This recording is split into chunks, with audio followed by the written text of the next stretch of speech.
Right, you see where all the female parts are? You might be able to see the side. There's one in there as well. In there. In there. What you need to do is make sure there's clearance so all the boys are not going to get cock blocked. Okay, oopsies, tonight instead of the Sophia Baxter. Sophie Alice Baxter. Sophia Alice Baxter. No, that's all.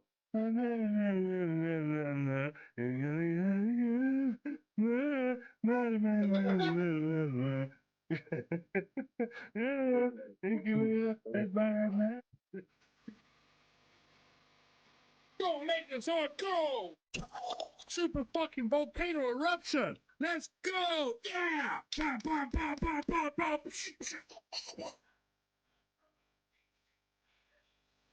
Don't click that.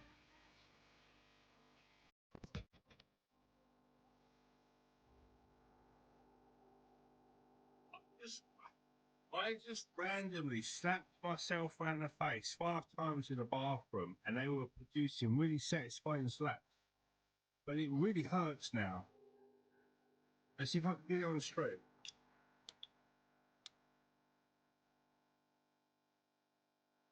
Oh. What a satisfying slap sound.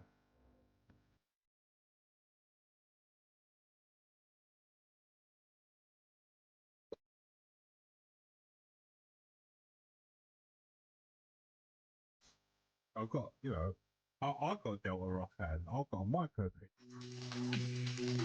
What was that? I am a Gundam.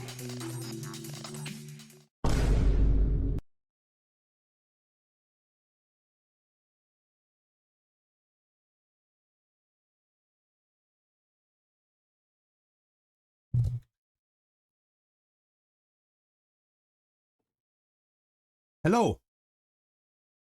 Sorry. Hello.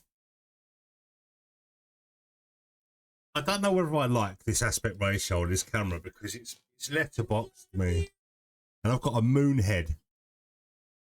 I don't know how I feel about this aspect ratio. How do you guys feel? Good morning, lunch break time to say hi. Thank you so much to it and live.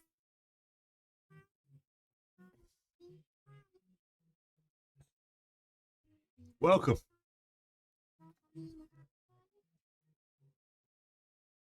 So we have a good Friday lined up for you today. Although it's not Friday, it's Tuesday. I was a naughty boy. I opened up a Kinder Egg last night and I got this dodo out of it. So there's a little cheeky little bird with suicidal tendencies.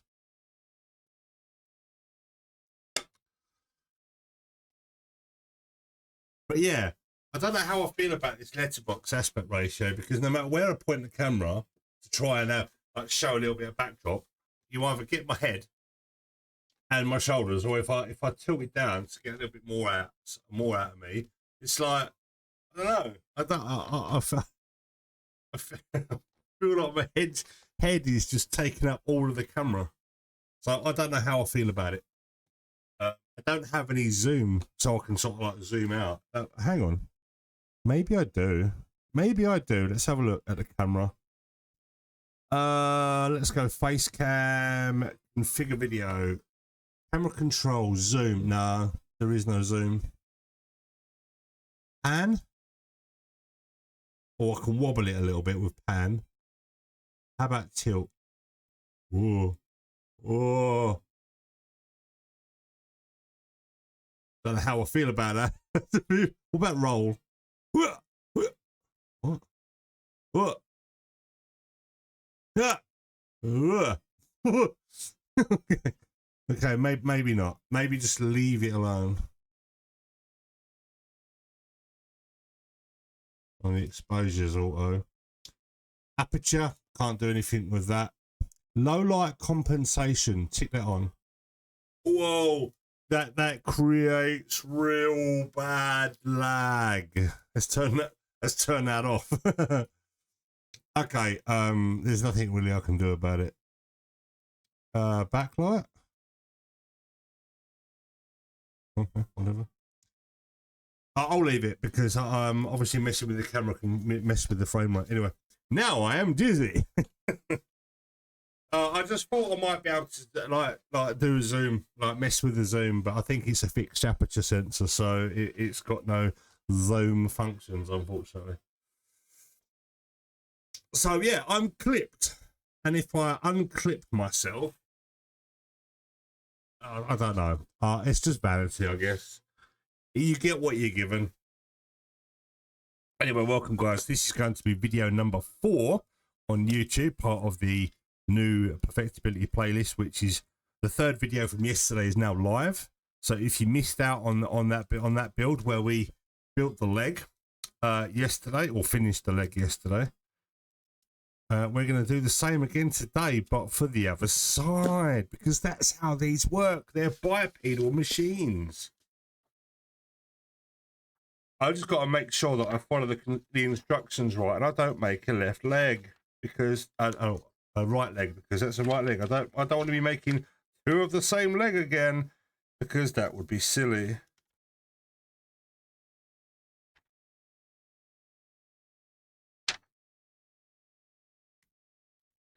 Right, so I've got these parts. These components are already done. Thank God. I've got. Oh fuck! I've got to do 2 more of them.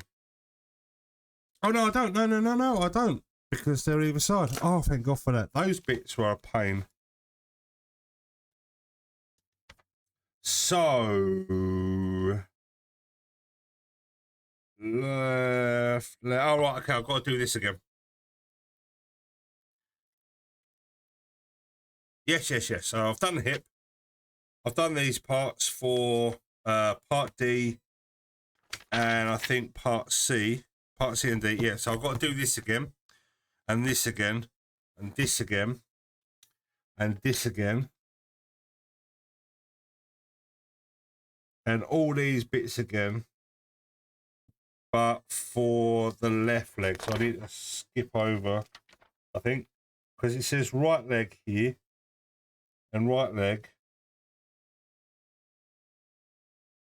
but there's no left leg. Oh, here we go, left leg. Right, okay. Yeah. Ooh, now that's a big leg. It gets bigger. It gets bigger by about 1 centimeter. Because it extends here, and it extends here, and it extends here with the heel. So the heel gate gives it a good 4 mils in clearance. I think the extension here gives you about another 3 mil, and up here gives you about 3 mil as well. So yeah, it's about 10. It's about 1 centimeter in height gathering. So it gets bigger. Extendo leg. Need to build a PZ2 anytime soon. Haven't built one yet. Or maybe start with the Strike. Or something like that, or an Astray, because they're obviously the cheapest and most accessible ones, I guess. As a starting point.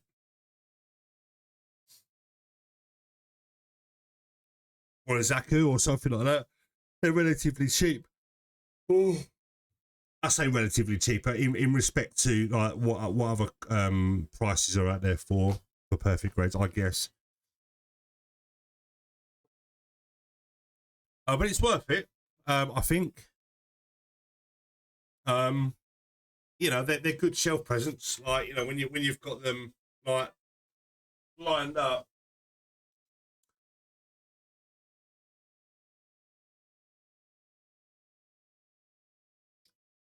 Yeah, the good thing about the Strike Rouge is it comes with the Sky Grasper as well, I believe.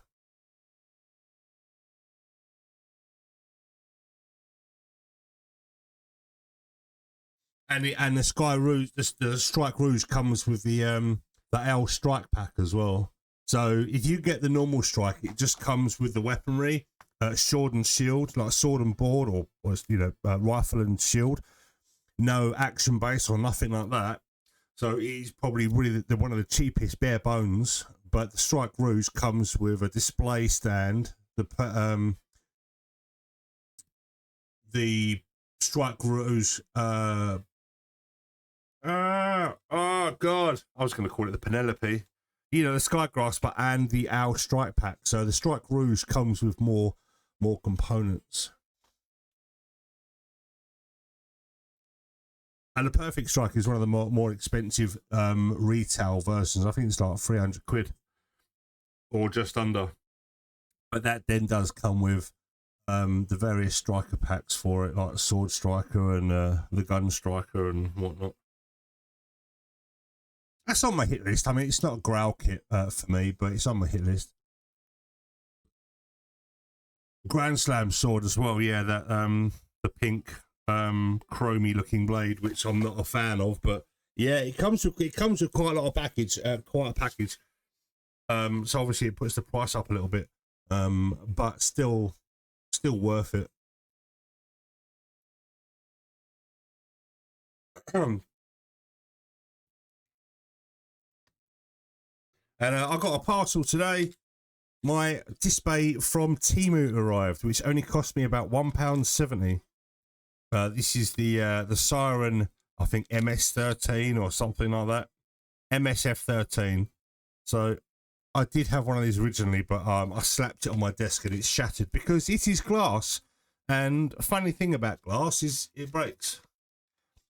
So I went on Temu and I didn't think for 1 minute I was going to get an official display product, but I've got an official display product for £1.75 or whatever. It was no more than £2. And it is as official and as glorious as I remember. So hooray. Hooray for tools. Hooray for new tools. So we will be using that today.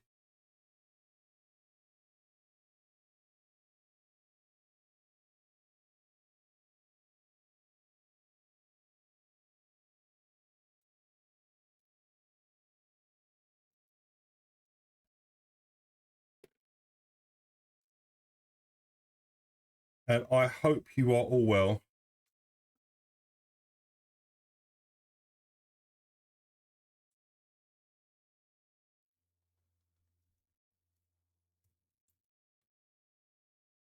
Whatever you're doing, whatever you're up to.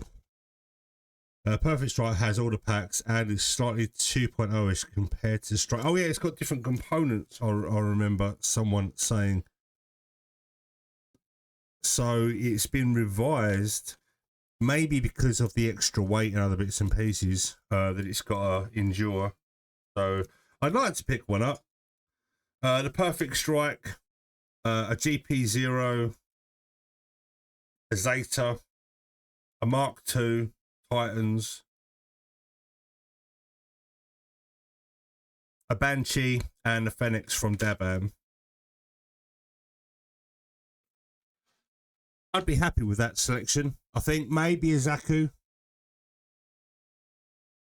And I don't know whether I would get the perfect grade RX-78 like the first perfect grade or not. I'm not entirely sure.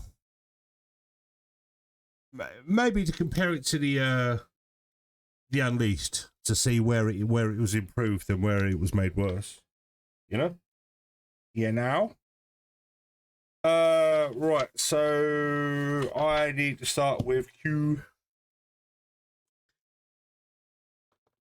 We are starting the build. Yay.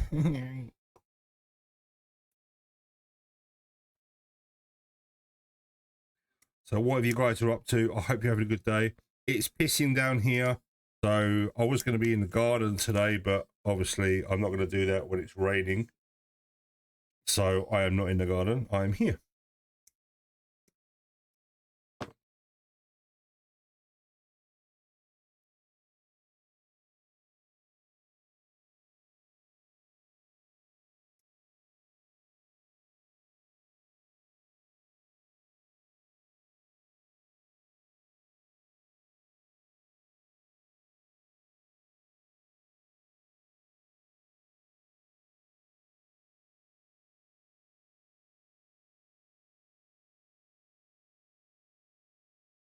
So I don't have to worry about.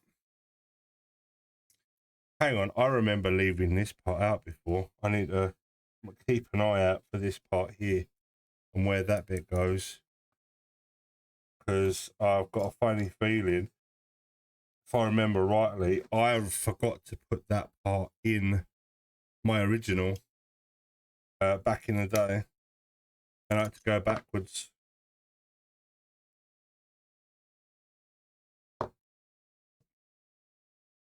And add it in. It's easy to miss. It's a small part. Well, for a perfect grade, it's a small part. I'm just trying to think of where that might go. Might be in the wrist, but generally these are all like leg parts, so by sprue. But we'll find out. We'll figure it out. But I hope you are well. I've said that so many times now. Drumming it in. Mental health is a good thing to consider. Hope you are well in yourself. Welcome, Chris. I bet PGU new will be as tall as this perfect blade. It will be taller because the new Gundam is taller than Unicorn by scale, so it will be bigger. It's going to be Bandai's biggest perfect grade.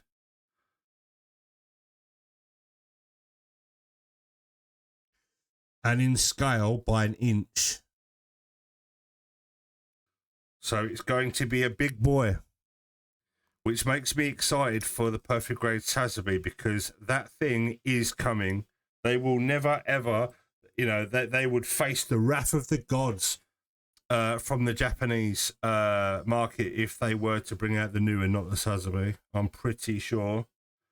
The only case that we've not had both yet, and that's the entry grade.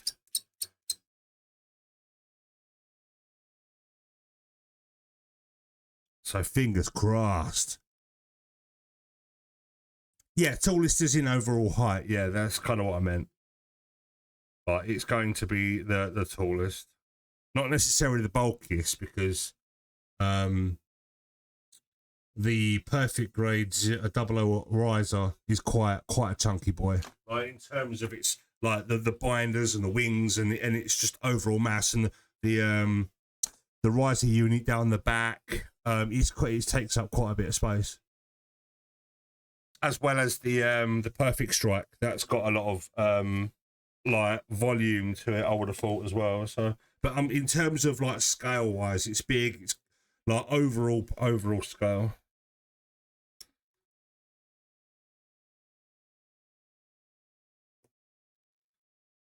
So the Sazabi is going to be a giant.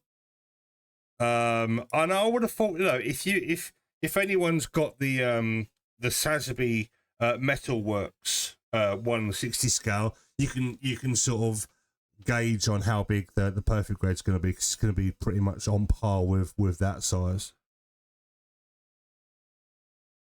The same with the new, you know, the metal build gave us a taste, even though that was made for people with far too much money than sense.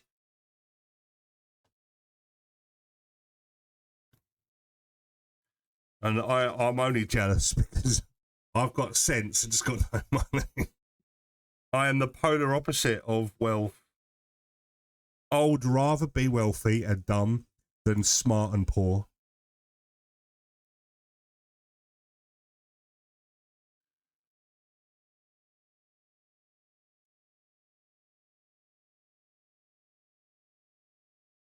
Yeah, the Shah's counter-attack kits or mecha do scale rather large because of the alternate reality or the alternate timeline sort of vibe that they've got going on.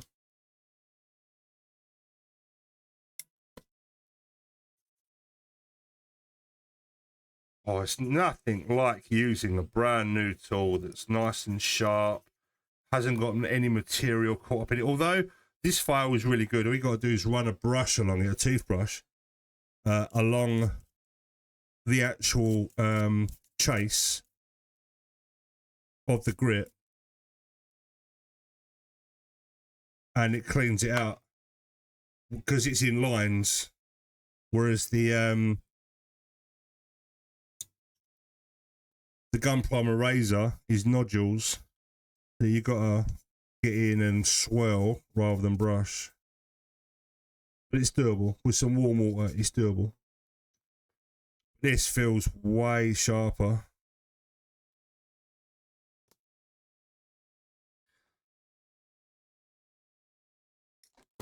So it's a good tool.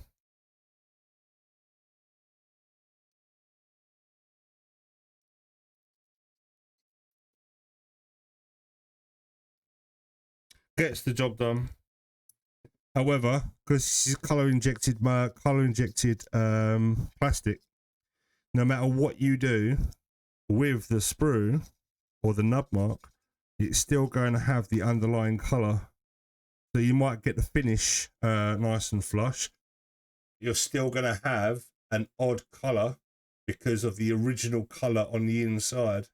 There's nothing you can do about that, which is why I really wish that they'd undergate this part or put the sprues on here and here and possibly inside where you're not going to see it. But in all fairness to them, yeah, you still see it. Yeah, I thought it was the other way around, but yeah, I thought it was in there, but you can still see it there.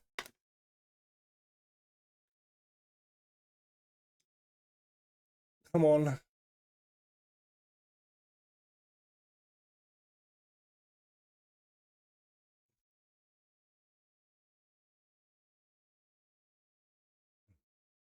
It's a right shame. It is a right shame, which is why I prefer undergating where it is possible. I mean, there's an edge. I'd rather have them put it on the edge rather than the face, you know? Because people are going to see, well, you're going to see the face. But it is what it is.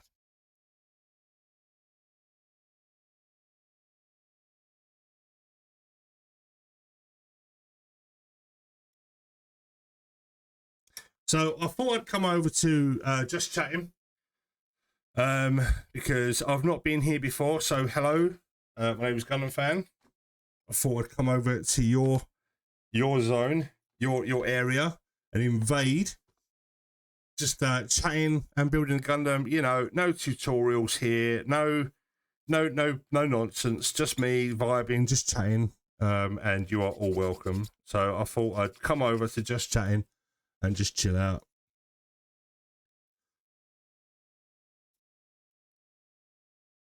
And I did check with TOS, and it is fine for me to do this because I thought, can I build or do activities whilst just chatting? Because I didn't want to sort of like be in like contravene any rules that specify that, oh, you're building a model, you must be in models and crafting. So it's kind of just, I am just chatting, but I'm doing something with my hands as well. Sorry, there's no paddling pool. I'm not in a bikini. I'm not showing any hips. I do apologise. But, you know, if you're into Gunpla, you're in the right place. I heard the best form of the unicorn is the MGX. Is that true? It is so far. I mean, don't get me wrong. This is a really, really good mould and it's really solid. But the MGX unicorn is great. The only negative thing I can say about the MGX is Bandai didn't scale down this version of the V-fin because on the perfect grade it's got little magnets on it and it's been coloured. And it's very nice. It comes in its own sprue. It's got cardboard for protection, right? And it's a very, very good V-fin for the unicorn. Whereas all they had to do was take this 160 scale and scale the CAD down to 100 and print it, and it would have been perfect. But no, they give you foil stickers. That is my only gripe with the MGX. It's like you know, it wasn't 400 quid when I got it. I think it was like 295 when I got it for like 295, not even 300 quid. So I got a really good deal. And I got it ages ago. I think I got it from Plaza Japan or something like that. So I got it quite early, and I was really super excited. But then when I found out that it was just a white V fin with stickers. I've not even put the stickers on. It's just up there with the white V fin, which I'm not angry about because I don't mind the Unicorn having a white V fin like the RX-78. So I've kind of kept it. White. If G-Fan stands, you'll possibly see his hips, but they won't be naked. I have clothing on. I have no need to show skin apart from my face, obviously. Oh, my arms, you know. If you're here for sexualized content, then you're in the wrong place. Unless you're a leg man. Also, its extreme feature is the lighting, which is Bandai lighting, so you instantly want to scrap that and replace it with better Cosmos set. I didn't have any trouble with it. I'll be honest, it's better than the wiring for the Perfect Grade kits, and it does the job and it doesn't flicker. But the Cosmos sets are better.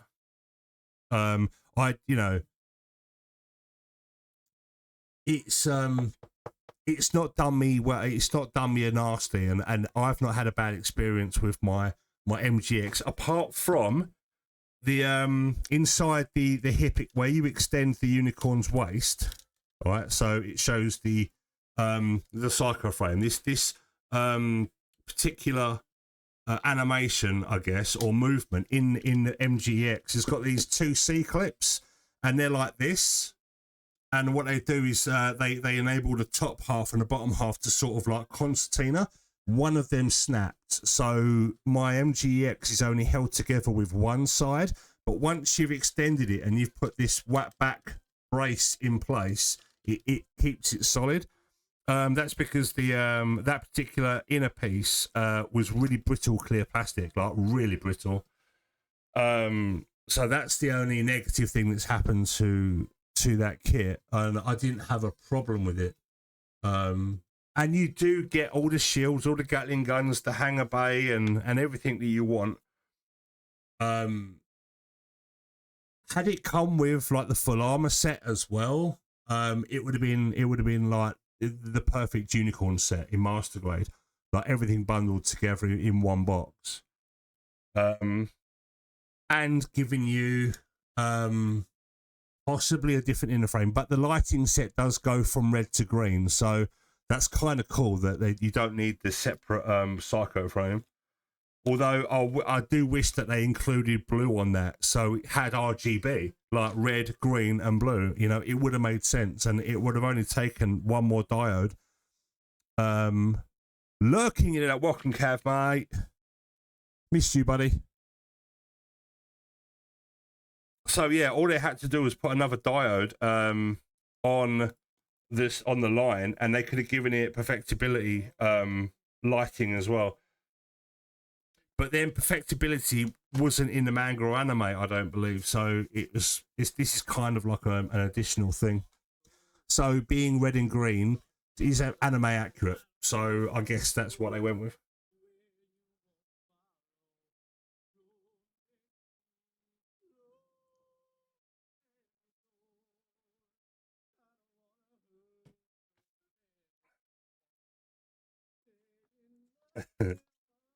Been a while since we've heard this, and we miss you, Cav.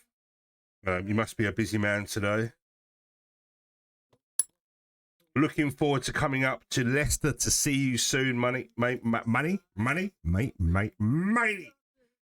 the fuck? I'm having a mini stroke. Hang on. No, I'm all right.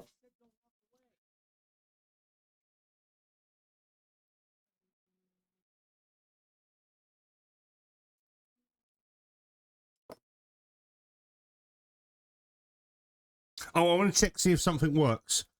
It probably won't, but I'm going to try anyway.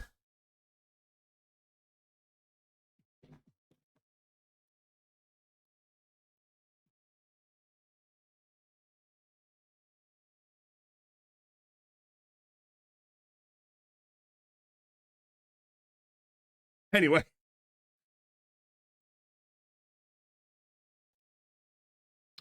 I don't know how loud that was for you, I totally. If I've blown your eardrums off, I do apologise. But that sounded quite loud my end, so. Whoopsie. Fucking long. Yes, mate. It's all about that value. Points per second value economy. Volume's fine. Okay, cool. Thanks for the feedback, mate.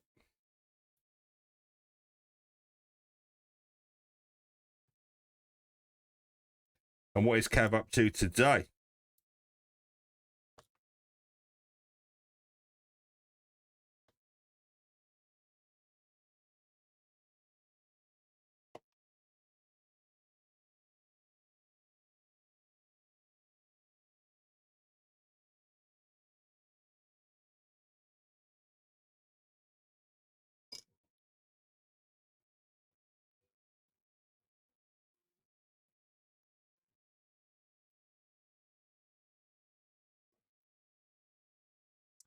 Driving across the 3 counties.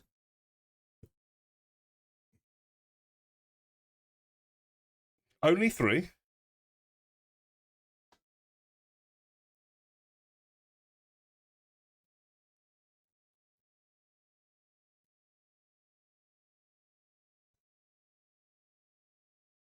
Must be an important job.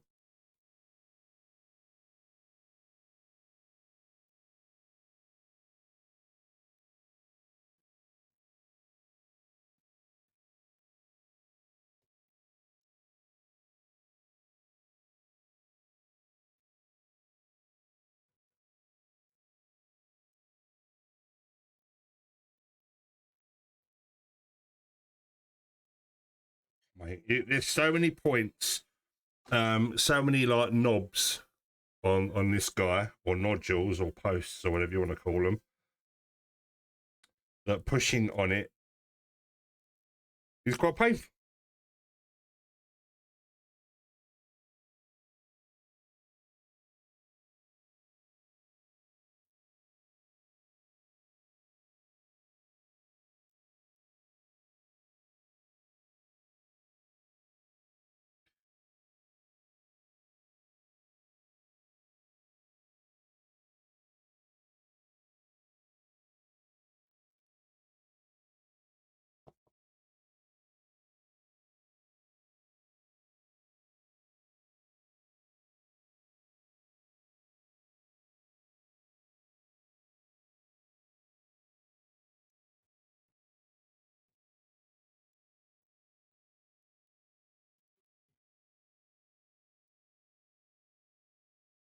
What? Oh, there we go. There we go. There we go. Yeah. I know what I'm doing now. I remembered. I did this yesterday.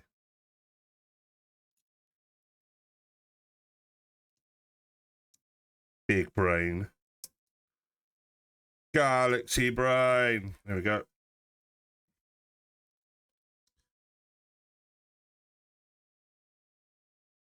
Oh, oh. What am I doing? I don't know what I'm doing. Ignore me.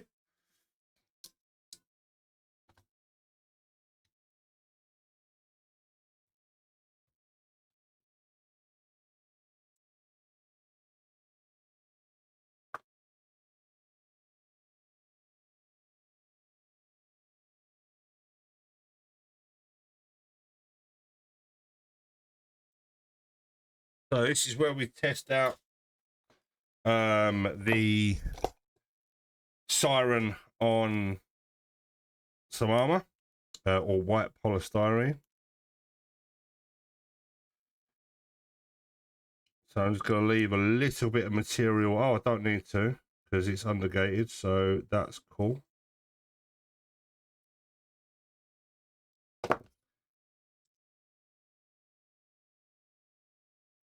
And in many respects, the siren is better than the razor, even though I prefer using gun primer tools. I will say that the siren is a good tool to use.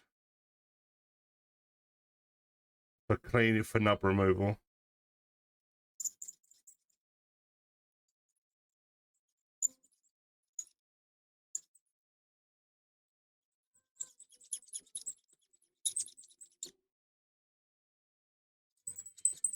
Although, if you can hear that, it sounds like a mouse rave. Loads of screeching.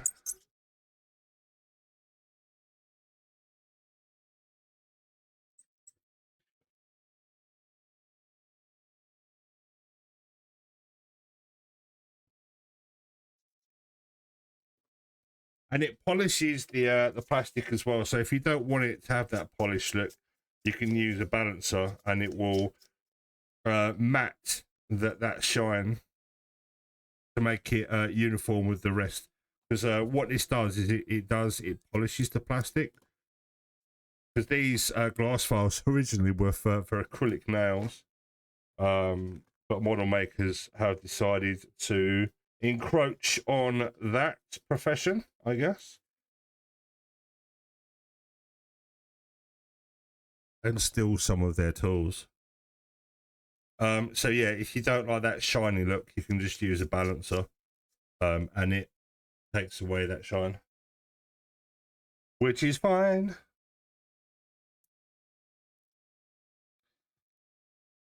Right, I need a K. That's a H. I need a K.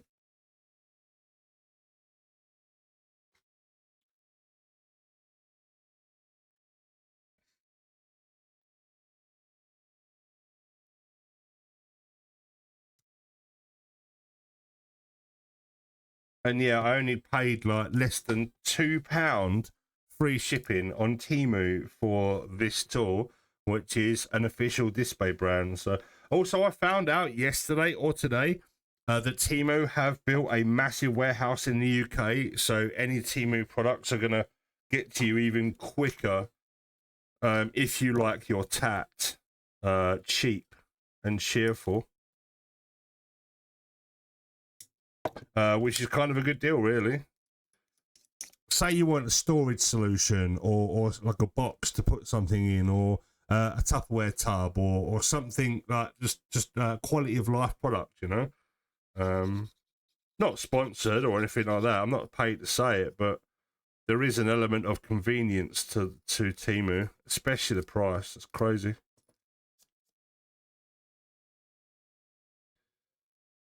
And if it turns out to be shit, like, you know, you've only wasted a couple of quid. It's not like you've gone to Dunelm and paid 15 quid for a tub and it's cracked. You're like, man.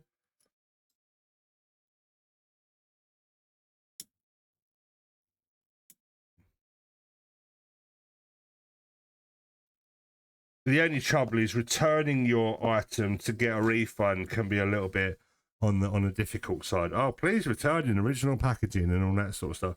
It's a little bit difficult to do so.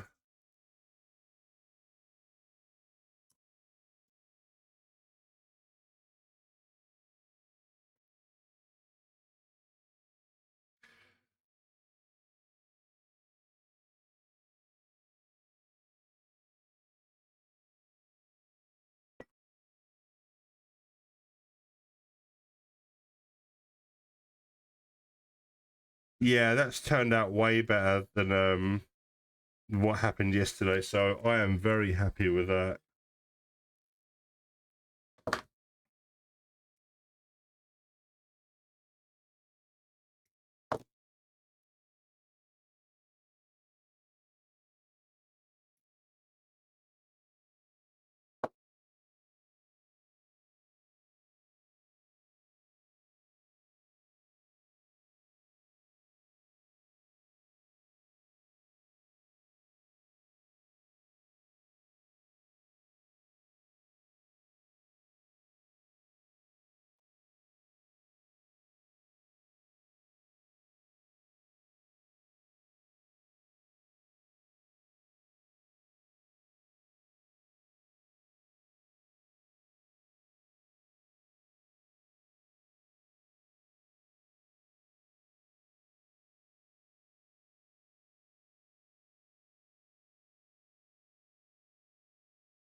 Oh, I joined the Gundam based live stream earlier, but there was no subtitles, so I didn't have a clue what they was talking about on Instagram.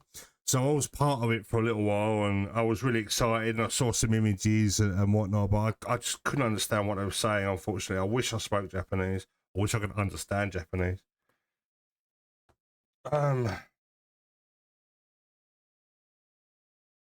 Maybe one day I'll take lessons and learn. I would like to just be able to speak Japanese. That'd be pretty sick.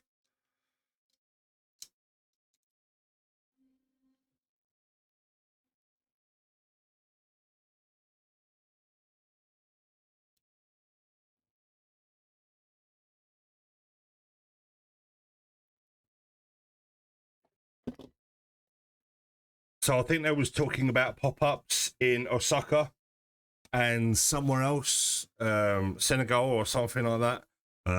So that's pretty interesting if you're in those regions. And you can't necessarily get to Gundam Base official like in Odaiba. I think it's in Odaiba. So that's kind of cool.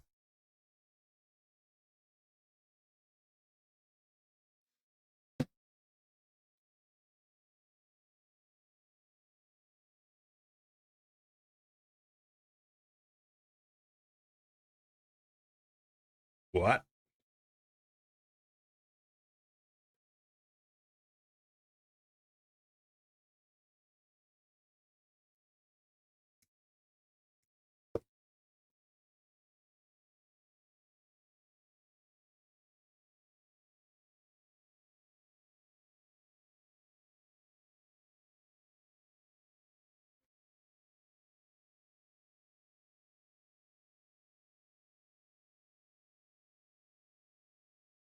I don't need any of these. Yes, I do. I need this piece.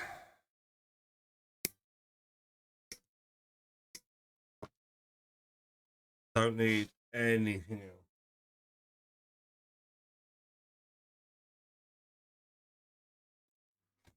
I need these as well. And that's this sprue over with.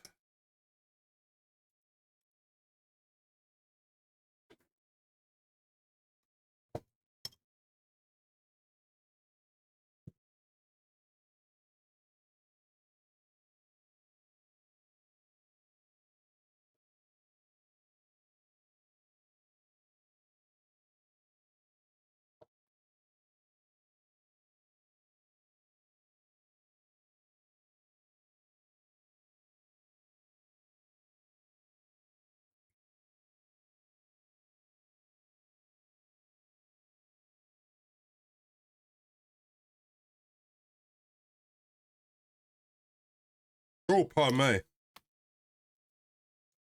What is going on? I don't know. Oh, we've had Brave Shine now. We've had My Dearest, great themes from Fate and Guilty Crown, respectively. You are welcome.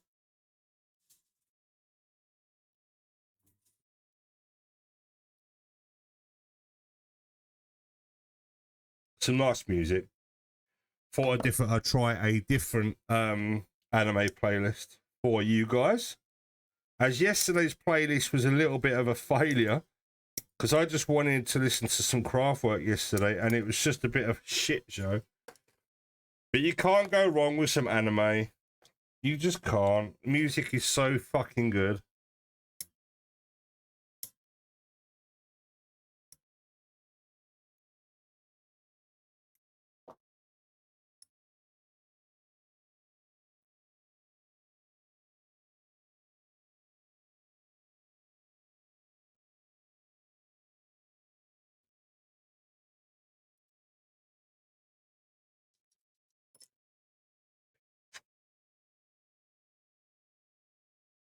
You know what? I should have bought 10 of these things. You know, I might buy a couple more, because like if you can get these for less than £2 each, and you buy 5, and you've got a collection of these, when this goes dull, or it loses its effectiveness, just throw it in the glass recycling, and get yourself another one out. They are completely disposable. But If you look after them and you clean it out, it'll last a bit longer. It's not going to last indefinitely, but it lasts a bit longer.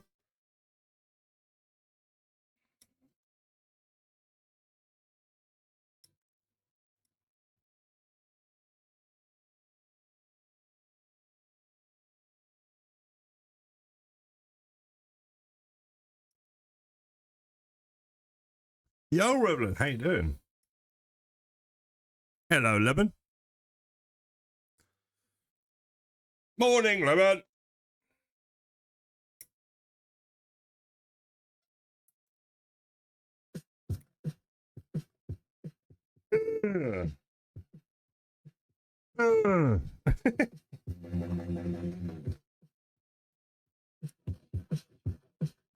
Coming in strong with the rave.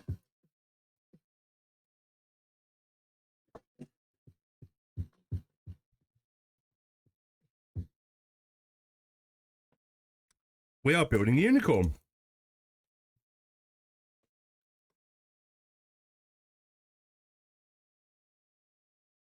And listening to seed music.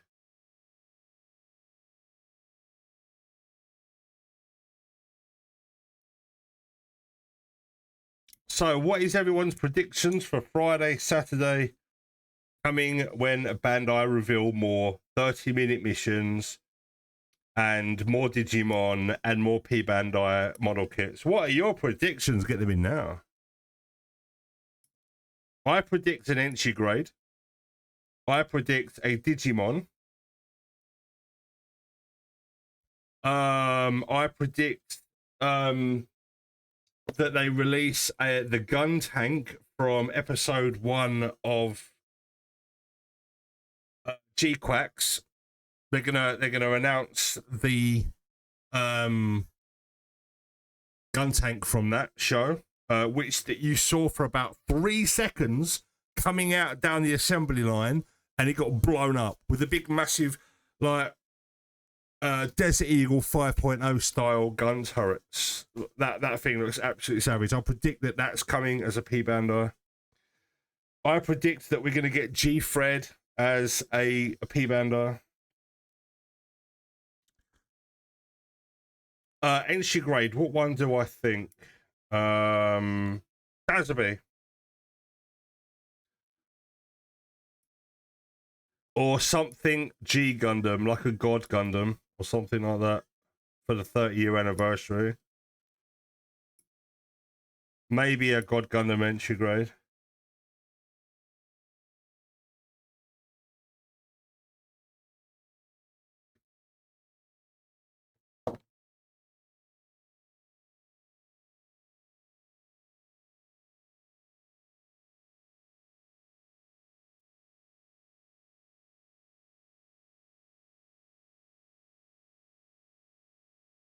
They've also announced the new Gelgoog isn't P Bandai, which is nice because if you want both Gelgoogs, they're going to be retail, so that's cool.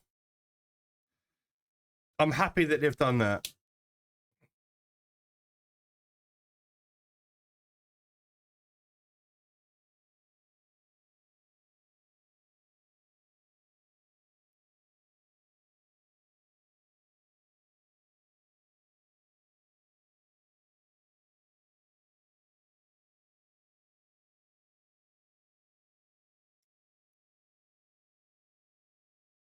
But they are doing the burning real grade soon. That's true.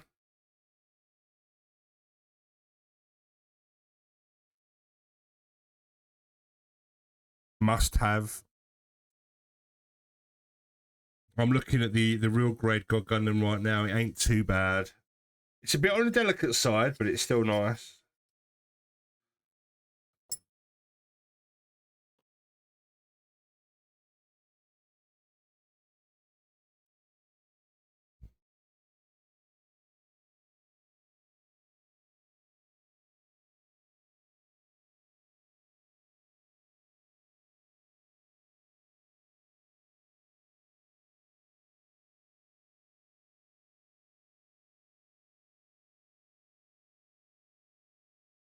That's true. They really do not like the Zakus. Otherwise, we would have had a Zaku Unleashed by now.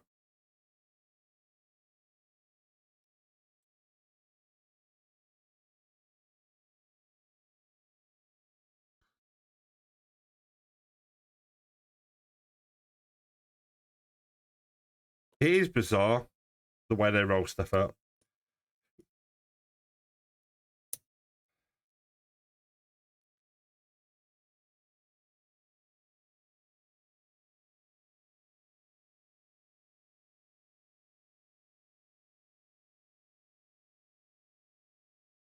What impresses me the most is how nobody leaks stuff. So when it is a reveal, it's a genuine deal.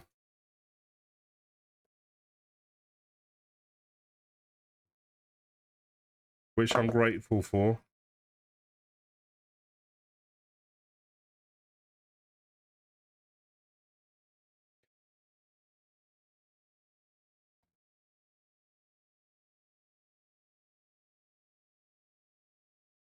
Yeah, they always do that. Like I say, the executives in Bandai do not recognize the market outside of Japan.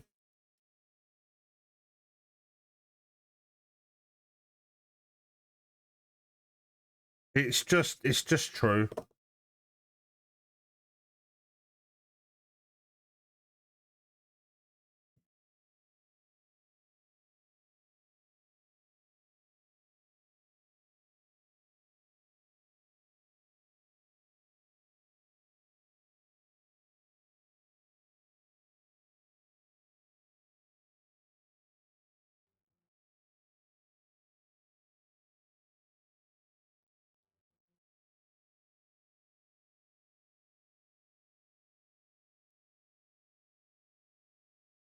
Yeah, it's going to be residents only. A lot of there's a lot of G-based initiatives. There's a lot of G-based lottery initiatives. There's a lot of Ichiban Kuji initiatives and residents only initiatives. And you've only got to look at the hobby site material within the magazine. Say you've lost a part, it's only for people in Japan. Like if you've lost a part and you need a replacement part.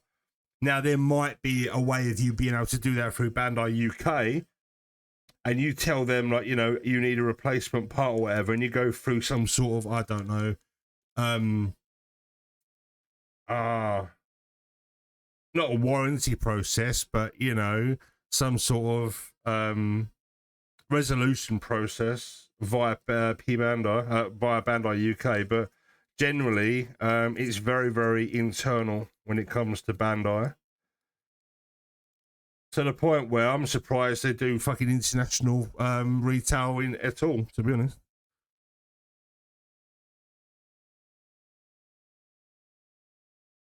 You've traveled 1,000 miles. Well, that's just too bad. Yeah, just imagine that. You know? Oh, your flight and accommodation cost you $2,000, and you brought £1,000 shopping money with you to help with the economy. Sorry, this is for residents only. You know, screw you Westerners. But I don't blame them in a sense, because some stores in Japan are like that. They say, like, they've got a sign outside saying Japanese only, no tourists or Westerners or whatever. And I don't blame him, because obviously there's people that go over there, they're completely disrespectful, and you know, they cause a scene. Like that guy in the Philippines, that Russian American dude. Funny thing is, right, that dude is looking at 30 odd years inside, right? He might not even get to go home, let alone out of prison, right? Because the Russian embassies have replied to the Filipino embassies saying we don't want him here, and Russians and the American embassy have said the same. They said, I think they've revoked his passport. Oh man, if you've been following that guy and his antics, man. Not Jolly Somali. Jolly Somali's another one. He's in trouble, and good. You know, they need to take it more seriously, because, you know, if they don't take it seriously, other people go over there and just take the piss, and it's like they've got to be hard nosed about it. At the end of the day, the vast majority of us, like, that travel, are respectful to the country, the host nation that we're going to, and we're not complete, you know. And it's And on the flip side of that, I'd rather these countries know that these are a minuscule minority compared. They don't represent us in any capacity. These are isolated people, and they deserve everything they get from the countries. You know, lock them up, make them disappear. They bring no value to humanity.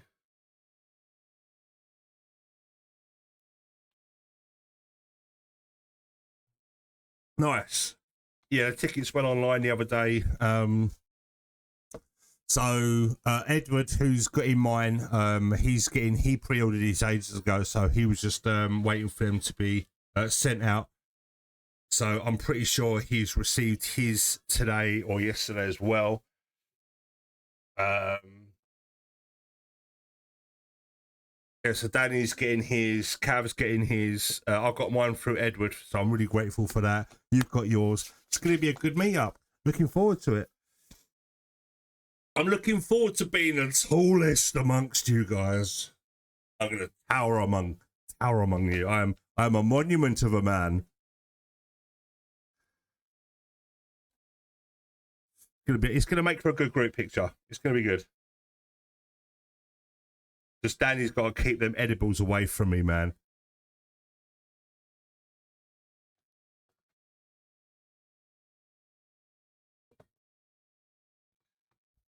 Maybe have one Saturday night and see what happens. Like around Cav's house, just like have an edible, and then he wakes up and he finds me behind the television, like curled up in a ball.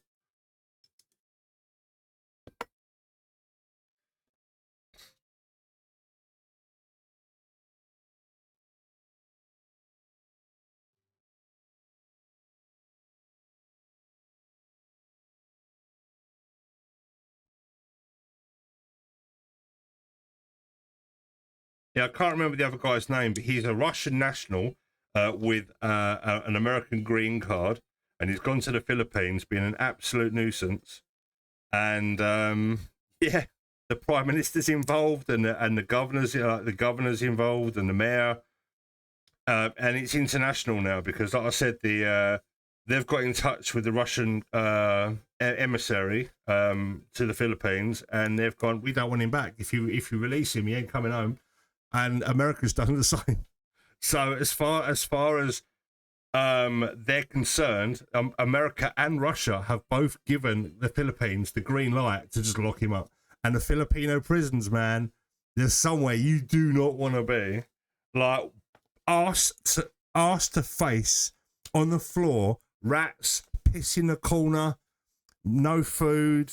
Like, oh man, like rebar. Like prison bars are rusting. The humidity, the smell. We're talking medieval levels of dungeon territory, man. And you know what? You know, I don't. No skin off my nose. Go to a country and you act a dick. You eat what you sow. Is what it is.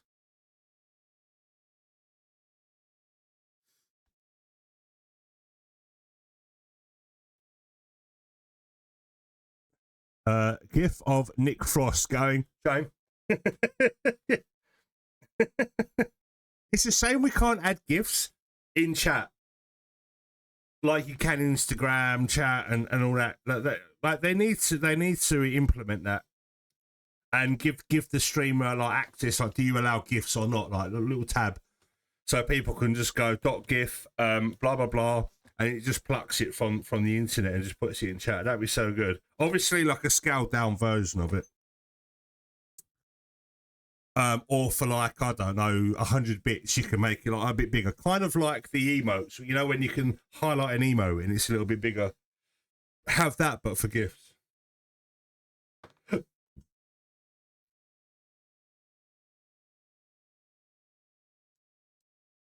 Because Twitch need to do, heck yeah, something like that.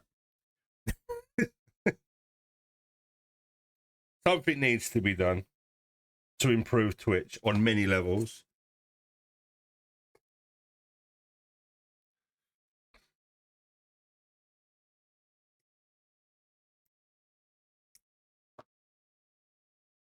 Hey. Well. And oh.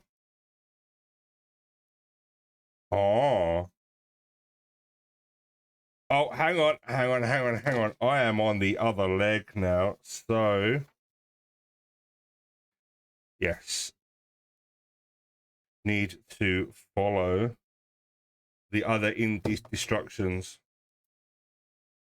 Otherwise, I'll get to the part. Hang on, that part's missing, and then I'll freak out. So I've not thought about it.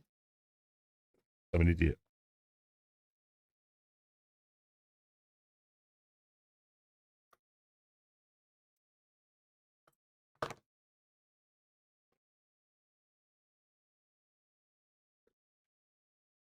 And that slides on there. No, it doesn't slide on there. It slides on there.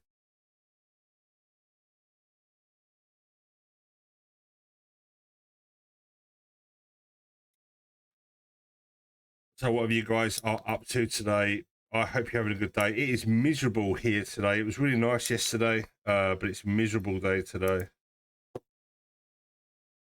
But I'll take a week of sunshine and nice weather for one day's rain. You know, I'm not at work, so it doesn't bother me. It's not like I'm working in it. But with the rain comes humidity, and the UK. Oh man, we love our humidity here, man. Look, I've got a waxy looking complexion today because the humidity is high. It's like the tropics. Not been too bad. A bit of rain, but bright. Okay, that brightness must be on its way down then. With any luck. A nice sheen. Yeah, man. It's not. I've not moisturised. It's that I've not put any product on. It's just that I've got this ready brick glow to my skin.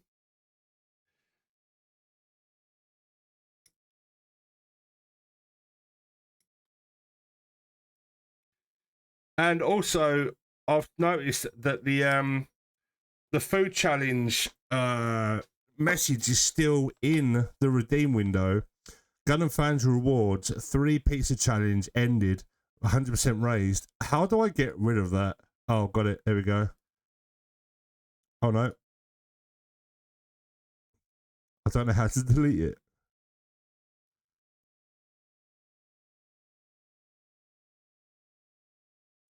Oh well, maybe I'll start a new challenge. And then that will get rid of that window, right?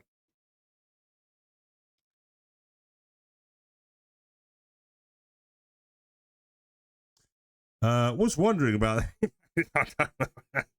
I don't know one feature from another. I am a complete caveman when it comes to Twitch and its UI and features. It's like you have to have an MIT like master's degree in IT and social complex machine learning and internet interfacing to understand Twitch's features.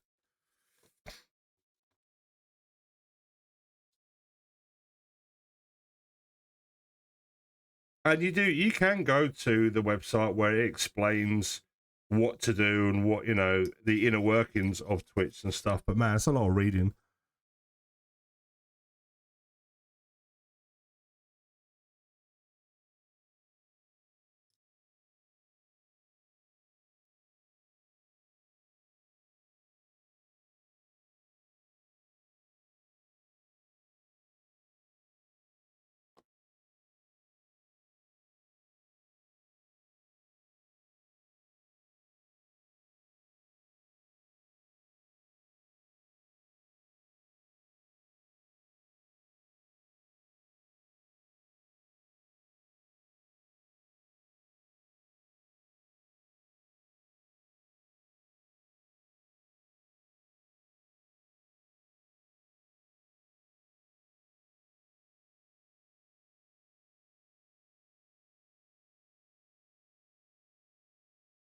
No, still needs more. Oh, I heard Epic done something really good recently. Was it Tim Sweeney over at Epic? He fought the law and the law won. No, he fought the law and he won. With regards to Google and app taking a cut for games or services or whatever, and forcing people to have to use their platform or whatever. So there's been a huge win for consumerism. So you don't have to say get something on the App Store and they get like a cut. So if you want the same product, you can get it elsewhere and you know, that particular person doesn't have to pay a cut or something like that. I don't know the inner workings, but apparently it's a massive win. Or consumerism.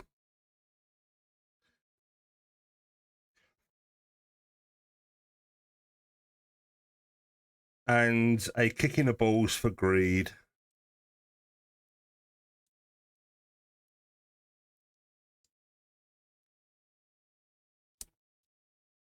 This is a nice song.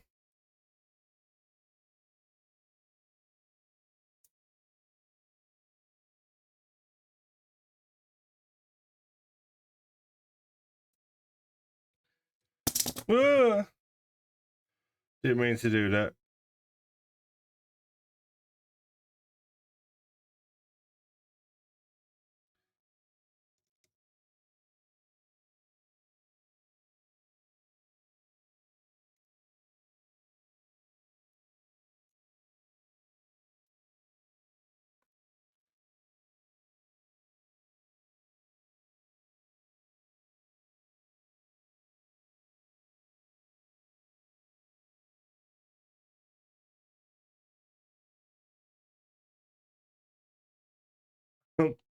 I'm looking at this thing going, right, I really should look at the manual, you know?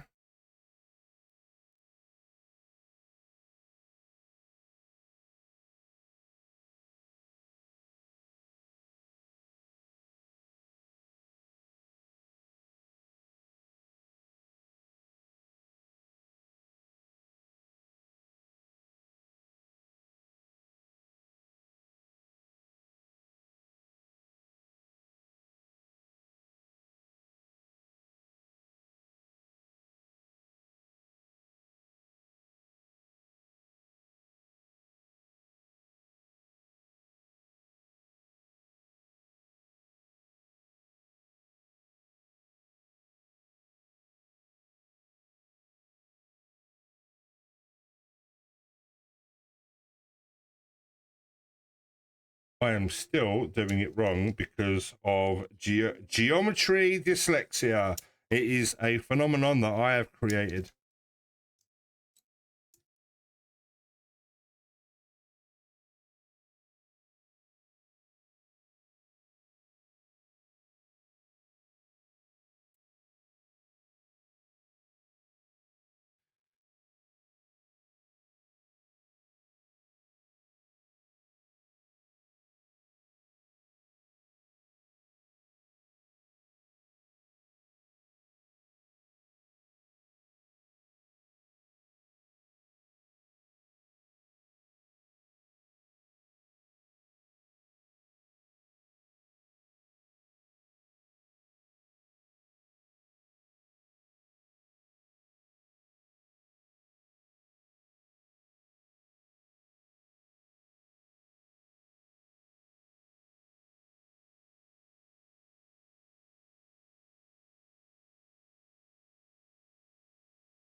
I'm so glad I got that.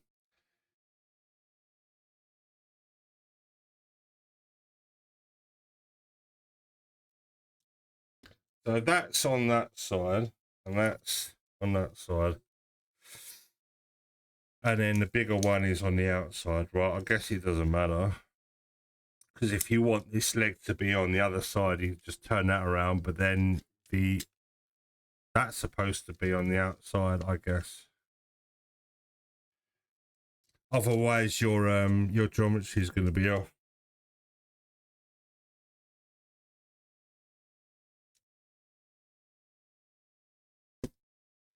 And I am terrible for getting one leg wrong and building two of the same leg.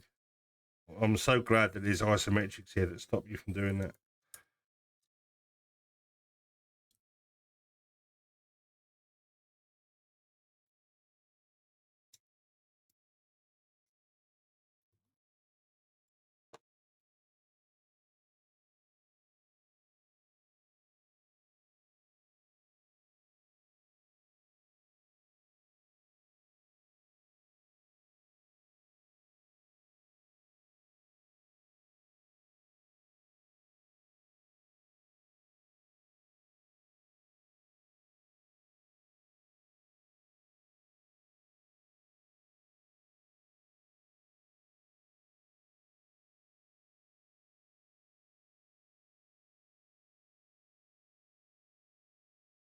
Itchy knee, itchy knee. Skin is a weird thing. Nervous system is a weird thing.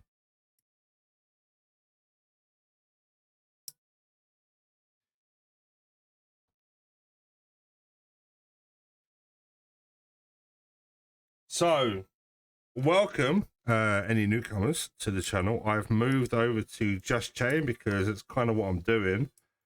I am just chatting, but my hands are busy at the same time. So I get to talk to you whilst being productive. I mean, mid-maxing life. Oh man, I've got to turn this call on. I'm so up.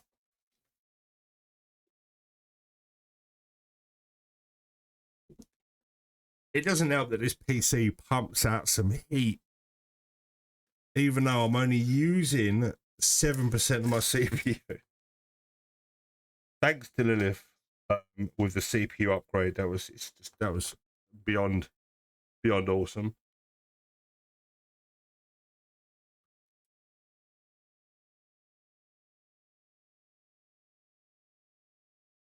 Also, some good news on the front mission front. Front mission 3 is coming out on the 26th this month, so I'll be playing that. Yeah, it's a no-brainer, man. I'm getting that game. I pumped so many hours into that game on the PS1. It is my favorite PS1 game of all time.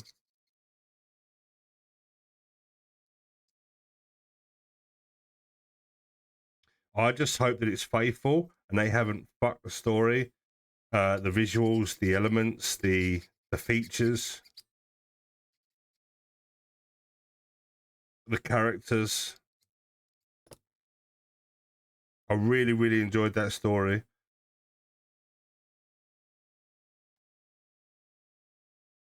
So it's kind of worrying going back into a game after so long, having such a nostalgia link to it. I hope it's good and it's not bad. That's all I'm worried about. But I saw the trailer for it the other day.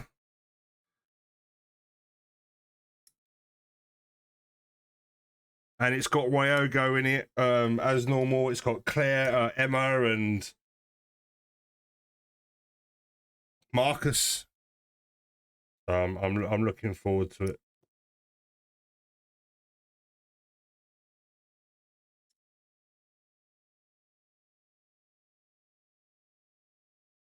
And we shall believe in the power of our children.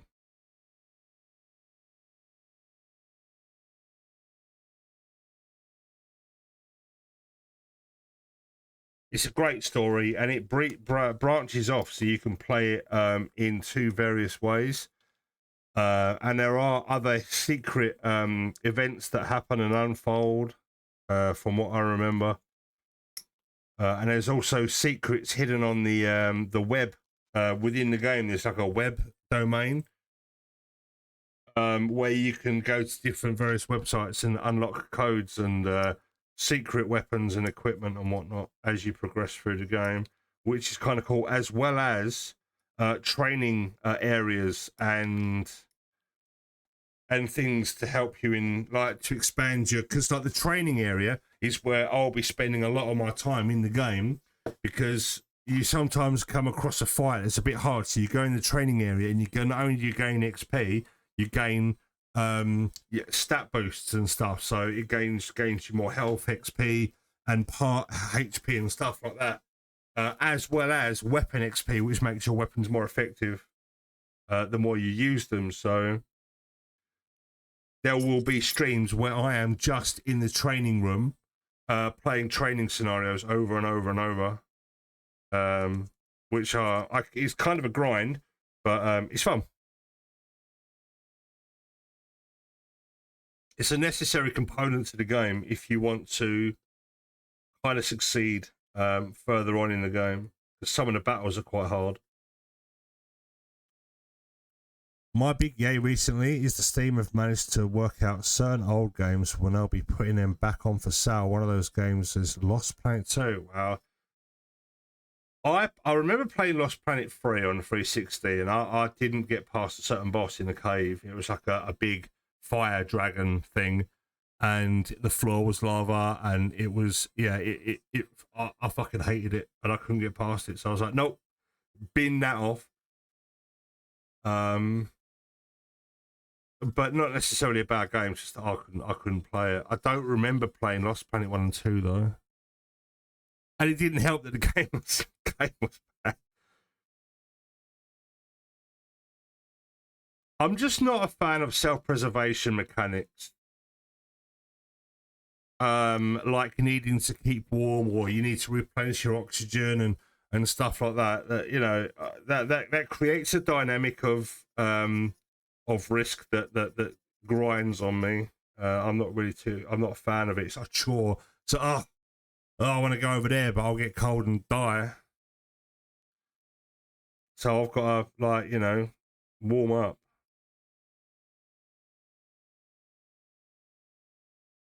What needs to be remade is Dino Crisis 1 and 2. They need a remaster, please. They were fun.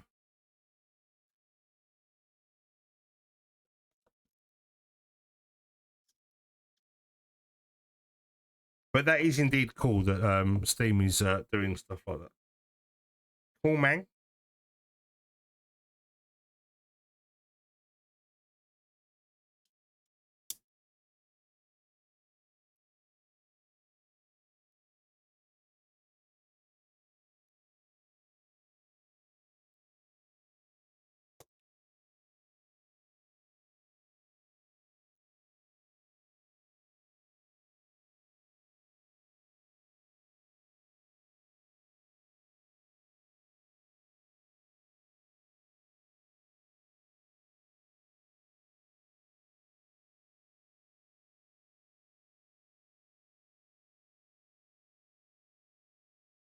Oh, I cut it out already.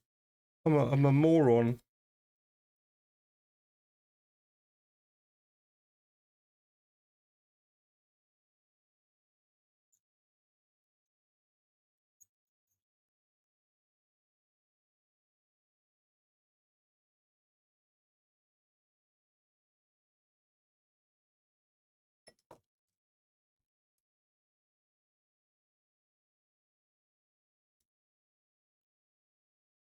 Psycho frame.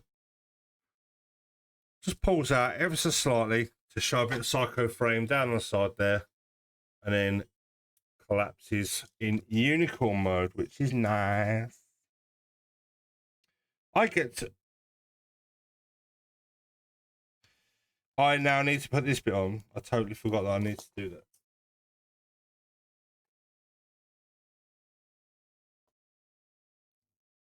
Mr. Step. Isn't that novel?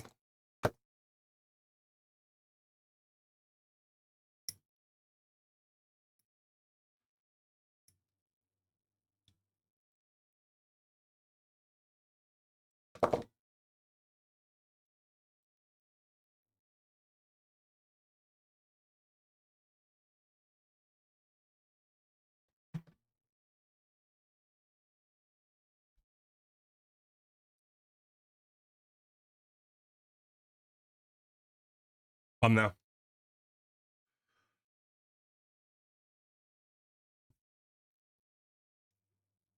The only trouble is I should have took a screenshot. The only trouble is now I've got to go through and find that the thumbnail, which is 1 hour 26 and 30 seconds into the stream. Timestamp thumbnail. No, I've got the thumbnails all pre-done. They're part of a series that are going on YouTube.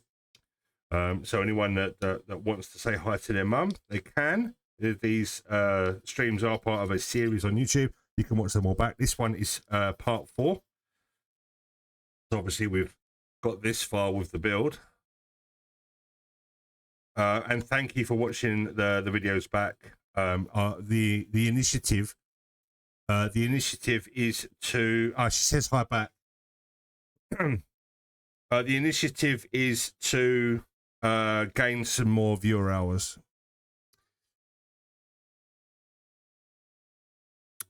I'm not going to make a joke about that. Wait, do they have YouTube in heaven? Yeah, I wasn't going to make a joke about your mum. Gonna mate, welcome. Hope you are well, dude, and today finds you well.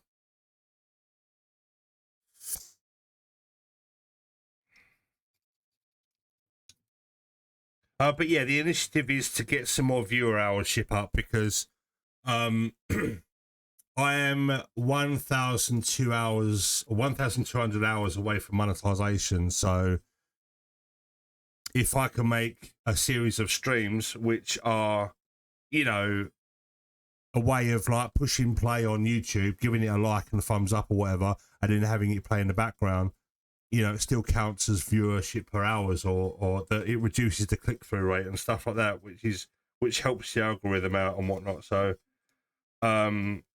it's kind of a necessary evil. I mean, I could just put on a black screen and just put rain on repeat like some sweats that are on YouTube and just get loads of viewership. just a repeat of storm, rain and weather and just a black screen. I mean, hey, you know, these people have got millions of viewers. It's crazy. Just wailing away today. Hey, there's no other way to do that.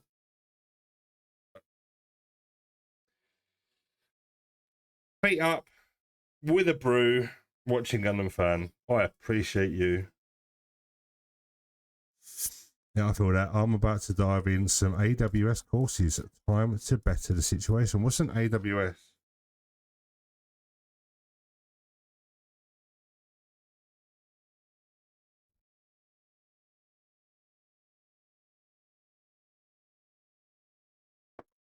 Amazon Web Services. Oh, okay.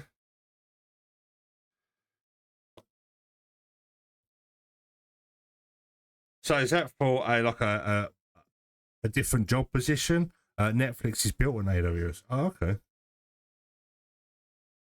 Is that why it's a shit?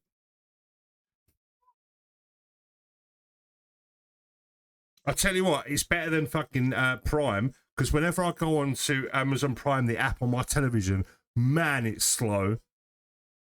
I see that thing spinning for ages, and it brings up the tile, and I'm like, right, okay, then I want to skip. Oh no, it's lagging so fucking hard that it then goes to the next tile. It might be my television, to be fair, not to be too unfair on Amazon Prime. It's probably my TV. It is a 2012 LG. It's over a decade old. Oh, cool. The Night Rain Twitch badges came through. Nice. I don't think I'll play that game. There's something about it, something about the mechanics in that game that I'm not too happy with. But all the people that are playing it right now and they're enjoying it, awesome. It's just I don't see myself diving in. It's just a suite of IT servicing products being AWS architect enables you to both create applications within AWS as well as provide support for existing applications. That's cool.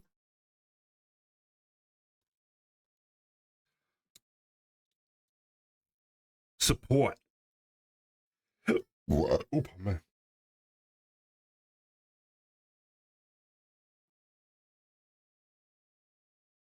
Hey. P12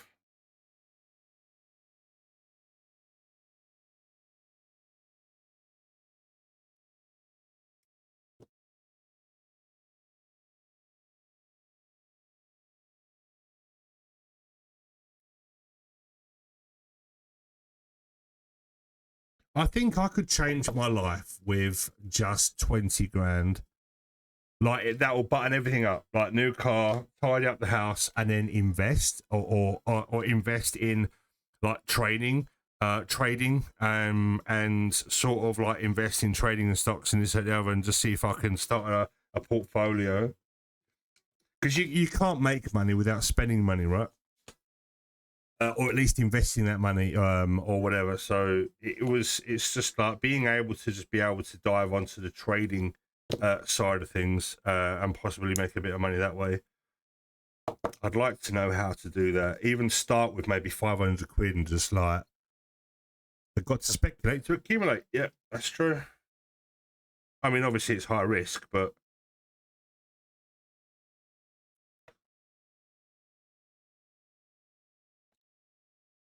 being able to trade and know what to invest money in and stuff like that, but for the future would be pretty cool.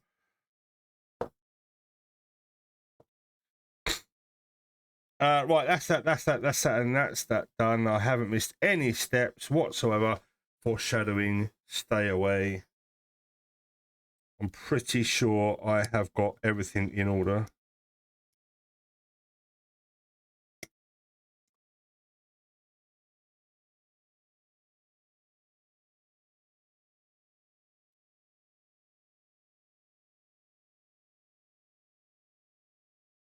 I mean, obviously you can earn money passively by putting it into an ISA, but you only get like 4% over a year. So it's not exactly a lot, is it? Like say you've got five grand in the bank or whatever, and you get £4 a month interest. It's a joke. You know, it's not, it doesn't equate to 4%, but you know what I mean. There's more interest involved around you paying them money back, like accumulated interest on say a loan, than there is if you save money and they use that money for their own purposes. There's no equal in interest back.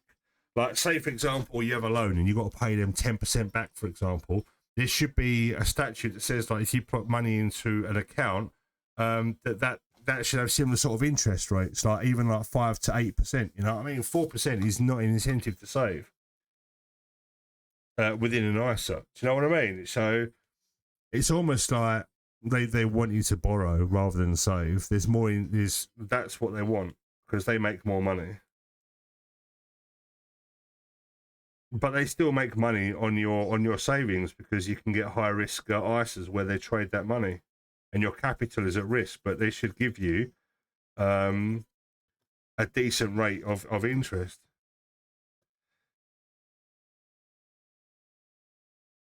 But I'm no financial expert. I don't know one thing from the other. There's probably a reason for it all.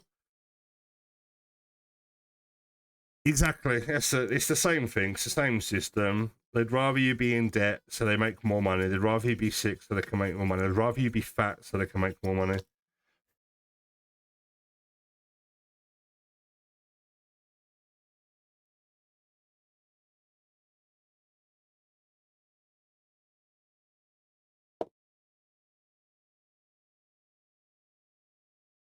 So my Temu parcel, part one of my Temu parcel come today, and it was totally, yeah, right. There's no way that display rate a siren is £1.70. Apparently it is. It turned up today. So my display siren MSF13 come today, and it cost me less than a packet of tea bags. I should have bought 5 of them because these are really good. And a reason why I stopped using this is because I slapped it on the desk and it shattered. Bad times. But it's a really good tool. If you haven't got one, or you thought, I don't know, maybe I've got a razor or whatever. I've got a razor too, and razors are good. MSF13. Yes, MSF13, and not to be linked to the gangs of Mexico. Not an affiliate with them whatsoever.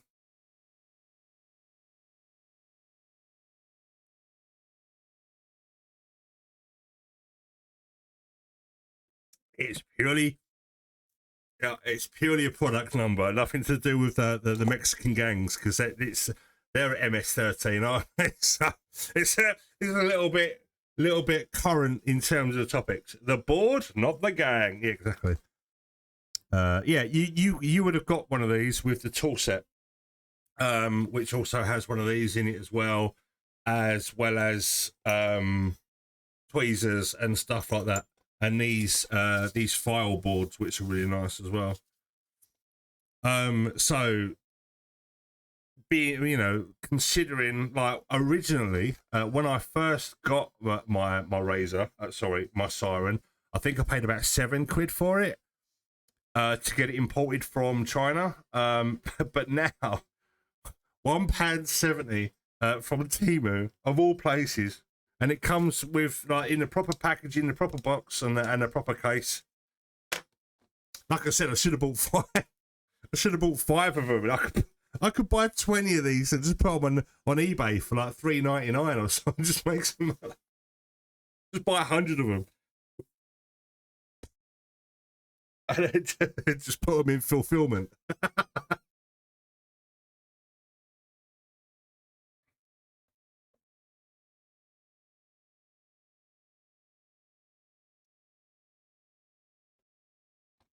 Oh yeah, by the way, I stabbed myself with those tweezers on stream. It fucking hurt, and they are really sharp, so be careful, dude. Just using the last of my Amazon special sanding boards before I break the ones out from the kit. Yeah, cool. The only thing I will say is the display sanding sponges that come with the set. My ones are packed away because I don't use them. You know, the ones that are like multicolored, like orange, green, blue, blah blah blah, and different grits, and they come in a case. Those sanding sponges, they're not the best. I don't rate them at all. It does come with a bunch of them in the tool set. You probably won't use them, because between using these standing sticks and this glass file, as well as the nippers are really good as well. Jesus Christ, these nippers come from that tool set as well. For like 40 quid, you're getting a good range of display tools. I'm not going to lie, I'm pretty impressed that it was a birthday present or Christmas present from my mum, and I was really surprised. Really surprised.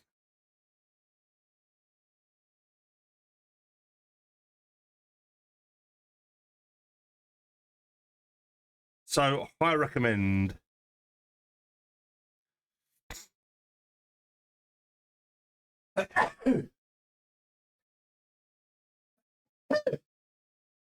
Excuse me.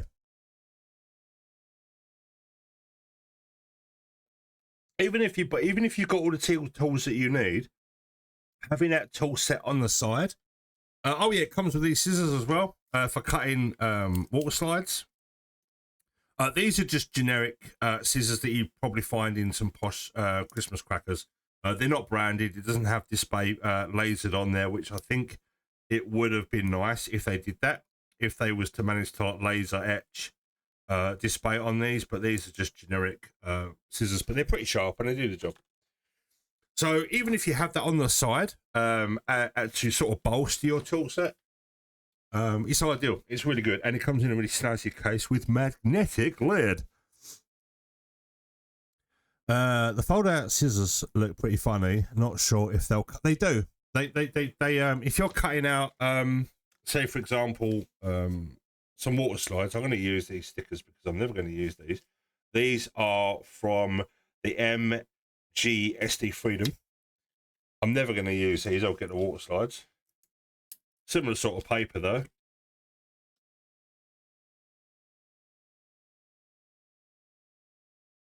And it cuts real nice and smooth.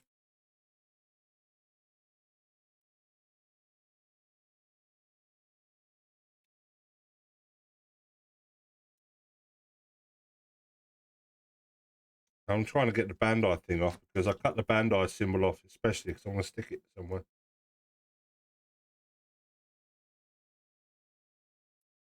Hello?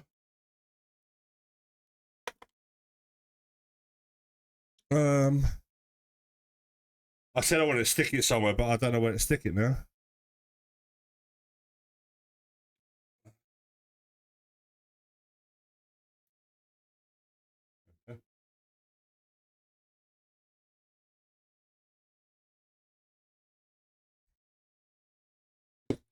back unit mug branded with Batman. But yeah, they're pretty good. They're nice and sharp, and if you're cutting out water slides or whatever, they cut real nice.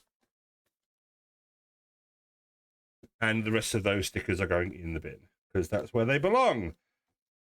Because master grade should have fucking water slides, and I'm gonna die on that hill.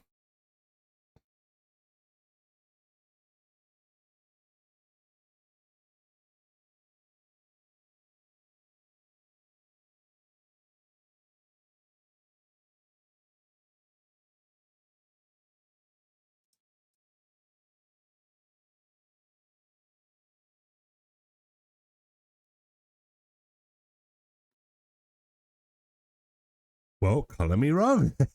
He wasn't wrong. It's just he was just unaware. No, I didn't mean that in a bad way, but like, yeah, you just until you test them, you weren't to know. But yeah, they're pretty good. Kind of like a little perfume. Yeah. I have seen those particular scissors in fancy crackers. Like my auntie got some crackers from Harrods once for Christmas because they've got that much money that they can spend £25-30 on crackers for Christmas. And there was all sorts in them, really, really cool stuff.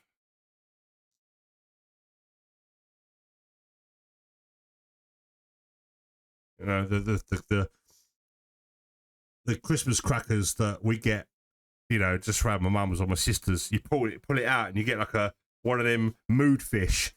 And it's like a fish-shaped bit of plastic you put in your palm and it folds up. It's, oh, you are sad. And you put it in your palm and it folds up and you look at it, you are happy.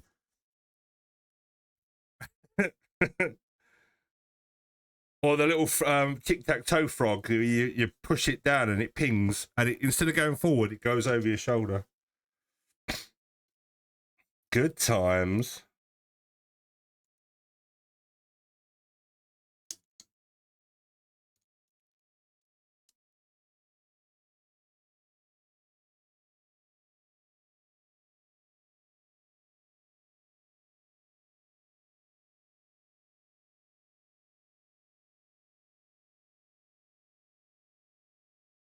Knife is nice. Plenty of spare blades too. Yes. This I don't know whether it was this one that came with it. I'm not entirely sure. But my one around here, the plastic broke away.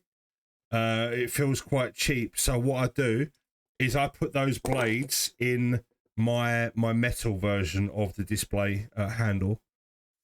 Because this particular plastic, this is probably one of the worst parts about the kit is the plastic is brittle and it breaks. But display do. Hey, the tiny screw sets are good for glassy screws. Yeah, that's probably the only good thing about those things. But yeah, the metal handle from display is a good one. And you can put the spare blades in the bottom there if you wanted to. But the blades come in a handy dandy case with the tool set. So, high recommend.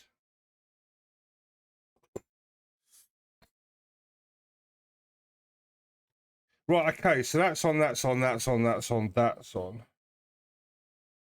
I don't see why I can't put that other bit on. In fact, I can. It's the only reason where you keep this part off is if you're doing the wiring, you need that off until you finish the wiring part. So I'm going to whack it on because you don't need to not put it on if you are not wiring. I'll shut up because I'm not even making sense to myself.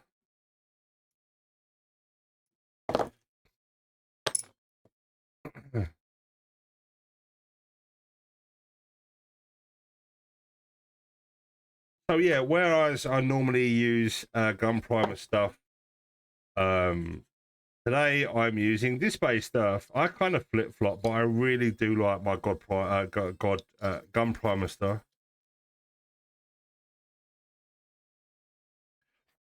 In terms of quality kits for building. days.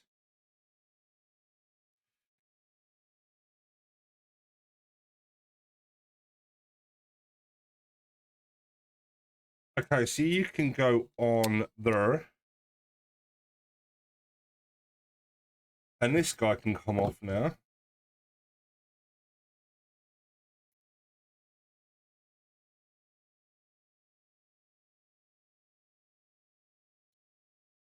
Pling, pling, pling, pling, plang, pling, plang. I see that fella from the last build off has reappeared in the Discord. Yeah. Diorama vibes intensify. Yeah, Nathan, his kit was really good last year. But went a little bit over the top, I guess. But it was really good. It was really good. Don't get me wrong. He 3D printed stuff, and really went above and beyond. And it was so hard. The judging is so hard. I don't want anyone to feel like they're not good enough if they didn't win. That's not the case. It is purely, you know, what stands out, what pops, what is unanimously good between the judges and stuff like that, you know? So, you know, don't feel bad. Maybe go, right, okay, I didn't win. Let's go back to the drawing board and try something new, try something else. Try different colours or methods or whatever. But it's all good. Just taking part just makes the competition what it is. If no one takes part, there's no competition, right? And not only that, you passively gain experience because you're building another kit. You're painting or you're applying yourself. So even if you don't win, you've chalked up some more air miles or flight time, so to speak.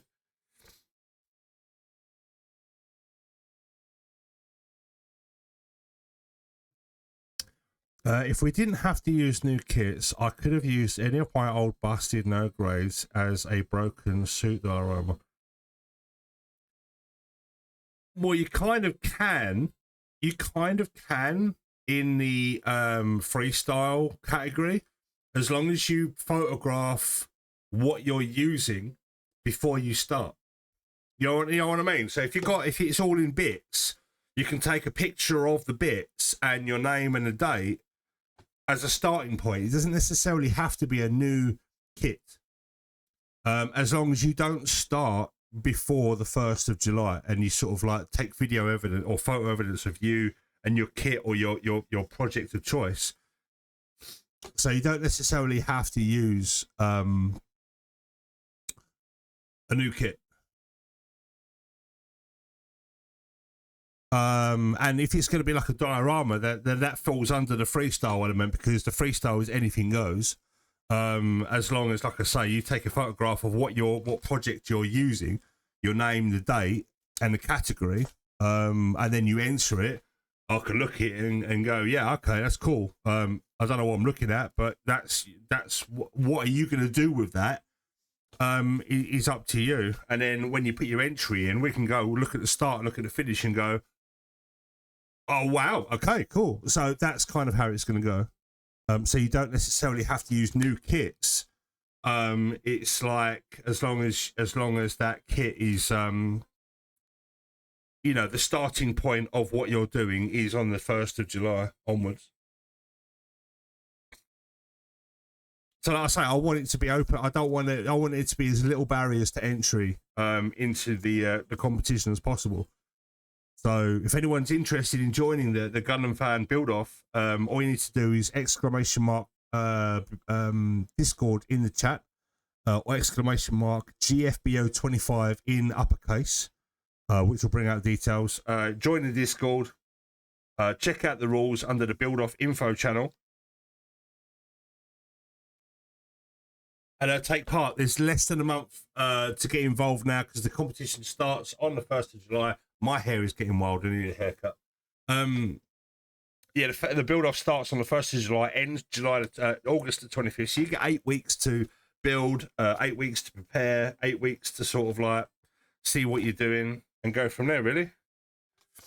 Judging will be on the 26th, and their winners will be announced on the 27th of August.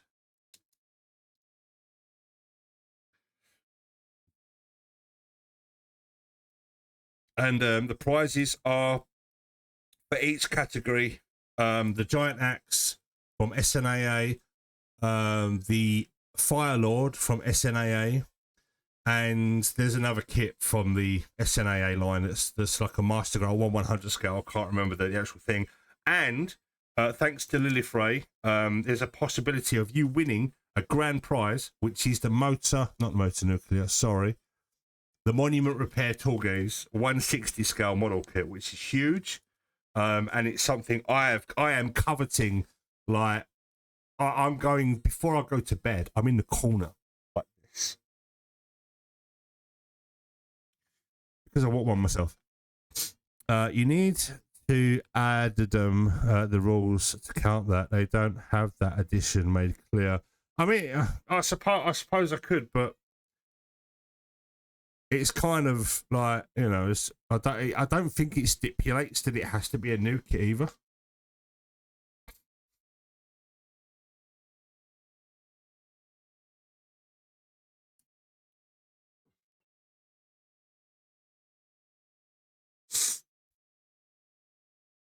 I don't think. I'm not yet skilled enough to join any build off. Yes, you are. You're an artiste. You're an artiste. Any skill level. There is no skill ceiling. Anyone can join. Anyone can take part.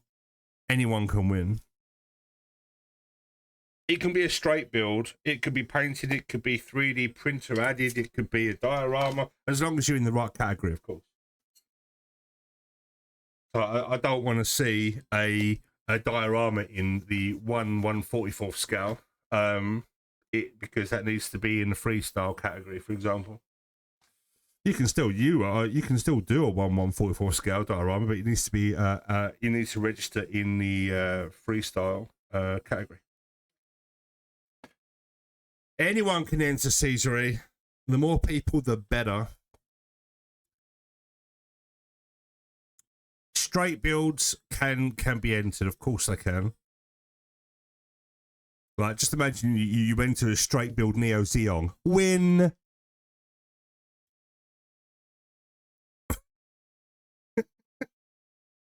As long as you can clearly convey your idea and what your aim was, any level of skill works. Exactly. Yeah, the only real requirement is you do not make a start on your kit until July, on or after the 1st of July, because that's the starting point. That's when we go. You know, that's when you break through the tape and you make a start on your journey.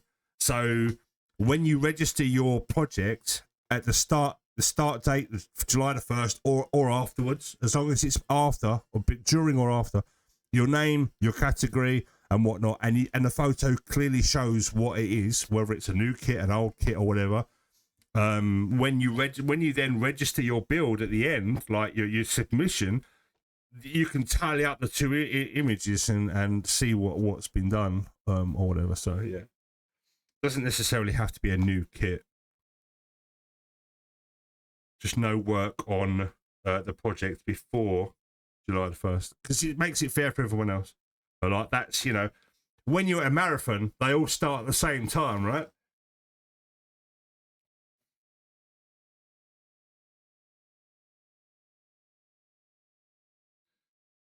Well, it's like, and it's not a relay, because in relays they don't all start at the same time, do they? Oh, I suppose they do, but they're staggered, which is kind of weird. That's wild to me. I just feel sorry for the people on the outside of the curve, because they do have to travel further. It's not an illusion. It is generally further in foot distance, so they probably put faster people on the outside and faster people on the outside and slower people on the inside to balance it and make it fair. I don't know how it works, so don't make the rules.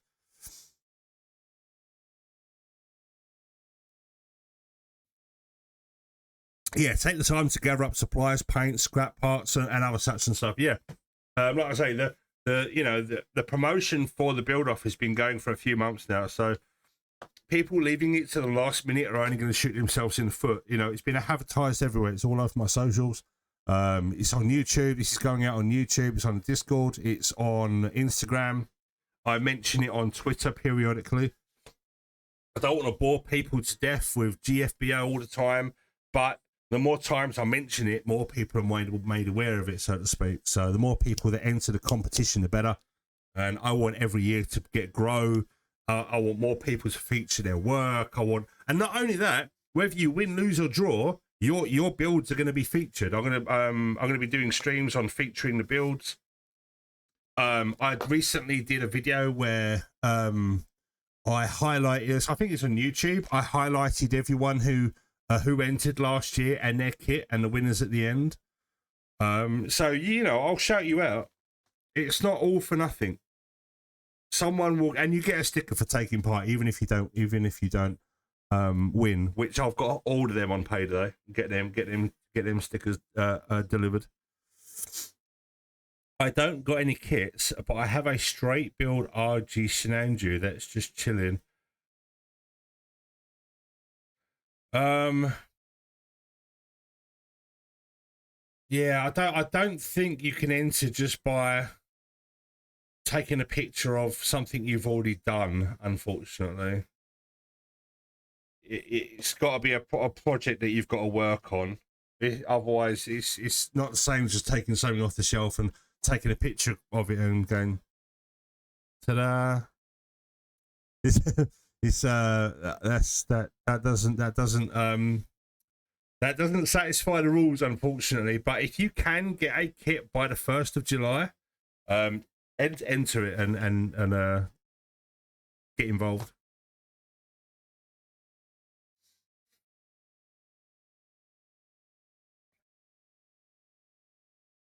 Right, I now need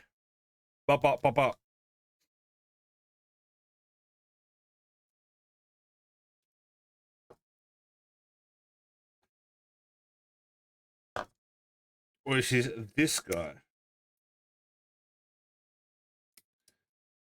And this guy.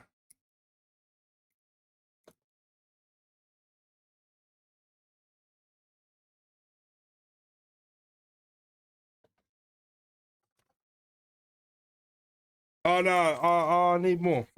No, I don't actually. No, I'm good. They are here.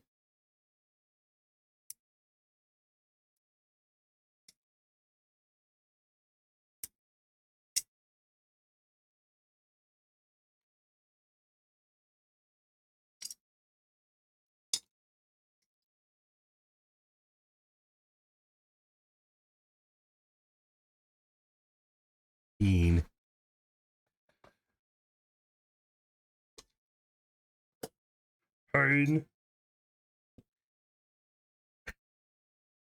Ignore me.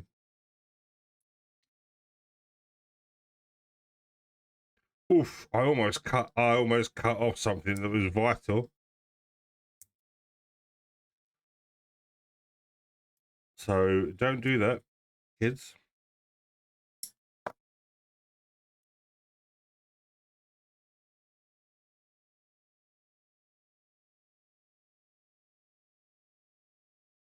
Time to scavenge for some cash to buy a kit. I don't get an allowance until August. Oh.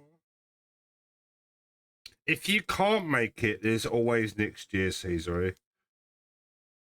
Fear not, the competition will return next July. So you can always get a kit and put it in a backlog, ready. Also, don't worry about the heavyweights. Last year was my first real competition entry. I didn't win, but did throw a knockout. Yes, you did. Like I said, the judging is really hard, man. But there is a chance for grand prize winner this year as well. So you might not necessarily win your category, but you can still win the grand prize, like judge's favourite sort of thing. Which could also be someone who won the category as well. So I'm not taking it away from anyone that's won a category. You can possibly still win grand prize on top of your entry. So double bubble, so to speak. But all the details are on the Discord, so if you fancy coming to the Discord and hanging out, it's a growing channel, loads of people on there. Really love the guys that contribute to the channel and take part in discussions and whatnot, and feature their builds and kits and whatnot.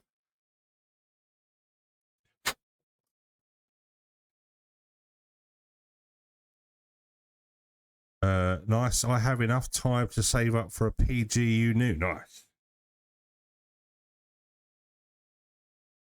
I think we're all going to have to save up for that.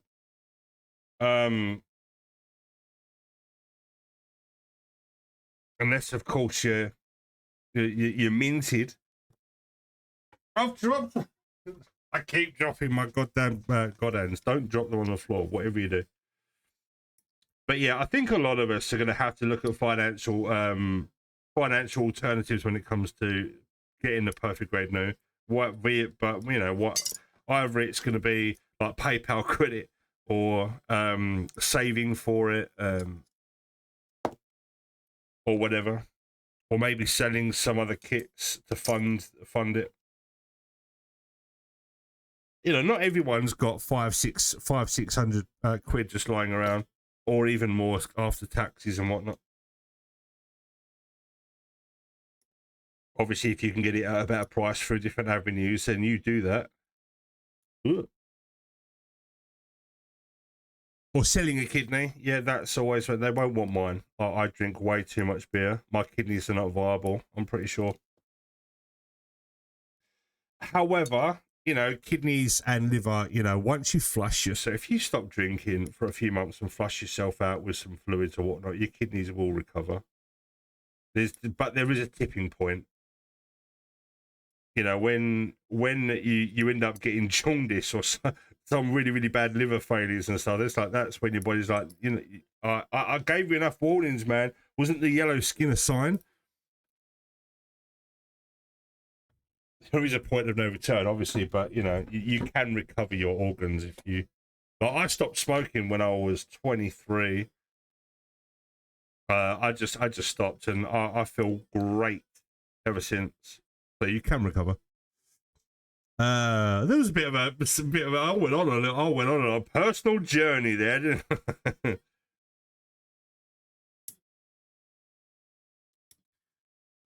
For funnies, I'll get 2 new and build them for the comp if I remember this. Jesus. Just imagine being able to have 2 and enter 2 builds. Just really show off.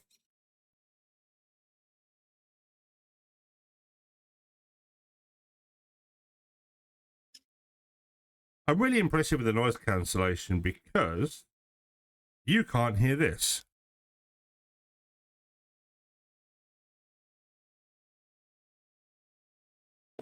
But if I drop it on the book, you can. I don't understand noise cancellation. It must be down to frequency. Like, it only picks up low frequencies, but... Oh, it picks up that one. I don't understand noise gates, to be fair.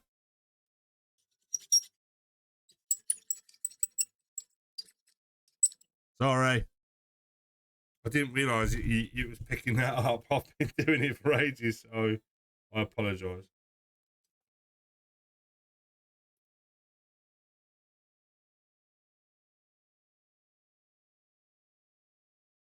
So, does anyone live near, live or by Mount Etna in Italy by chance? I heard you're having a bad day today. Or yesterday. The thing is, what I fear is that's just the beginning, because there's a lot of seismic activity happening around Greece and Italy at the moment. So I don't think Etna is going to be the end of it. I do believe Vesuvius might end up waking up So be fucking careful, because there's a lot of people that live around Mount Vesuvius, you know? It's crazy the amount of people that live near there. And we all know what happened to Pompeii, right? We've all seen that image of that guy masturbating as he's getting fucking pyroplasticed into oblivion. We've seen the images. It's not good. Get out of Dodge. Time to move.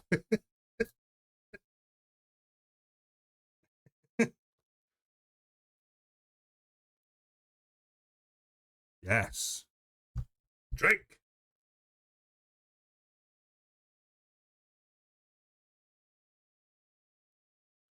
I'll pass on it. 600 worth of Zaku's and GM HC kits. It's preferred to me. Army builder right there. It is a lot of money. And it's going to be one of those perfect grades that I might pick up. I don't think I'll like flex and get one straight away. If you can consider getting something earlier flex. I don't necessarily see it that way. But if you can get one and sort of see for yourself whether it's worth it or whatever. It's kind of how I've always gone down that route. I'll pick something up, give you my 2 pennies worth. Is it worth it? What are the pros and cons and stuff? So getting something early on for that aspect, that's kind of what drives me to get something possibly early.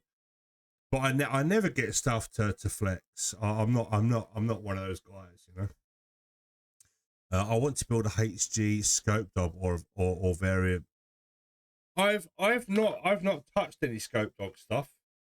I almost did, because Gunpla UK did send me a scope dog, which I've returned because I've relinquished the sponsorship. But I come this close to actually building a scope dog and get one of those reprint that they released last year or something like that. But I've not touched the scope dog. I don't think it come with a figure though, because I'd like to build the one that actually comes with a figure that you can paint and put inside. I don't think this one came with a figurine.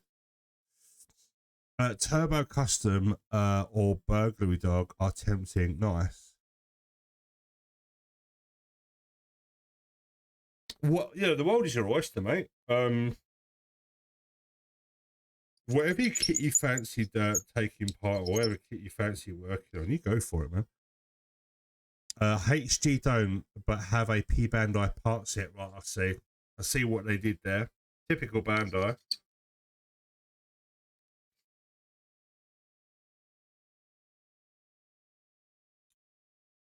Got a used car salesman. We've got a car we'd like to sell you, but if you want it to be functional and you want the steering wheel and the side indicators or turn signals, may I interest you in a deluxe edition, which is in another depot across country. Can I see your credentials? Oh, you're from the UK. Oh, sorry, you're going to have to stick with the horse and cart, unfortunately. Because that's right, ladies and gentlemen. We in the UK, we don't have access to P Bandai. So that's why I'm salty about it. Because the French do. Maybe if I go on the website and they say, prove you're French, and I go, omelette du fromage. And oh, it's cool. Let him in. He can buy some products. God damn it.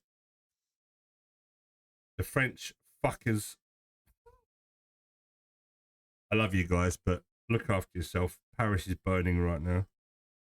It's not good. It's not good. It's not good to be a Peruvian right now. Didn't they shut the French side down for updates? Question mark. I'm not sure. I don't keep on top of that side of things, because why should I go on to pbandai.fr? Oh, I want a pbandai.com or pbandai.co.uk. That's what I want. That's what we want. Bandai. We want a pbandai.co.uk. There's already a Bandai UK. Give them access to P Bandai. They distribute kits into the UK. Now, there must be a reason behind it, because the guys at P Bandai, or the guys at Bandai UK, must have conversations with Japan and the leadership and stuff like that. They must. They must have sat down and had a conversation about it. So I do hope that one day they go, you know what? We're going to give the UK, England especially, a P Bandai domain, and we will have a party, man. We will celebrate, man. Just imagine. I know it's still a lottery because, you know, pre-orders are, once they're fulfilled, you know, we've still got to deal with the scalpers. We've got to still deal with people like snapping up all the kits and stuff. But I want to be able to have that option of be able to go on a website and pre-order kit from P Bandai. Being region locked out of that process, it upsets me. It does. It upsets me.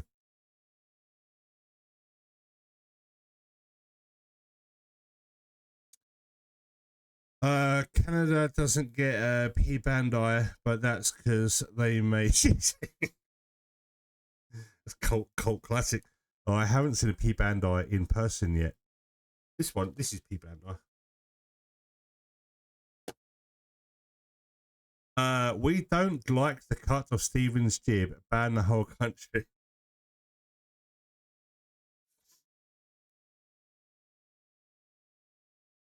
You know what's going to blow my mind is meeting the founder of Gundam Mad in July.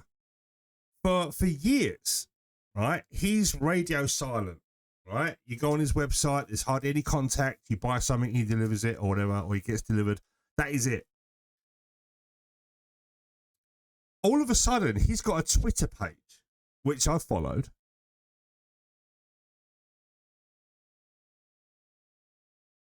Is he waking up?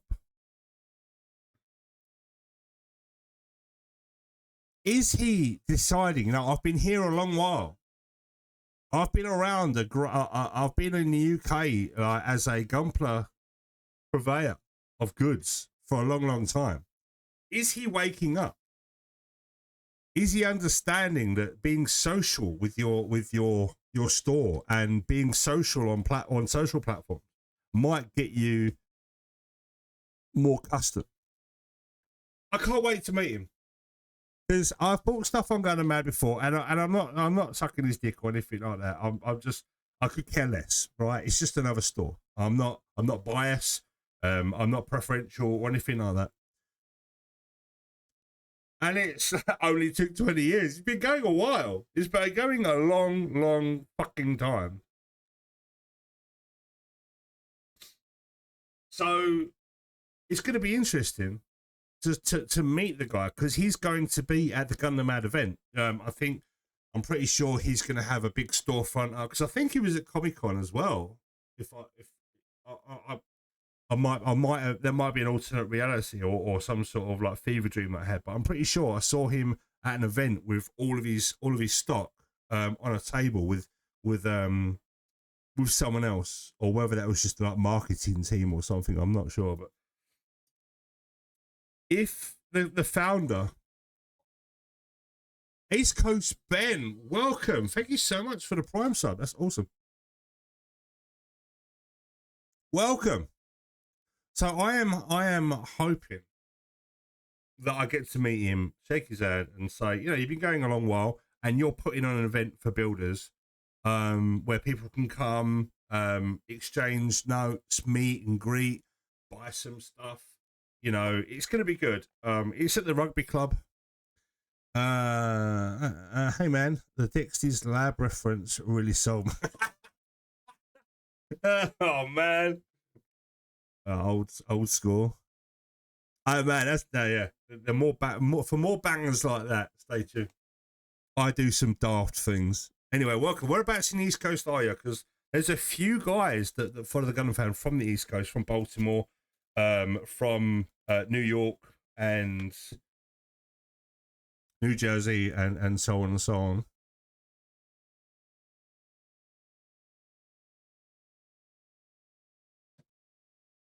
and Georgia. North Carolina, a bit more south. Nice. How are you doing in North Carolina? Because I heard people in North Carolina during the winds and floods and stuff like that recently got a raw deal. So I hope you're okay. You know, stuff that happens in America isn't lost on us over here. We do get to see what happens to you guys in terms of like major weather events and stuff like that. And I heard North Carolina got a pretty rough deal during the hurricanes and stuff like that that happened a few years ago. It was pretty rough. But as long as you're safe and sound, that's the main thing.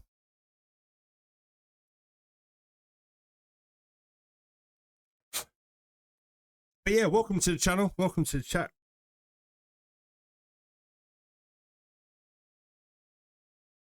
What am I doing? What am I doing?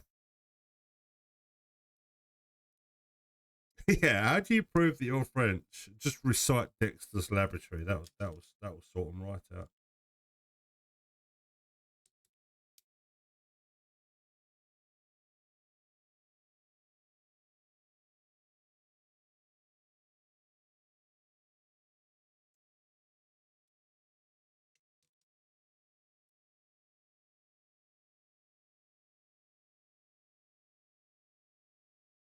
No, no.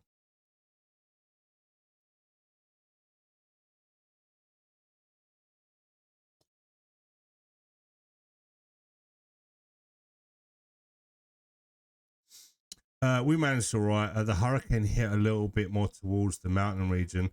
I didn't know people who had cars and houses washed away though. Yeah, that was rough. I saw the whole villages or towns and stuff. You know, bridges were washed out and there was no access.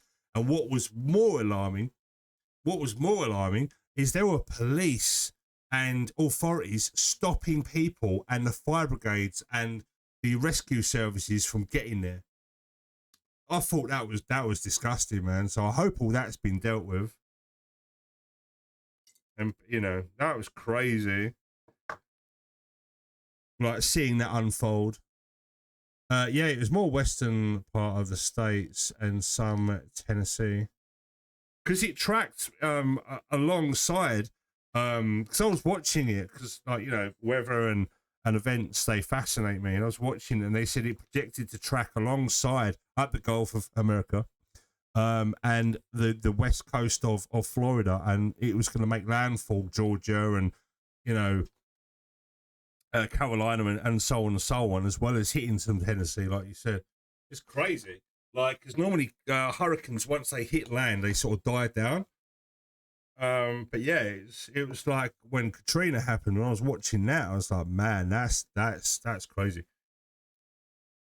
We don't get many hurricanes here in the UK, but when they do, we're normally told, oh, you know, don't worry about it. It's going to be a mild breeze. There's not going to be a hurricane.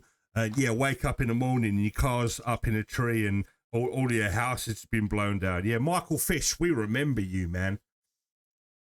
Playing jurisdiction, pissing matches in what the government is all about. Yeah. It shouldn't matter about jurisdiction when it comes to rescuing people that have been affected by a major weather event or an emergency. They should go scrap the jurisdiction. We all band together and we help these people out, and then we figure out all the finer details afterwards. Because if people died, there's blood on their hands, man. It's as simple as that.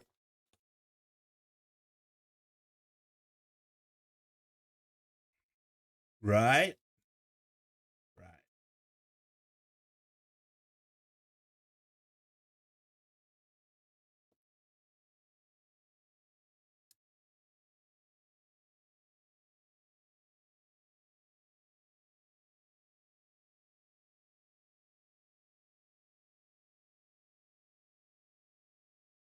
Anyway, positive vibes.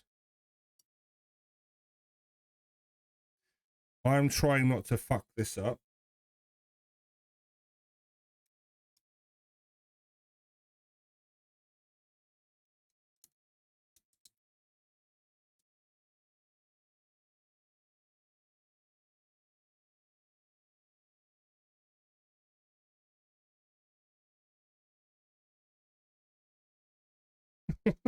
What am I doing?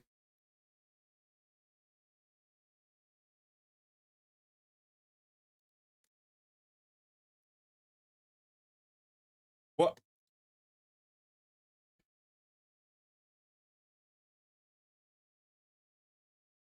Oh, it's just telling me to make these bits up.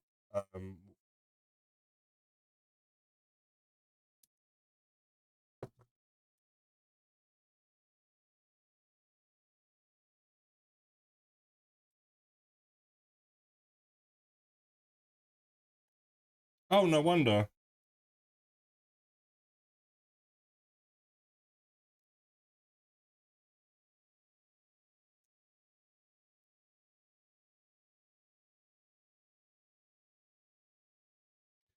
Please don't tell me I've done that wrong.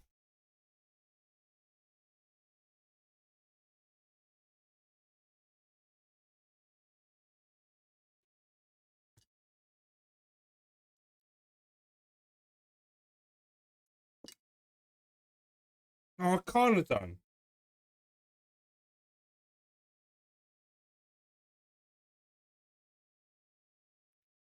Because that goes on like that, right? Ah, it's not telling me to put that bit in yet. So I've got to make that bit up, that bit up. Okay. Oh, you wouldn't believe that I'd done that yesterday and I've completely forgotten. So I need to work on this part now because I've done that there. Back in a sec.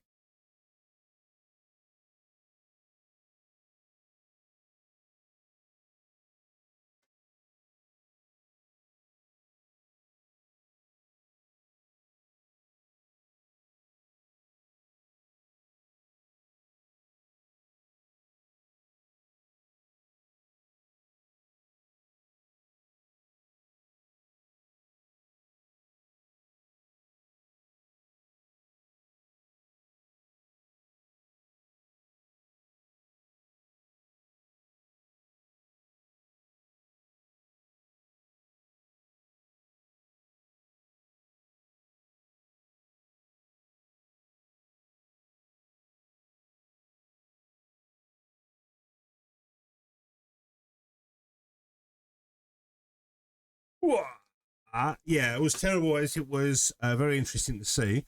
There were storms a few weeks before that saturated the ground, and then when a hurricane damped this rain, it was like, yeah. Because obviously, hurricanes draw their power from moisture and rising sort of updraft, I guess. I'm not a geologist, but the more moisture around, the powerful it gets, I guess. So yeah, it's like the country was given an undercoat, and then the hurricane was like the top coat. My ex roommates moved from Houston after a hurricane flood from North Carolina. Houston, man, Texas. I would love to live in Texas. I heard it's a really good state. I would just love to just walk around with an iron on my hip and just go to a McDonald's and get a burger and just like eat a burger and witness a crime and just shoot the guy. I was in self-defense. He was well, my life was in immediate danger, officer. And the officer comes around the corner and says, "Oh, thanks, man." And you get an award, like eating your Big Mac, you're chilling out. Guys taking the concrete challenge, and you go about your day and you get a reward from the chef. I'd love to live in Texas, man. And it's warm weather as well. Oh, and I'll be names with Asmongold. That guy's a legend. But more Austin rather than Houston. Man, my build. Build, man, build. Great morning from me and a happy day for you. Great catching you on. Really appreciate you, Resident. How are you doing? And welcome in. Welcome in. And I am building. I'm doing it. Hey, thanks for the follow, man. And thanks for the gift sub, the sub as well. I really appreciate that.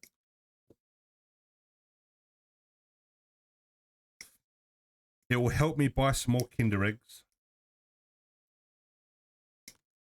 and a selection of cheeses from the supermarket.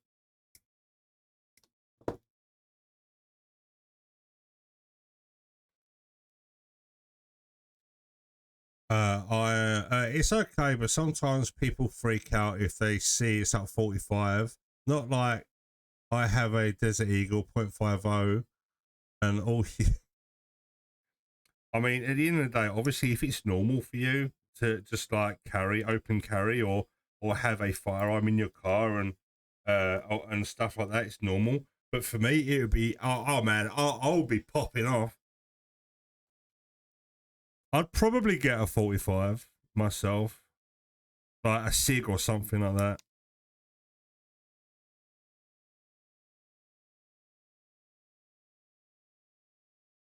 Get an Austrian variety, get myself a Glock. I did have a Glock 19 airsoft pistol and I really enjoyed that. That was a good sidearm.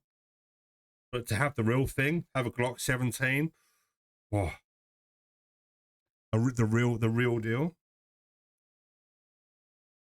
Nice. So what kind of 45? I don't generally know. I mean, Glock probably is 9mm, right? I don't even know if Glock is 45, but I've Smith & Wesson 357 revolver. I carry OWB case. Oh, you know what? You would get on well with one of my other followers, Mr. Falchion Wilder. He isn't here today, but he has a massive gun collection, and he builds historic or builds, restores, and collects historic weapons. And he does videos at the range and whatnot. He makes his own ammunition as well. I carry OWB occasionally, and it feels like it's just.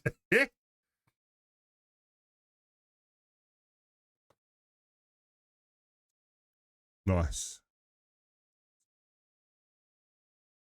I got a Springfield operator range officer. Wow.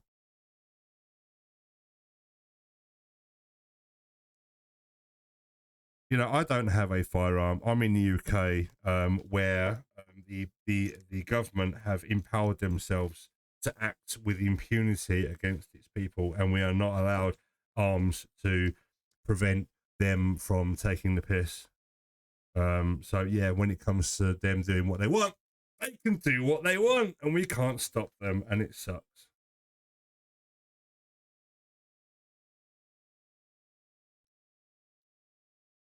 So I am in full support of the American Constitution and what it stands for. Even though I'm in the UK, I think it's a really good document, and it definitely needs to be withheld at all costs. Nothing can beat a Glock 19 though. It's my go-to. Was it a Glock 19 or Glock 17? I can't remember if it was a Glock 17 or Glock 19. It was one or the other. Is Glock 19 full auto? Because I think I had a Glock 17. And isn't the Glock 19 full auto? Glock 19 is the compact version. Right, okay, gotcha. I mean, even though mine was airsoft, it was airsoft in the UK especially. Like all of the weapons are very, very accurate in terms of weight, feel, and I mean, I had the metal rail, the composite body, and everything felt really nice. Gas magazines.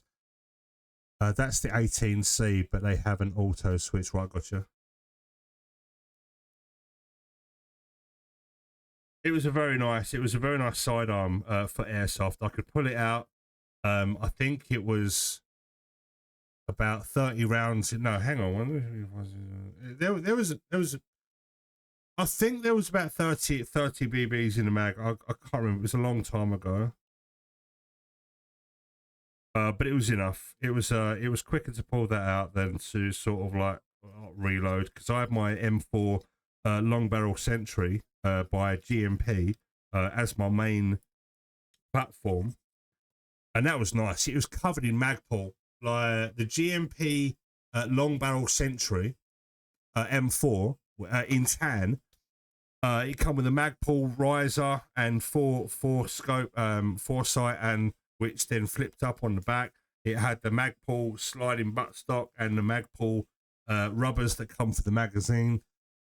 So I had all my magazines with Magpul mag grips, which were really nice. And it had a Magpul foregrip as well. It was a really nice airsoft rifle. But it wasn't full auto. It was a semi.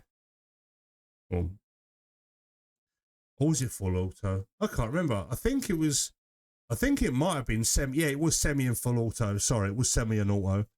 But I didn't fire it in auto because I used mid-caps magazines, which were 30 rounds or 31 rounds in each. So I didn't do full auto. But my mate's M249, that was full auto, and he had an automatic BB feeder in the box. So you just press, when you pull the trigger, you press the box or a button on the box, and it just fed like a belt fed. It was crazy. That thing just, that fired a lot of BBs. That was impressive.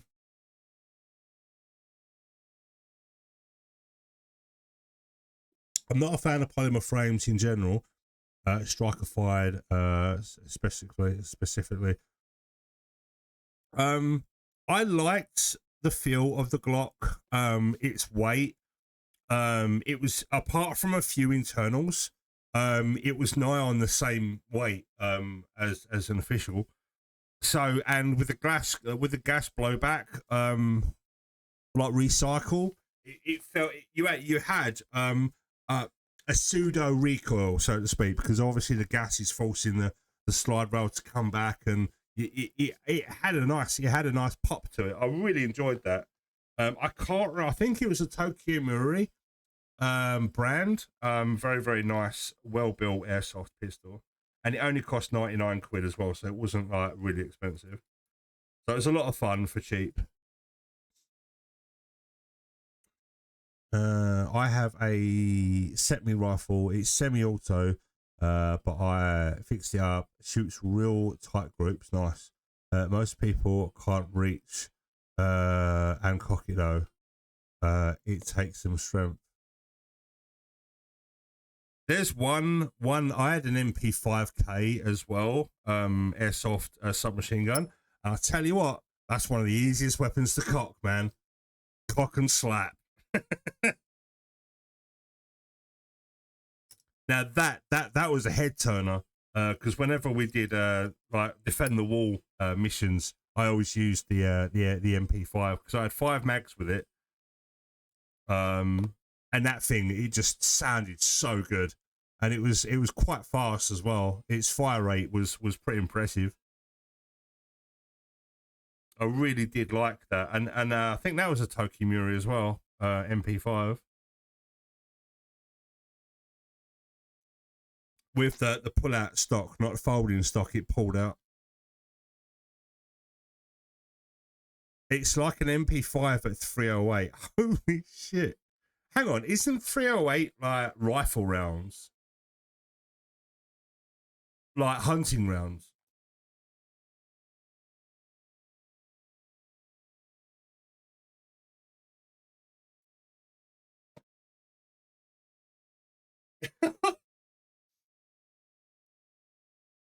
Sick. I mean, what barrel length we talking? Like 9 inches? I think the long barrel, my M4 long barrel was 14 inches, but it had a really nice 18-inch. Oh, so it is a rifle, Jesus. How can it be like an MP5 if it's got like 5 times the barrel length?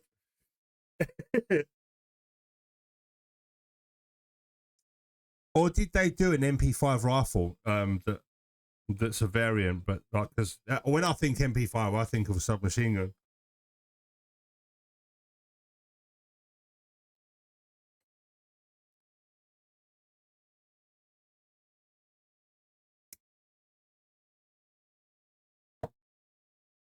Interesting stuff. It was touching stuff a little over a mile out. Jesus. First shot. But after the barrel gets hot, the grouping opens up. Right.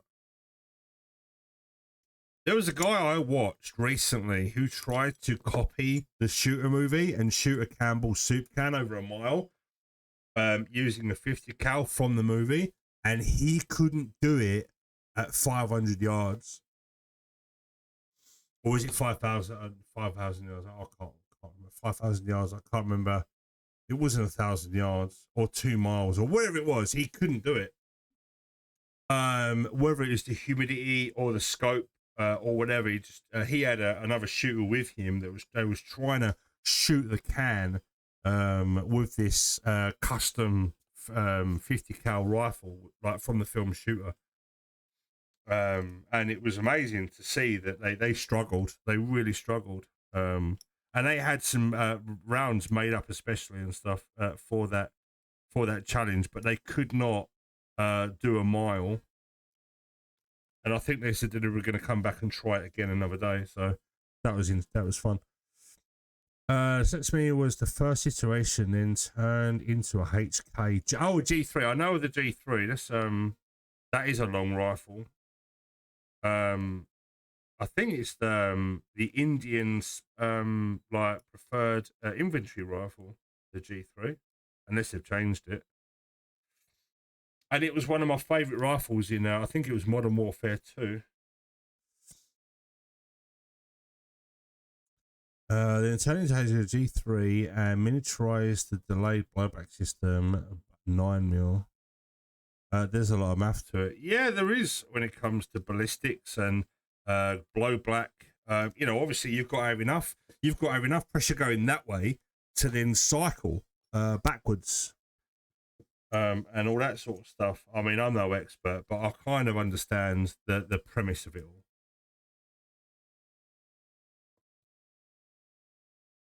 I was going to clean up a nub. I mean, that's how distracted I can get. I was literally thinking, I'm just going to just get it off the fucking piece, you moron.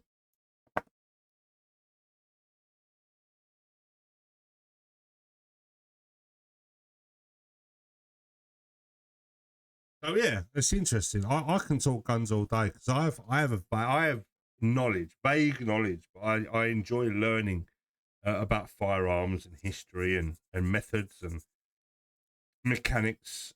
Being mechanically minded. It's a fun discussion to talk with like-minded gun enthusiasts. Because I'm a gun enthusiast. I have fired some real guns in my time. Don't get to do it often in the UK. Shotguns mainly.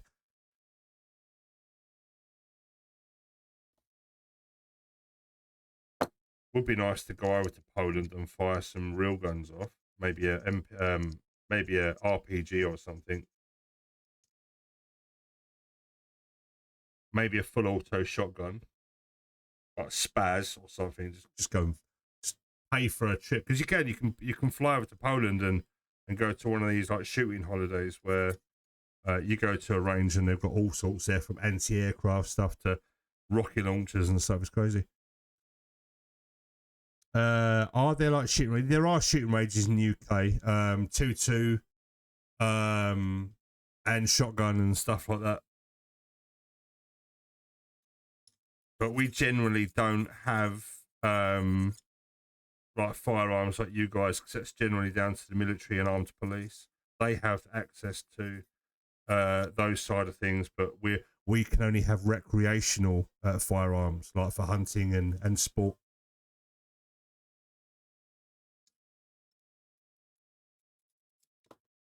As in vermin hunting, like if you're a farmer and a farmer and you want to get rid of some vermin on your land, you can get like a 2.2. I fired some 12 gauges and some 20 gauges, some pump actions, but you're only allowed 3-round pump actions in the UK. So the chamber is limited to three rounds as a requirement. It sucks, man. It really does suck. But if you're clay pigeon shooting, it's down to preference because they're all going to be the same in terms of like their capabilities. but then it's down to brand and the specific hardware and stuff, I guess. And Uzi is recreational. Yeah, said every Israeli out there. Yeah, the Israelis brought us some really weird weapons like the Desert Eagle and the Uzi 9mm. They got some crazy weapons, man. Well, I don't think anyone has firearms like the US. Again, I can be a bit egregious. I do think there are places in Eastern Europe which will probably rival the Americans in terms of like access to firearms and stuff, different breeds and varieties, obviously. But you know, you've only got to look at the Baltics and stuff like that, like say Poland's and stuff, and they're willing to shoot fucking migrants trying to get on their land. If you've been paying attention, they are literally that the government has said their army can shoot and kill people trying to cross into their country. They're crazy. I support the Polish. Well, I think anyone as the first time I shot an Uzi, I was pleasantly surprised. Shot very nicely. It's a very balanced machine, isn't it? Because it's almost like a T. From what I remember in seeing the movies and stuff like this, watching Arnold Schwarzenegger like shoot it like in one hand, like no big deal. I thought that was quite impressive. But the only time I fired a Uzi is in a video game called Operation Wolf at the arcades, where they got two Uzis on the arcade, and you got to shoot the helicopters and the missiles coming towards you. Operation Wolf, man. That's the only Uzi experience I've got, and I was damn good at that game as well.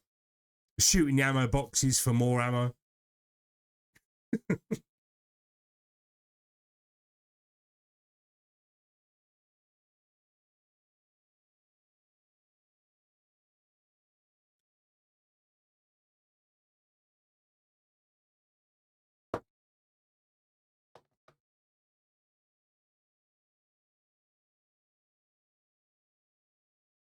And if you've never played Operation Morph, you've not lived. I guess it counts.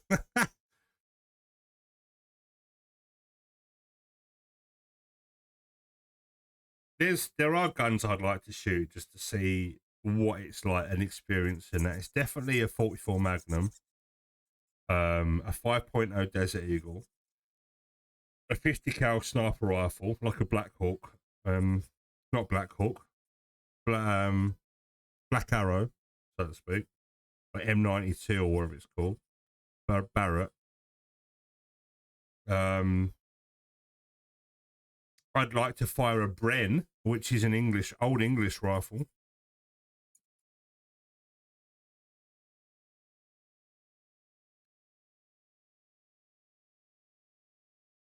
And I'd like to know what it feels like to fire an RPG. I'm not going to lie, that seems quite a satisfying thing to just watch something leave your person and go down range and then eventually blow something up. I mean, you know,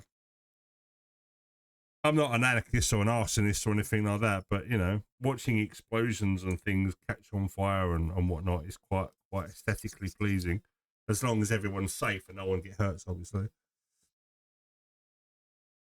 I'm relatively new to Gunpla. What kind of nippers do you use? I got some steady, single-sided nippers off Amazon, but I see everyone recommending God Hands. Is it really worth it? Well, I've not tried the steady, and I would like to get some. But I use a mixture of Display, which are 3.0, and God Hands, the SP120s, SPM120s, and they both do the same job. But God Hands, I don't know what it is about their blade. I don't know if it's tungsten or whatever, but it feels like it's effortless. They're very fragile, by the way, and even though they're quite pricey, I really love the God Hands, but they are a bit on the delicate side. So I am afraid to drop them because this one's bent. I do need a new set. God Hands. They're worth the money because when you cut through plastic, it's like a hot knife through butter. and it's such a nice feeling that you feel no resistance. It's like snip. It's so clean, really well worth it. They're a good investment, especially if you want to expand your tool set.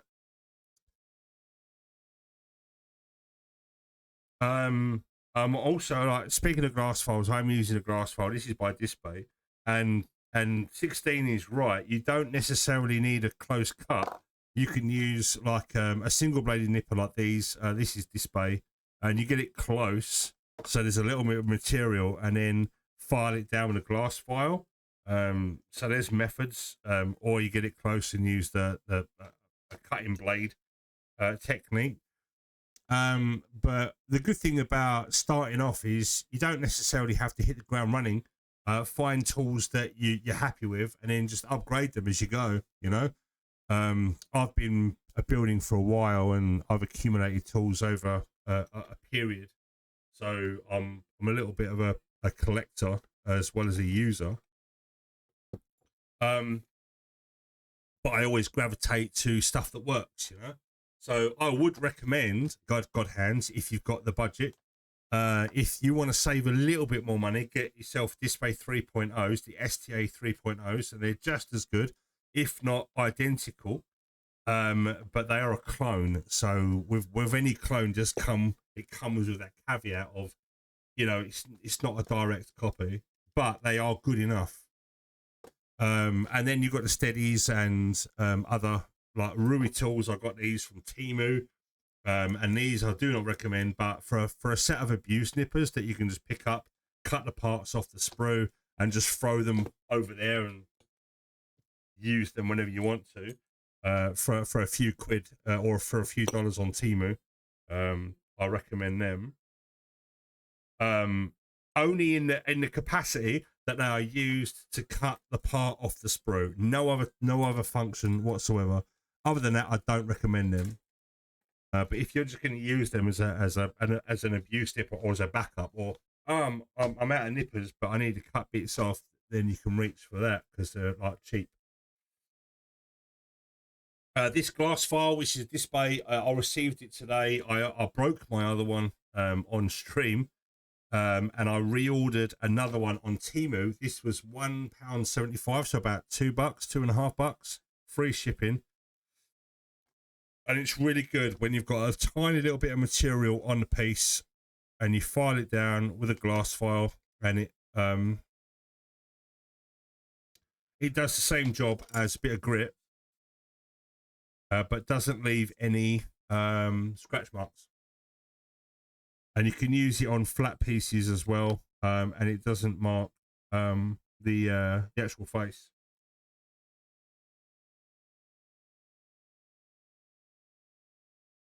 So what am I doing? I'm putting these two together because that's what I need to do as per instructions. Just got to remember what I'm doing.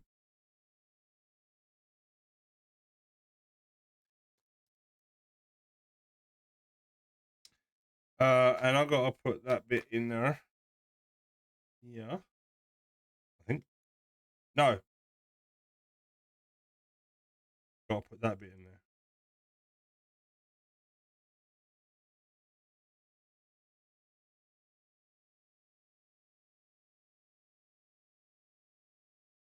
That bit on there.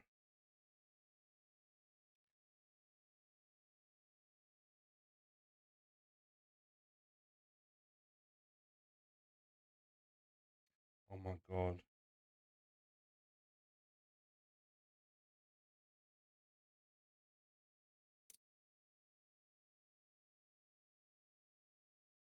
For remembering what to do, you know, I am a nightmare at following instructions.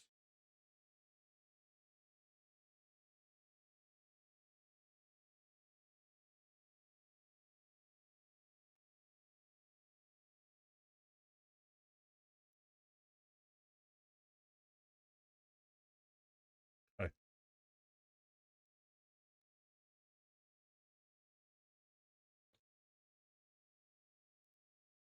I got you. Yeah, I'm probably 10 or so kits in over the past few months. Well, welcome to the hobby, at least.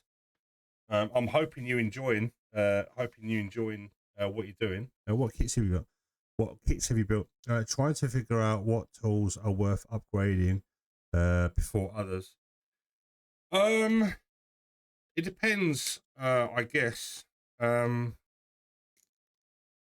But when you do upgrade to the more bougie tools and the name brands and stuff, you then get into like the what's the term? Like the enthusiast side of the hobby. So it's up to you, your budget, what you want, how far you want to go into the hobby, how much you want to spend. You don't necessarily have to use brands. You can use Tamiya nippers. You can use Mad nippers. The steady nippers like you've got. And it's all down to technique rather than tools, really. If you watch certain techniques, or certainly if you stick around in the channel, over time you might learn a few things. I don't necessarily try to purvey bad habits, but for the best outcome, I do have a method.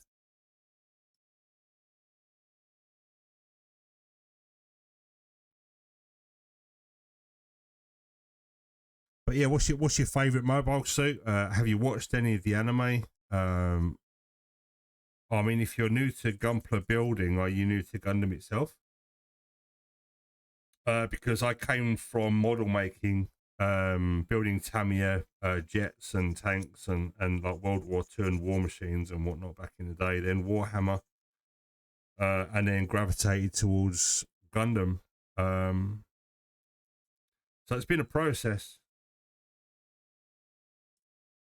And it's weird because like building a tank, like I don't know, like a Tamiya T90 or something like that, and then going from that to Warhammer, and then from Warhammer to Gundam, they're very different hobbies with very different techniques.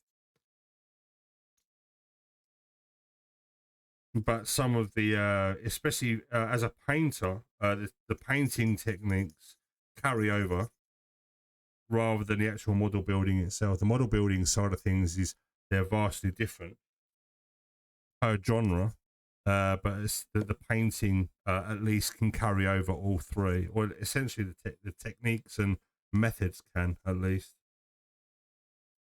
Not big on the anime. I painted Warcraft models for a while for fun and wanted to continue doing something with my hands. Picked up a Gundam kit a few months back and fully addicted now. Welcome to the rabbit hole. Now behind me, this I cleaned this up yesterday. There was more. I've boxed up two. So there's two boxes in there. I've really loving the Witch of Mercury lot. They are good. That's a good starting point. Them high grade kits are really good. I've got a bunch of them next to me. I'll pick one up.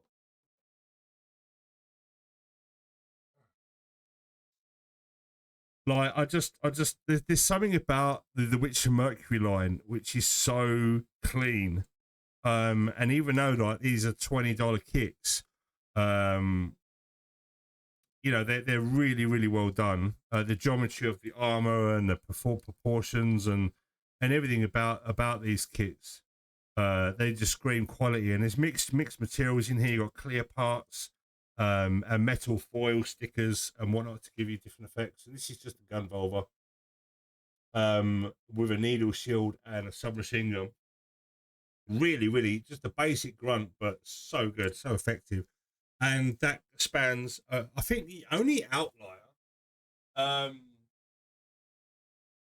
in Witch of Mercury that stands out to be a completely different vibe from everything else is the Pharact, which is kind of, it's like a Zorwart, but like the Gundam version of a Zorwart. So like you got the Zorwart and the Pharact, and I think when you look at absolutely everything else in Witch of Mercury, the Pharact sticks out to be something completely wild, and the only other things that are relative to it are the Zorwart and the Zorwart Heavy, for example.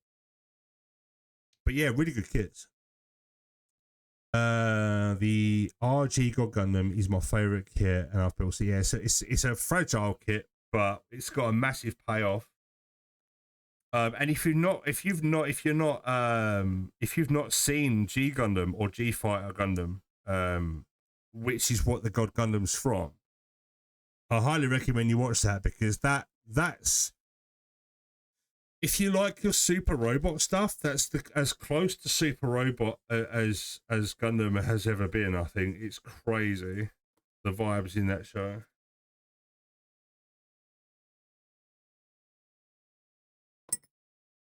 If you like super robot, that is, or aware of it.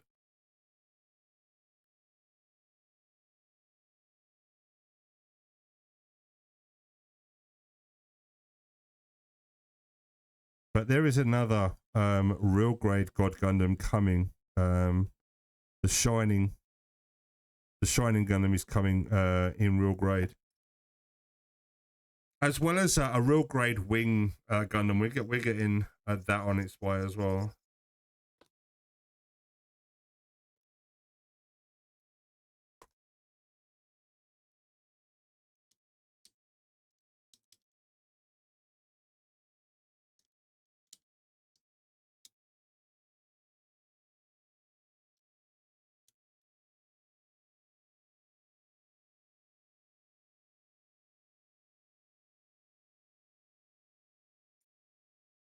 And we find out soon what new Gundam kits are coming, because there's going to be another Bandai reveal within the next couple of days. So that's going to be interesting. I can't say that I'm a super robot. We'll check that though. Work from home and have time, have something up on the background. Yeah. Super robot like Gal Gai Gar, anything from the Brave series. I mean, even Gundam is super robot. I consider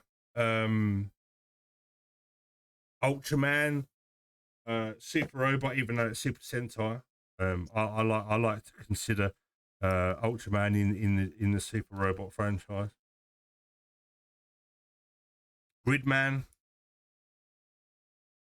Super Mazinger G, Mazinger. It's a genre, yeah. Super Robot was around before Gundam was. Where it is piloted mecha. I think that's what it classifies as a super robot, is it's a piloted mecha.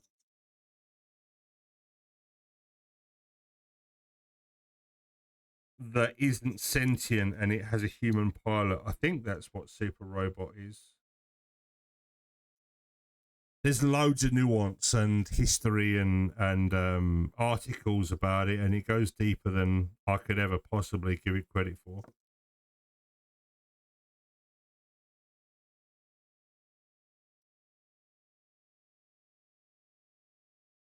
And it goes back to like the 70s, the 60s, 70s, when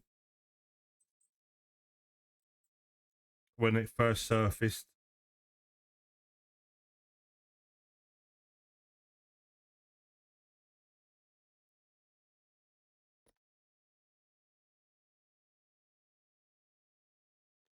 Blech.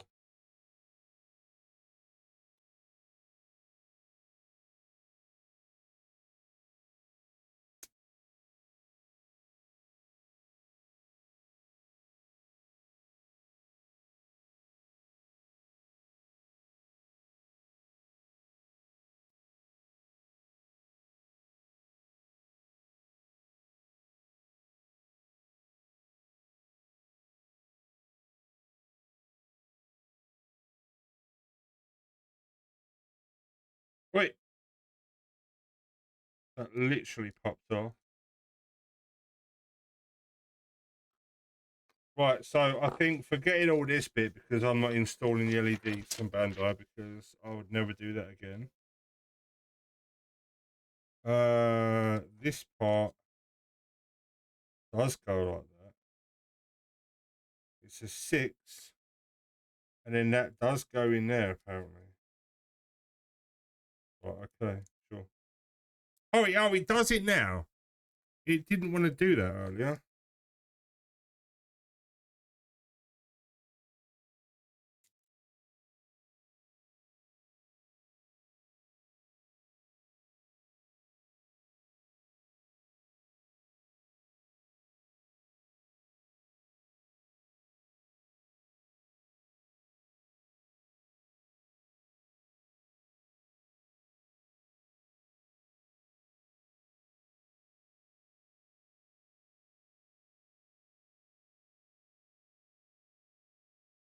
What is going on?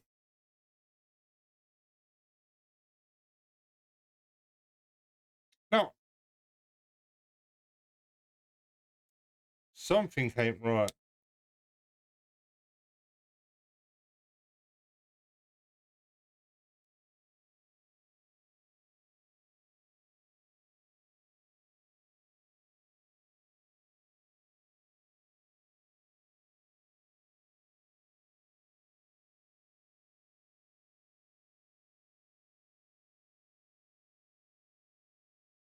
That's because I was doing it fucking wrong the whole time.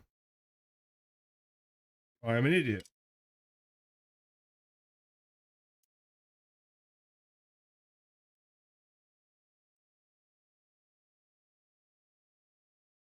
Well, shit. Almost done. No. No. There's probably going to be about 10 parts to this series on YouTube. So we're on episode 4 or part 4. But we are getting there. We are getting there. And welcome, Rashai. How you doing?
Legs.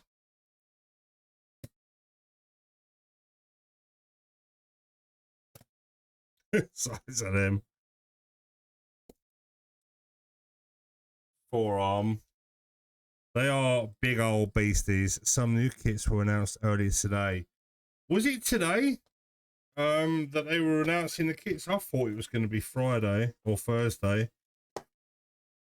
Oh, it's the 3rd of the 6th. Yes, it's probably today. Oh my god.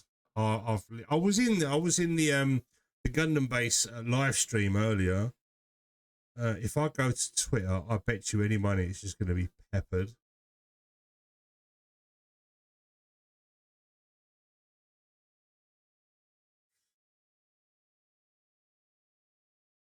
Okay, so Bandai want to hear what you would like for the MG range to be reprinted. Poll should be up in July. I'm going to type this. I thought this was...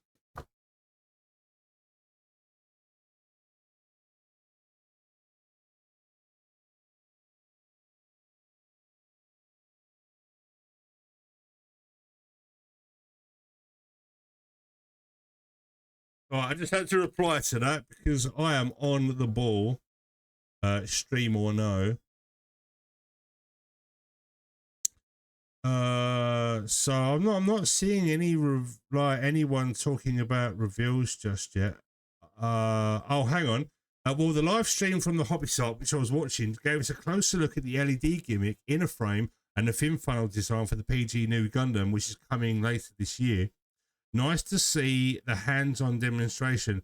I stopped watching because I couldn't understand what's going on because there was no subtitles, but it certainly looks like the extreme element is all of the like LEDs and inner frame workings unleashed. Sorry, the unleashed element, which is on par with the perfect grade. So it's going to have various armor layers and so on. So it's going to be a big old boy. So that was good to know. I just didn't stick around. I didn't stick around in the chat or the actual live stream. They were speaking in Japanese, and unfortunately, I can't speak Japanese. Thanks for the link. Let's have a look. See on Reddit. Okay, entry grade. There we go. We got a wing kit entry grade. We got a HG Zaku GQ, the MG 1100 Barbatos Lupus, which we knew about, which isn't really a reveal. The HG 11 Rhodey, 144 Rhodey we knew about. The white and red, white Gundam, white Zaku, and none of these are new. We knew about all these. These were released. All these were. So if these are the kits that they've dropped, we know about them through other means and other media. So nothing there is new to me. I don't know if posting links is chill or not. Yeah, you can, as long as the link isn't like egregious, aggressive, malicious, sexual, or dangerous or whatever. Whoops, my bad. Sorry for getting hopes. No, it's all good. It's all good. No worries. You know, by all means, spread information. If it's published, it's not disinformation or misinformation. Don't worry. Just I thought we was looking at something new. So if any of the other stuff that's been published has been made official via possibly some leaks, I don't know, but I'm pretty sure we knew about a lot of those from the past few weeks or so from images and whatnot. So if they're making it official now and it's the official release, then okay, yeah, nothing new and surprising. Normally, like when something is new or released, I got a 2.2 million view tweet that I put out the other day because I thought something new was coming and it was all rendered to look like Bandai had done it officially. Turns out it was fan art, and I fell for it just like 2.2 million other people because I was like, what? And everyone else had the same idea. And it was like, wow, is this new? Hope it comes out. It's like, yeah, me too. Turns out it was fan art, and I fell for it. It was a good one. It was a really good bait.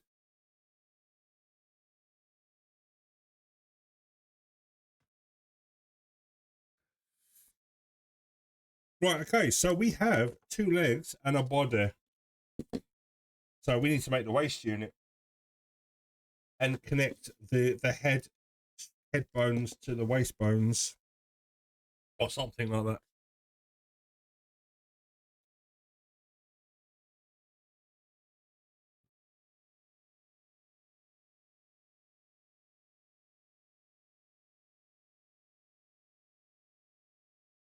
Right, I've got 2 Qs. I now need an O.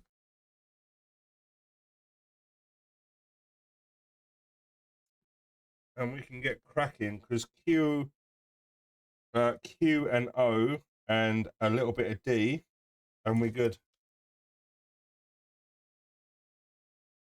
We've got a little bit of D. Size of that hip joint, crazy.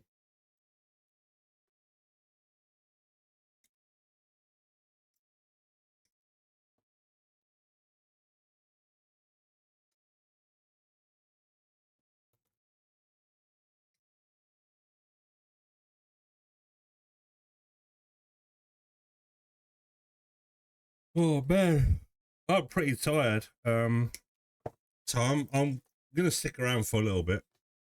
I'm gonna try and at least make this a 4 or 5 hour stream. So I'm gonna be around for another 2 hours yet.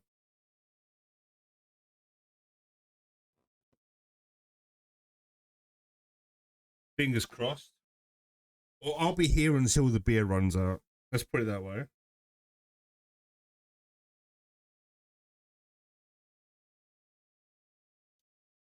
And then I can make myself a nice. Oh, you know what? I went to the shop. I forgot to get tea bags. I've got some Earl Grey downstairs, which I don't mind, but I do prefer various different other teas.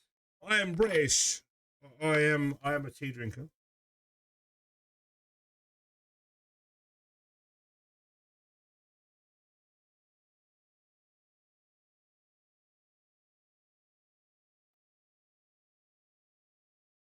So if anyone's interested in getting into the hobby, I have chosen to join Just Chatting because I thought, why not? I am just chatting. I'm just chatting to you guys, and I'm just building Gundam while I do it. So some Earl Grey and crumpets, then Governor. Oh, I do like my crumpets. Don't get me wrong. Crumpets with a bit of Marmite on there, or Vegemite. So I don't mind some crumpets in the morning, especially if they're nice and crispy. Loads of butter, loads of Marmite. 3 of them, maybe 4 if I'm feeling peckish.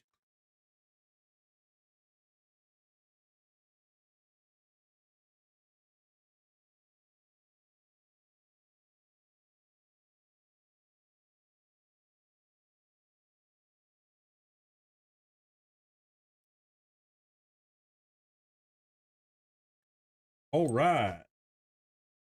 That is the hip unit. All right. You've lost me with Marmite. The only thing I don't like is the Marmite crisps. I like Marmite chocolate. I like Marmite Twizzles or Twazzles or whatever they're bloody called, Twiglets. Which are like cornstarch, like crisp snacks that are coated in Marmite. I like Marmite itself. I like a Marmite drink, a spoonful of Marmite in hot water and a bit of pepper. Straight down, nice. Marmite catches a bunch of bullshit, but I like it. You haven't lived until you've had a homemade southern biscuit, though. I think we call them scones here. In the UK, we call biscuits biscuits. You call them cookies. But we still have biscuits and cookies in the UK.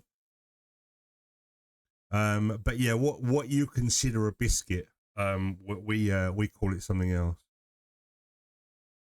And I do like scones. Oh my god, I love scones. They're so nice. Whether they're savoury or sweet. A cookie is a biscuit, but a biscuit is not a cookie.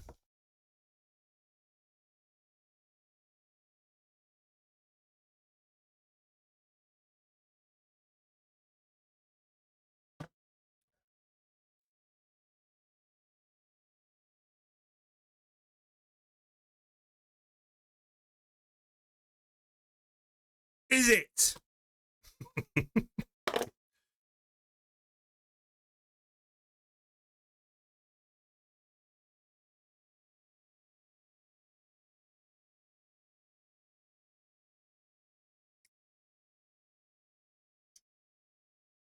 I like them pink wafer biscuits, man. They're old school. I used to like them a long, long time ago.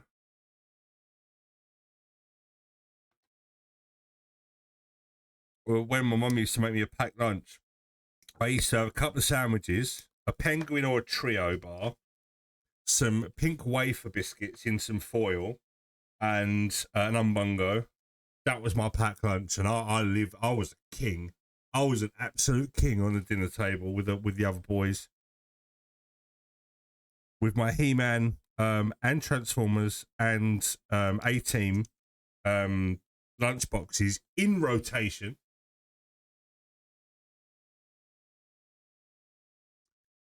And with the lunch boxes, they did come with like a plastic flask with each one, but I didn't like them. They took up too much space in the box, so mum wouldn't fill them with juice. She'd just give me an umbungo, and that gave me more real estate for other snacks and goodies. That's how I rolled. had to Google scone. Looks familiar. In lieu of homemade biscuits, Chick-fil-A biscuits are a solid. We don't have Chick-fil-A here. It's criminal. We need that. We need an In-N-Out and a Chick-fil-A in the UK because we've got Five Guys, we've got Wendy's, McDonald's, KFC, Taco Bell, and so on and so on. But we don't have Chick-fil-A or that I know of, or In-N-Out, and we need those. We need that shit here in the UK, like now, like yesterday. Oh, we got Subway as well. Oh, we need Popeyes as well. You can keep White Castle.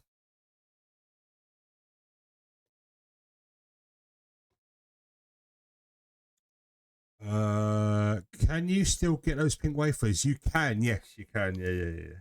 We sell them in Tesco. I do like them, man. I really wish that there was a chocolate covered version, like dipped in chocolate and like left to sit like that pink. Just imagine like that pink wafer. There is an equivalent. It's called, I think they're called blue ribbons. And blue ribbons are like an equivalent of that, like the crispy wafer covered in chocolate. Man, I love blue ribbons. Ah, they're so nice.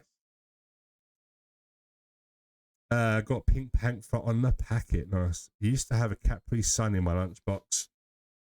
That's posh. If you had a Capri Sun in your lunchbox when I was growing up, your family was minted.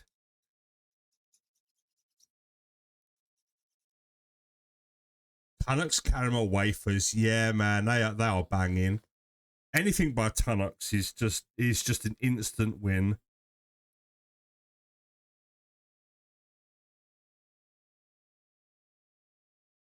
This song reminds me of the first mobile Gundam game I ever played. I can't remember what it was called, but it was a bootleg Gundam game, and it was kind of like a team fighter. And you had automatic battles, and the UI was a ship, and like your home thing, you done that daily tasks and stuff like that. I can't remember what it was called, but this tune was the menu music. I really enjoyed that game, and you had friends, and you joined their battles and helped them out as a guest and stuff. And this was ages ago. This is like 10, 12 years ago, easy. I really enjoyed it, and I just stopped playing it for some reason. I was on it for ages.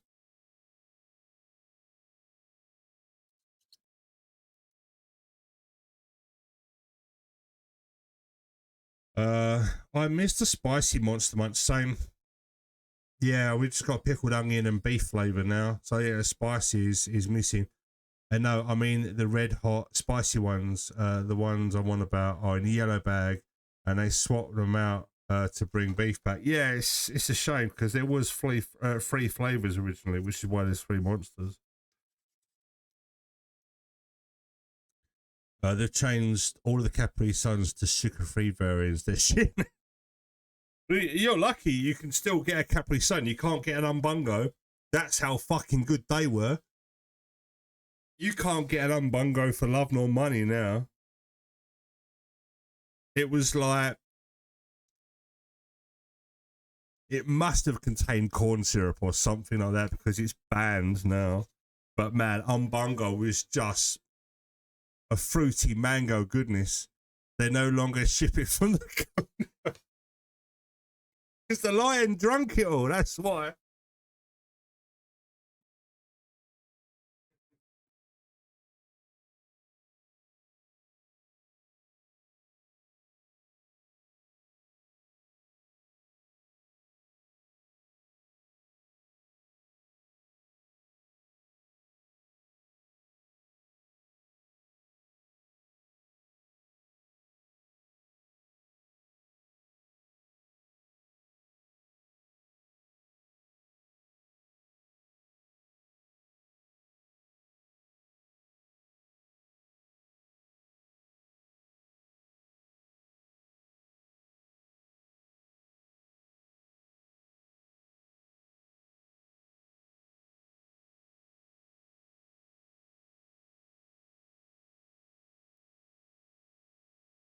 Oh.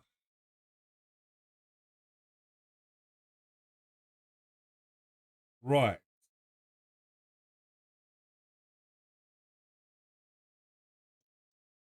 I need the poms. Poms, poms.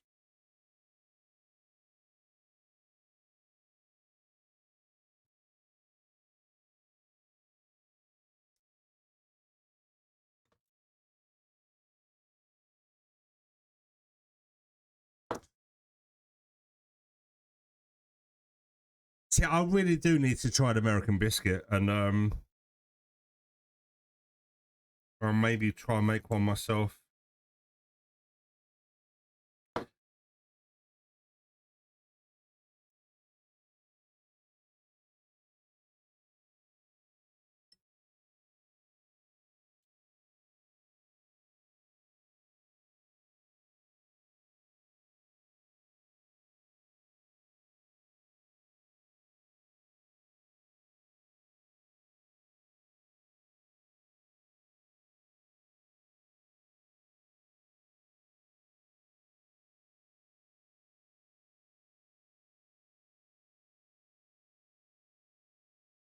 Because biscuits and gravy is something I'm really I like the sound of, but in the UK, having gravy with your custard creams, it doesn't sound very appealing.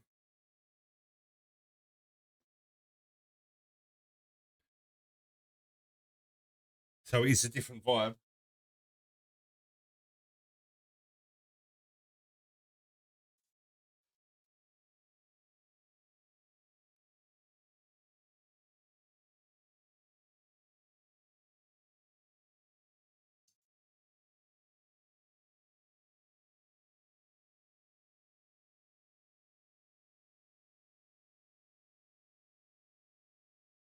But I do like dumplings with stew or gravy. Dumplings and I suet dumplings. Oh, they are so good, especially with a bit of sage and onion.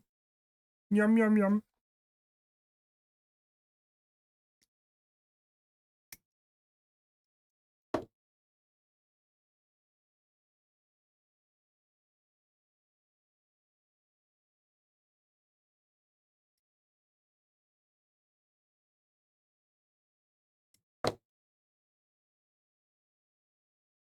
Oh my god, you're talking about the Gundam game with auto battles. Actually, activated some crazy memories in my head. I completely forgot I used to play a game called Gundam Flash Game online.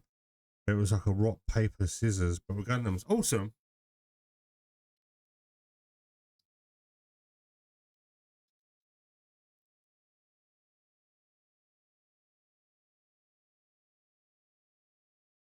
Yeah, memories when they get unlocked, it's crazy, isn't it?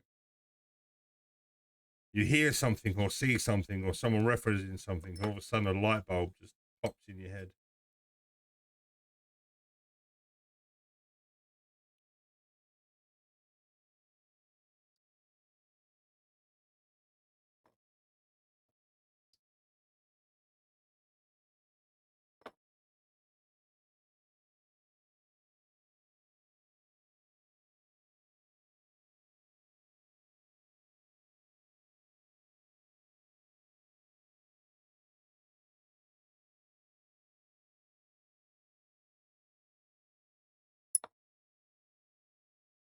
Just frantically googled it. It was Gundam Wing, a wing assault.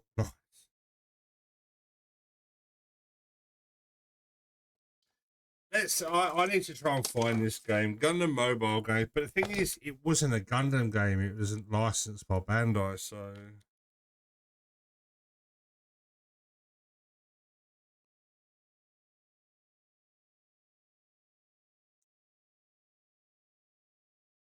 Oh.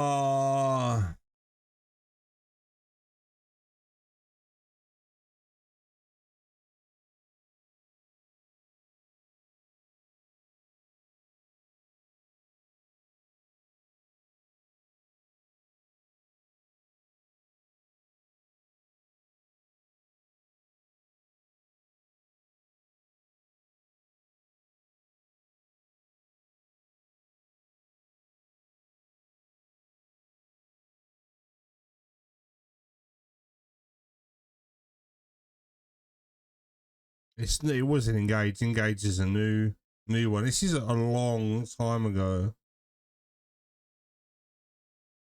I'm not going to be able to find it. See, I think I had to unlock it via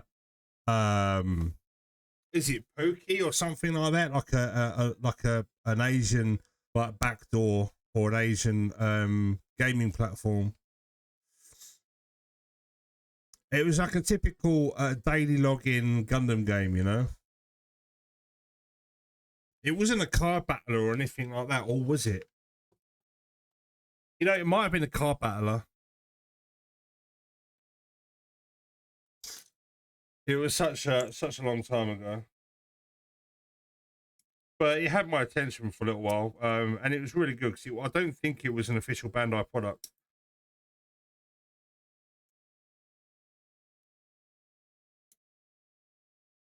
And yeah, I think it was a card battler that you could once you've unlocked different cards, you could merge them and make them like make them more powerful.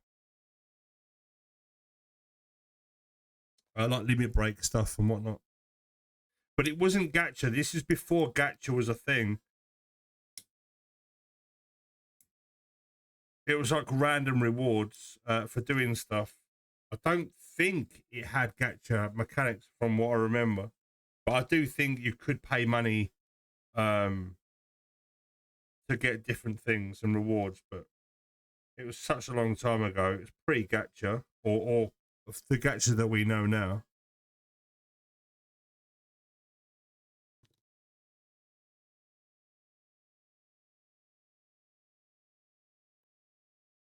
And I remember like I had a Thrones Vi, a Throne Vi. I had the Trinity, and when you had all three of them, you got like a bonus effect in your fights and whatnot, and increased the CP or the ability of your team's output number, like your power level, so to speak.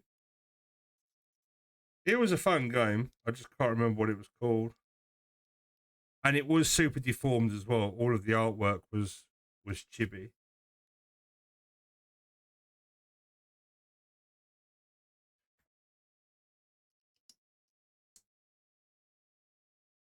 Penis.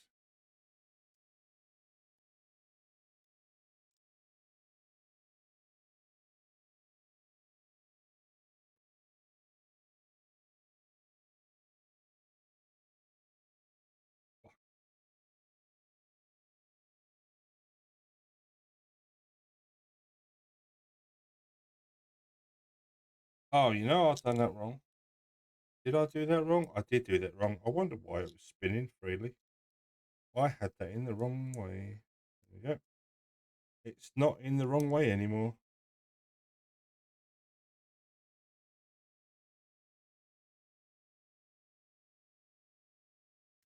There we go. It's got a little bit more tension in there.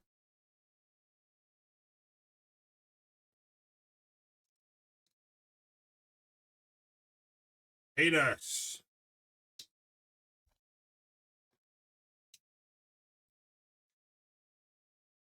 What do you gonna hang till 18 when I go live? So yeah, I can raid you if you want, if that's what you're getting at, Drew.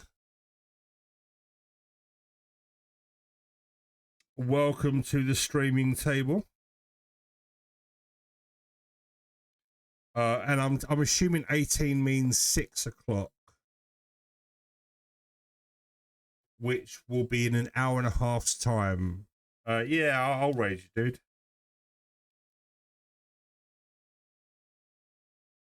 Little cheeky plug there. Nothing ventured, nothing gained. It's all good. So, but now, theoretically, I can make this into a Gundam that can stand up.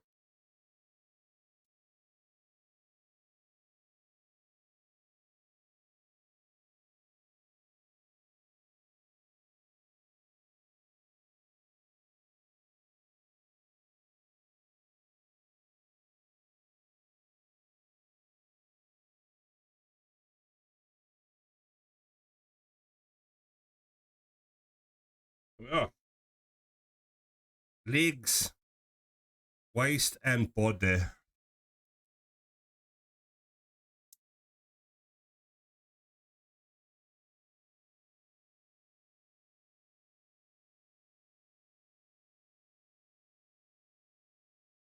Yeah.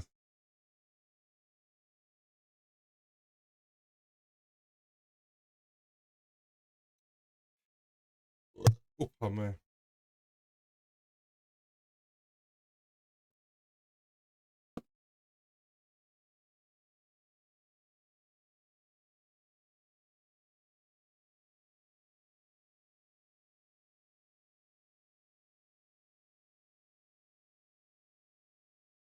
It does have waist mechanics, but I can't be bothered to sort that out now. No LED set, no, because the Bandai one is trash. And I'm painting this kit, so I will decide whether I get the Cosmos set or not.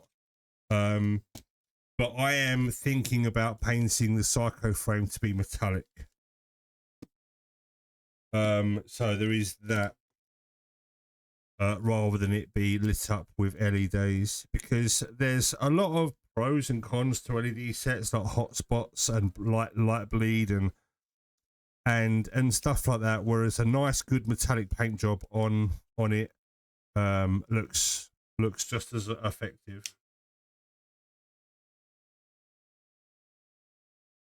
And it would speed up the process as well, not having to worry about electronics. Maybe in the head.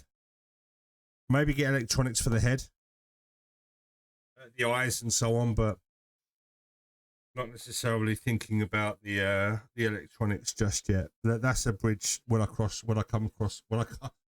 That's a bridge I'll cross when I get to it.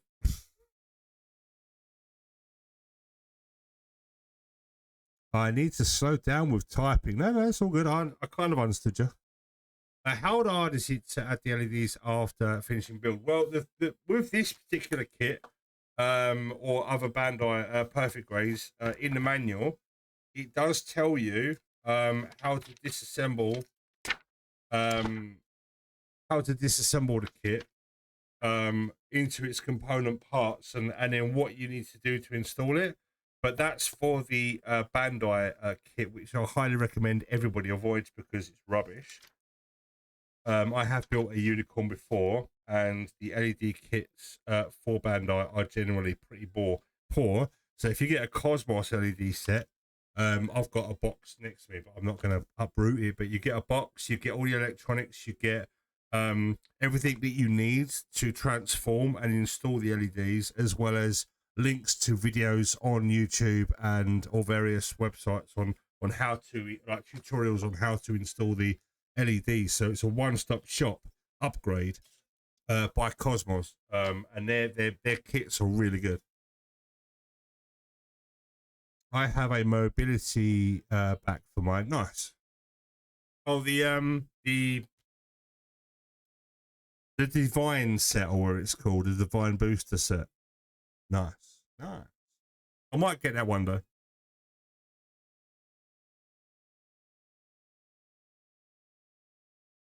That reminds me, I still need the LED lighting set for the aerial still. I do have that. I won that as a competition prize.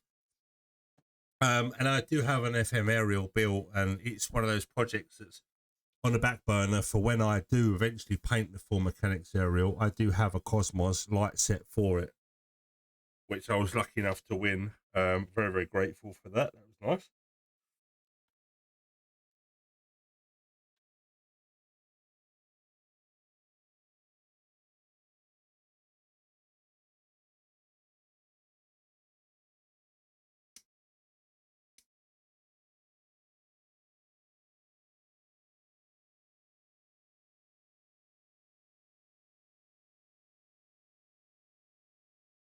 Bit of a quiet track, this one, so you might be able to make it out.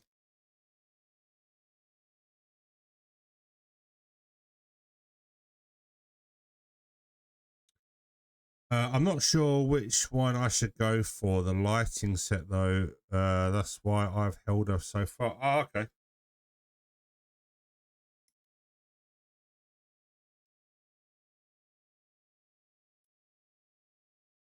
No problem.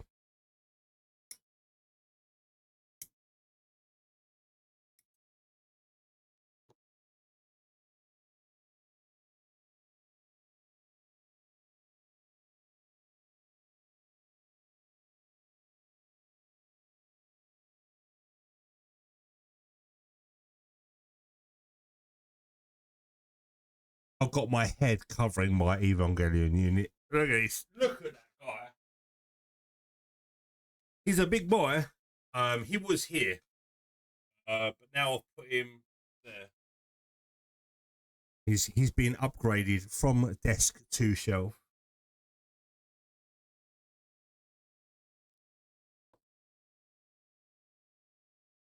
And you know what? I really want them to make a Shin Evangelion. And if they have already made it, I need it on DVD, or I need a link to watch it immediately.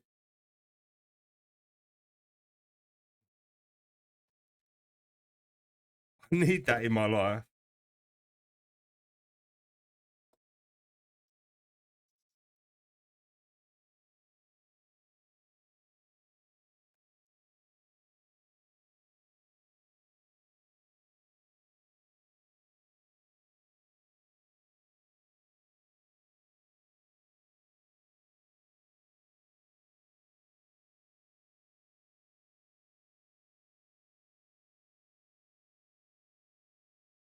There's a big space in the back for the LED unit.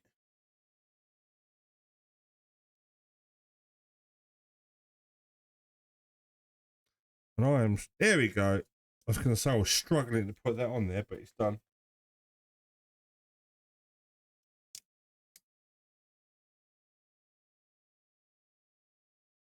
Oh, I should have put that on second because I'm an idiot.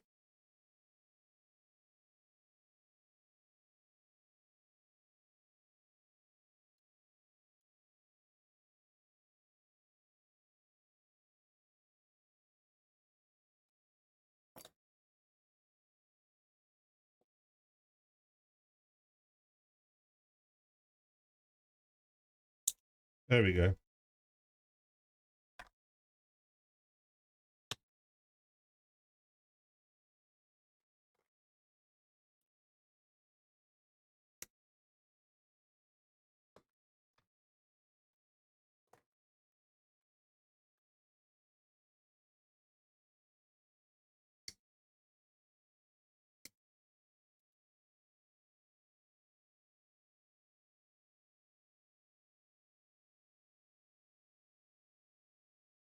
I'll send you a DM later over a question I have on something streaming related. Okay, no worries.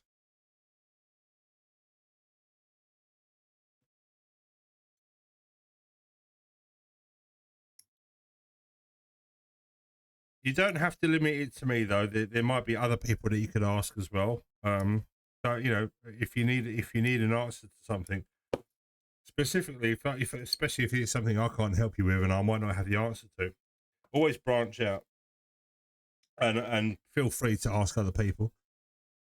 What are your thoughts on the G-Quacks line? I've only built two, the Zaku and the G-Quacks itself. I can't believe I actually pronounced it correctly that time. Yeah, it's all right. I don't mind them. I am specifically looking forward to the Red Gundam and the Gelgoog and the Doms. But I definitely need a G-Fred the most. I just hope and pray it's not going to be a P-Bandai. But I've got a sneaky suspicion that the G-Fred's going to be P-Bandai.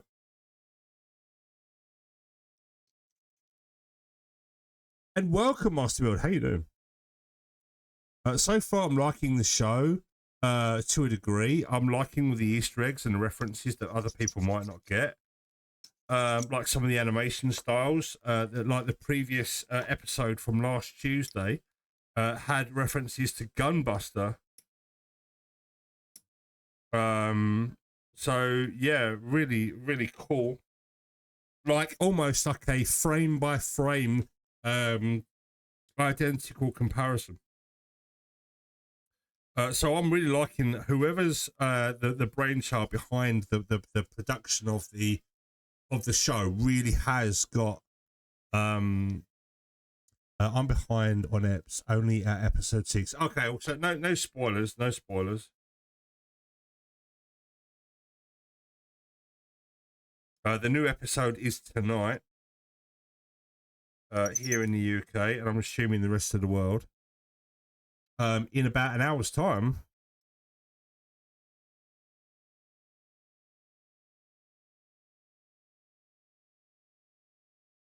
Doing good. Just got off work. Nice. You have helped me already, so think you are able to help me with this one. Okay, I'm glad.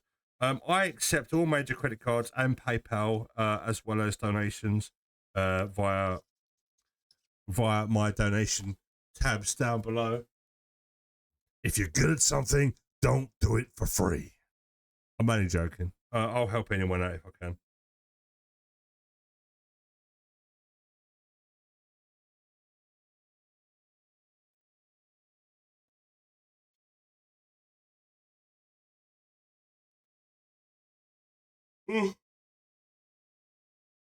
Oh yeah, by the way, don't use credit cards.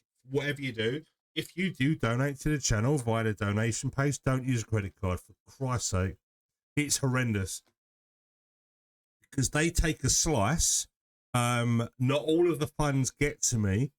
And there's a waiting period, like a 7. I mean, I remember Panic, he donated $30 via a credit card, and it was an absolute ball ache. On his end, my end, it was just crazy. It's just easier to use PayPal if anyone wants to help the channel out. For reference, I wasn't baiting anyone into a donate. I'm just saying, it's yeah, don't use a credit card. It's shit. It really is.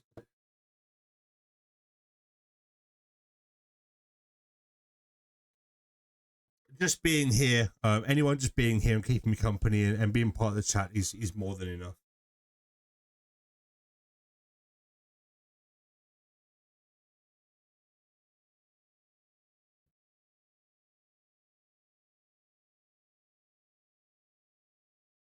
And yet people still send me stuff, don't they, Lily?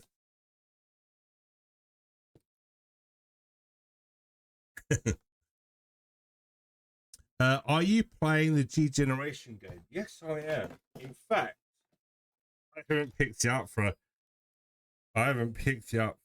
a couple of days. So let's see what I'm missing out on, because I haven't played this for a couple of days now. So there might be a new event, and I might need to download some bits. I'm not sure.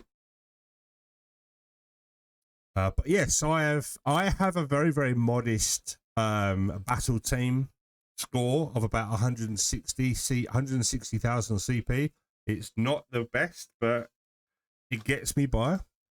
A lot of people have smashed through all of the story. I'm still slacking behind. Yeah, I knew I had to download something.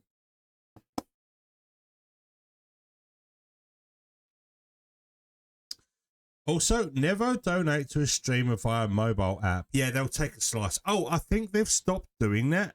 I think Apple and Google have come under fire recently because Epic have brought it to the court's light that them taking a slice of services and stuff has been deemed unlawful.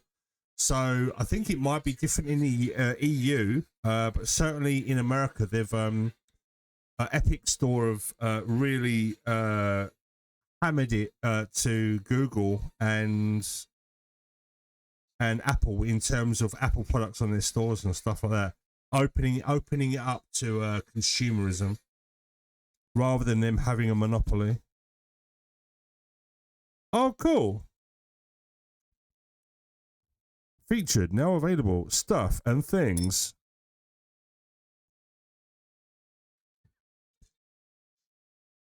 But yeah, if you're going to donate to a streamer, just do it via PayPal. You know, everyone's got a PayPal account, and all you got to do, you know, again, I'm not baiting, but it's as simple as going down below, clicking on the link to tip jar, and it will bring you up to how much you want to donate. You click an amount, you put a little message in there, you press button, and then I think PayPal does all the rest.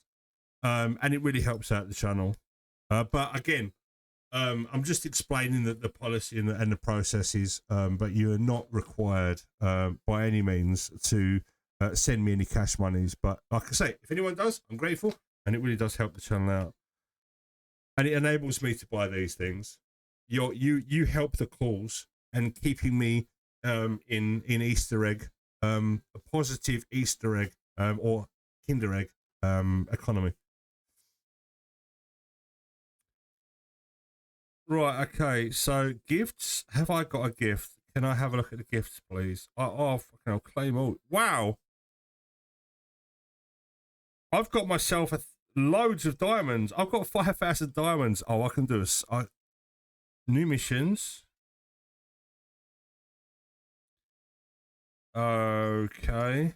Okay, some new events, I guess. Base. Harrow. Give me stuff. Thank you. Okay, just all the daily stuff. Get all this nonsense out of the way. Now we get to open Stardust Memory shit, man. Let's go. What's this? Oh, it's a Stardust Memory. Is a new if I go to the stage, main stage, is Stardust Memory going to be open like that? Oh no, it's an event. It's not a main stage. Okay, fine. Cool, I guess.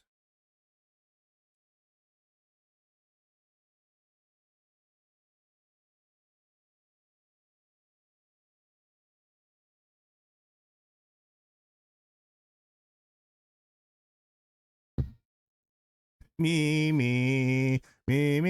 Oh, so it is an event, but it's a special event.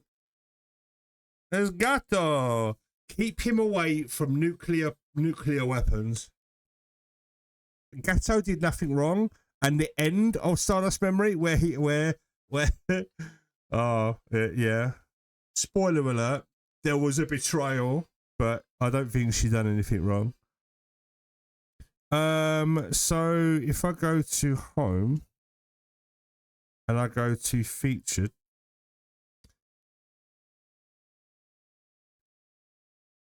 shall I open 10 units? I think I should. I'm going to open 10 units. Let's go. Girl be cruel. Yeah. No spoilers for people that haven't seen Stardust Memory, but do watch that. It's great. It's a great anime.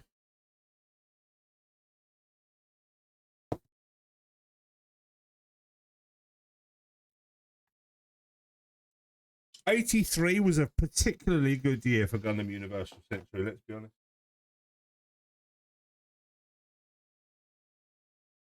I got a go aboard there. I got to go aboard there. Got a Mark II with pilot. Nice. Genis. Rick Diaz. Good name. Really good name.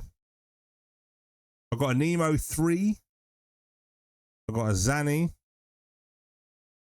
Anivol Gato's Zaku 2 high mobility type. Nice. I'm really ashamed that that's not I'm really upset that that's not a super rare, but never mind. Super rare Juggle Marine Commander type. Let's go. Zaku 2 F for Z. I've got a Gundam Unit 2 early type. And that is it. I didn't get nothing ultra rare. Boo. Never mind. Richard. Egg. Oh, egg. My name's not Richard.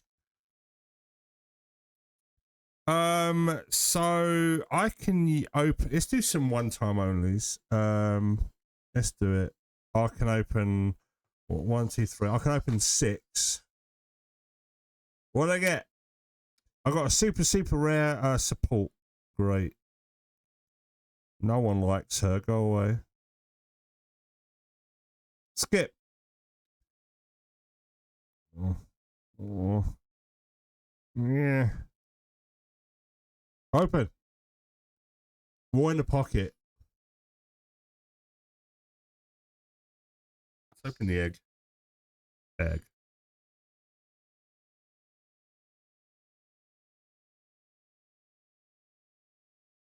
So yeah, this is a good game. If you've not played it, it's on mobile. G Generation Cross Rays Engage or whatever it's called. I probably got that completely wrong, so don't quote me on that. I'm terrible at remembering stuff. Hey, I've got a sea gold frame. Nice. This is really tacky because it's quite warm in here. Got a sweaty egg.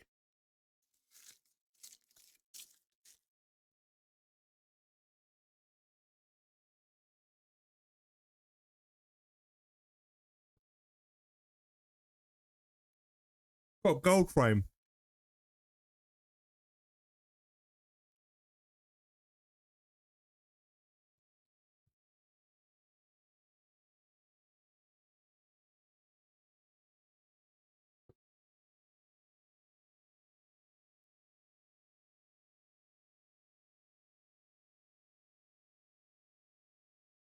Got a Desperado with a heat shovel.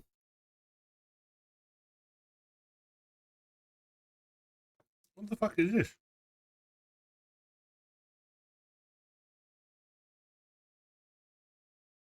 Right, so yeah. That's the game, and it is fun. Play it. Right, what have I got here? This looks like a Pokemon. Yeah, oh, it's not. It's a lion. Apparently, it's a lion on a leash.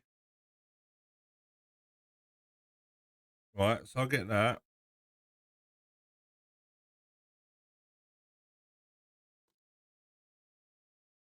And then that in there, yeah?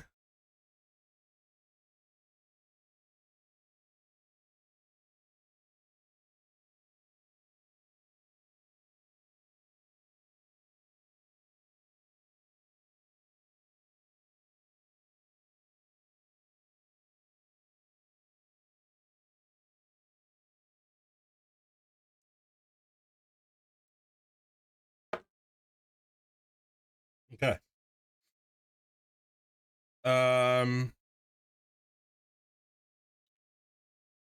It's not very clear what you're supposed to do with this string.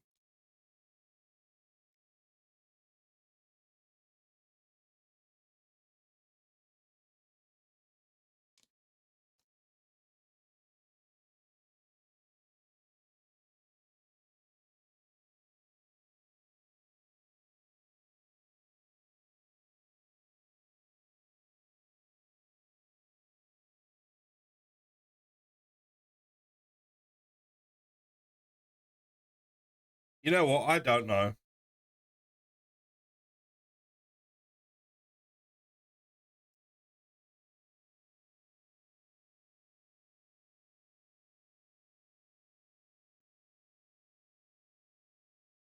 And I did have stickers for it. It's eyes.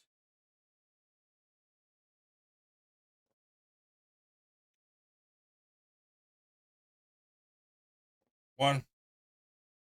It's like build your own Digimon. Check that sneaky little fuck. I just DM'd you.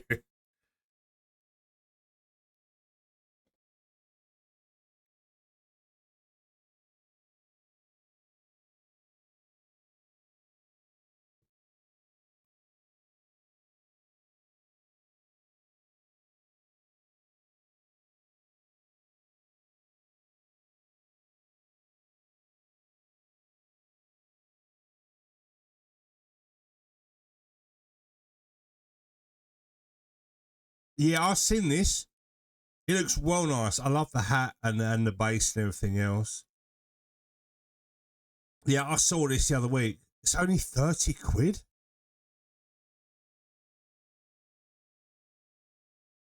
Comes with a nice backdrop as well. Yeah, I saw this. It comes with what looks like a drinking flask. Like one of those drunken masters used like to carry liquids around back in the day. And it comes with like a Raiden hat or a Kung Lao hat. Looks so good.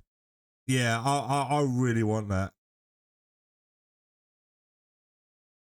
Are you sure that is going to be like 30 dollars, because that sounds to me that might be like a pre-order price, where there's going to be, hang on, 22 centimeters tall, POM, POM and alloy. Hang on, it's not a kit, it's a statue. Oh, it is a model kit. POM plastic. That's the red flag.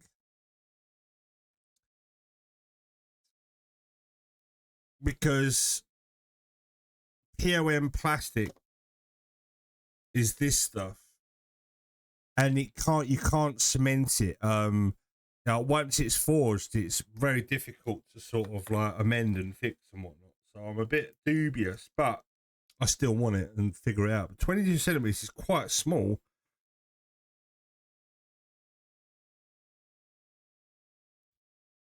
I want it.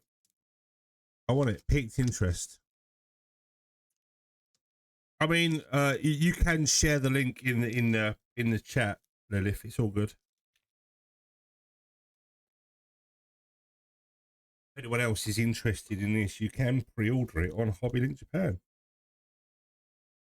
But knowing them, I'll pre-order it, and then when it comes to putting it in my its release, and then I'll go on a website and get it out of my private warehouse. It's not put in there. Oh, you've been unsuccessful in your pre-order, but you've had my money. Where is it? 22 centimeters is about MG size. Okay. Yeah, 30 quid ain't bad. Plus shipping. The shipping's going to be about 15 quid. So yeah, all in around $40 for a nice kit. Yeah, why not?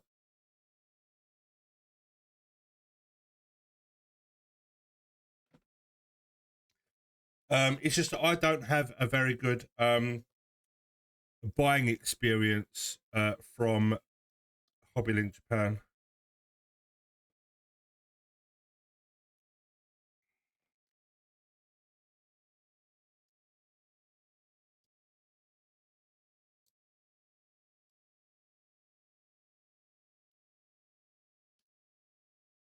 I don't know what this is supposed to be. It's not that great. And what is this? I think you're supposed to, like, as you use this with the string, it makes the head go up and down or something. He's a derpy little shit. But yeah, thank you for the redeem and the absolute nightmare fuel that this has become. Not interested. I like dodos. Dodos are good people. I have this on my wish list already. Nice. Ahead of the curve. Check you out.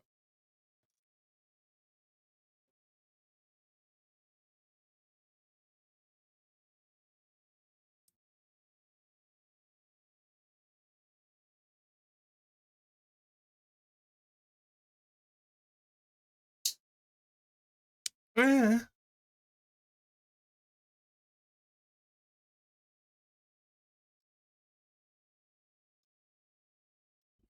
Oh, pardon me. Open. Oh right, it's just yeah. I'm just gonna ping off. There we go. Oh, that was on there nice and tight now. Open up and then swish that round, and then you have the Gundam penis. Not as good as the Nightingale penis, but the as far as unicorn penises go, it's not bad.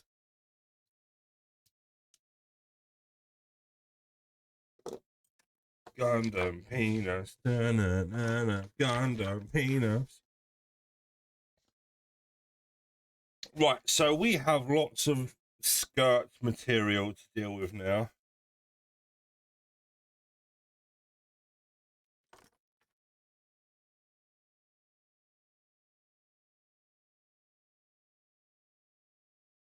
But I just went into the future to figure out whether I could put this part on and it be okay. So I want to get rid of this. And it turns out you can skip to the future a couple of pages and you're okay. 27 quid on Ami, but they no longer taking orders. I don't have the money, honestly. Otherwise, I'd pick one up from Hobby Link.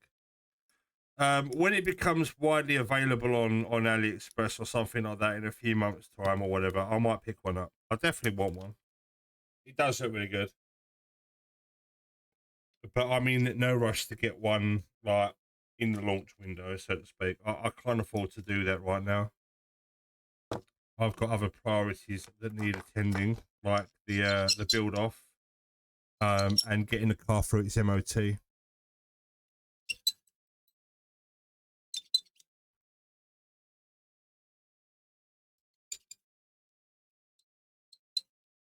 Check Hobby Screech. Okay, never heard of those.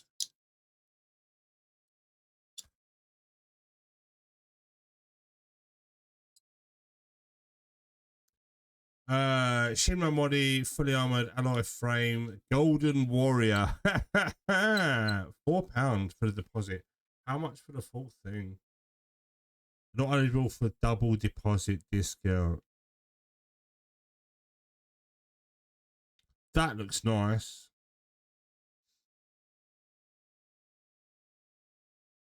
I wonder what that's supposed to be. I do like the orange gold though. That's very nice, very rich gold, along with the maroon and the blue. That's a very nice color palette. I like that a lot. That's not bad. I want it. I want that more than the other one.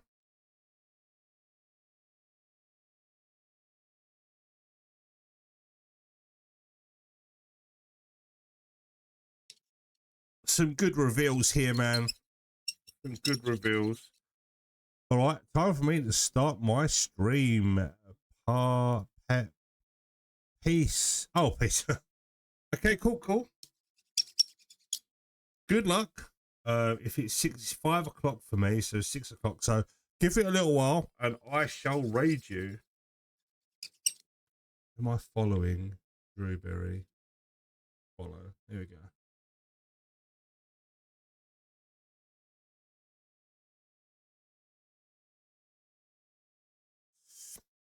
Legally distinct Haikushi.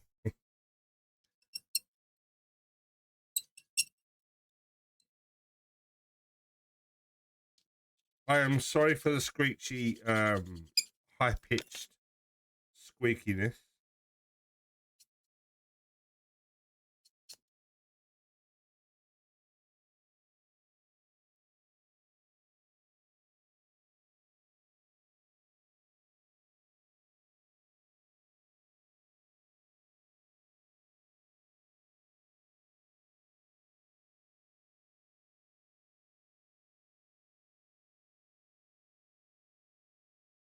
So yeah, you got a big slot in the butt for LED componentry, and you just put the cover on and you're good. Please tell me I'm doing that right. I wasn't doing it right. So, flap time. Remind me to raid Drewberry, because I'm terrible at remembering.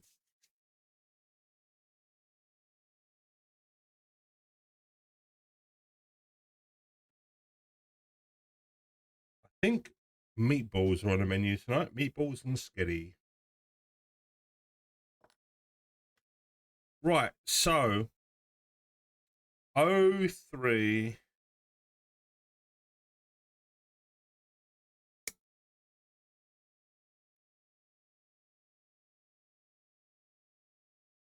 and Q25.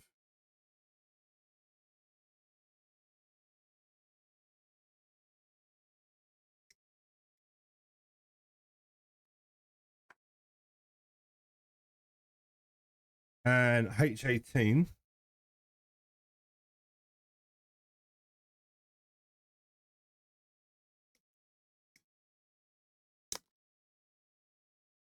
And H4. Now it tells you to put stickers on this to help with the illumination. Using these stickers. No, that's the wrong stickers. The stickers are over there in the sticker sheet, but I'm not putting any of the stickers on because I will be painting this kit. So it does say to apply some stickers on the inside and on the inside of here, and what that will do is it will like limit where the light bleed's going to go and be forced to shine where it needs to be, so to speak. So they're almost like masks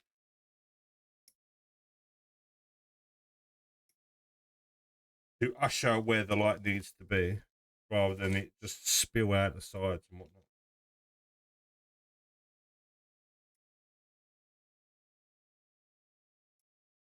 You know what? I never thought about coming to Just Chatting and building Gundam, you know, and it never crossed my mind, but I just thought, you know what, it makes sense. Because I'm sitting here talking to you guys and we are just chatting.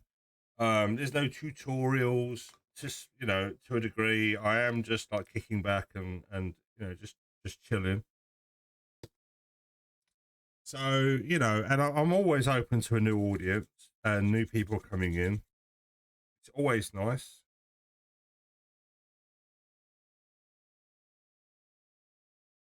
And trying a different format and a different browser, category as well.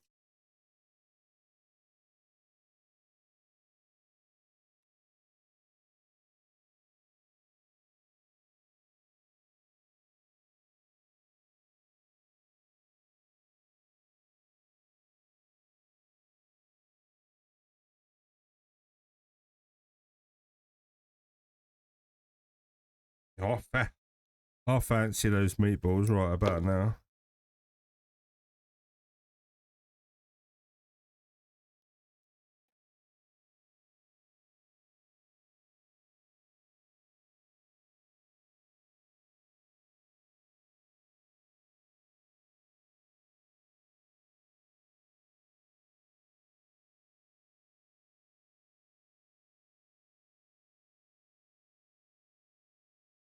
So whatever you guys are doing today, again, I say it all the time, I hope you're having a good one. Let me know how you're feeling. Be aware that, you know, last month was Men's Mental Health Month, but it gets glazed over and forgotten about. So it's okay to extend that beyond a month and talk about men's mental health here in my channel. It's all good. Because it is very important and shouldn't just be limited to 1 month, even though 1 month is like more of like an awareness period. Mental health is important, not just for men, but you know, the majority of suicides out there are men. Let's be honest, we do get a rough time and we are expected to just deal with it, you know. So you're never alone. There's always someone you can talk to, and you can talk to me and I will talk to you back. That's how it works.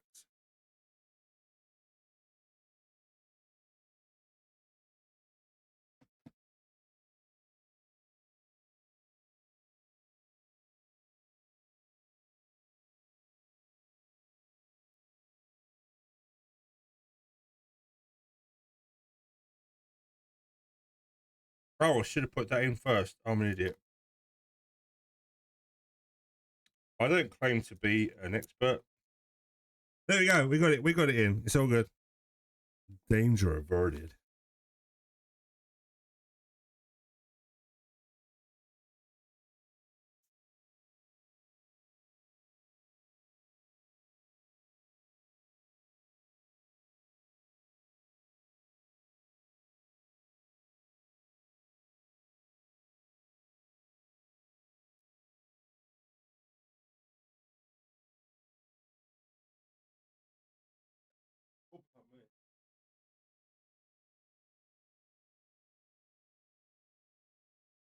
I can't find a C anywhere.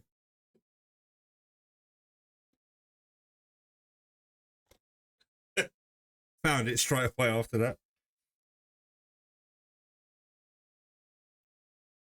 8 and 10.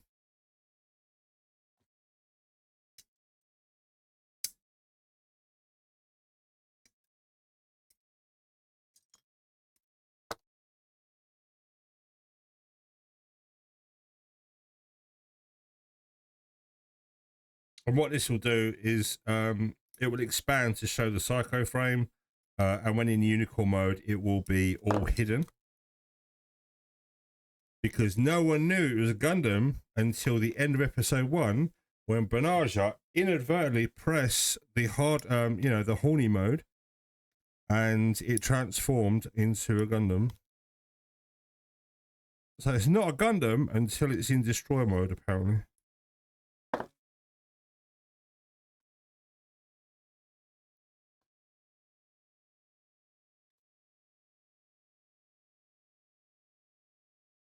So I've never heard of Hobby Screech. I need to check them out.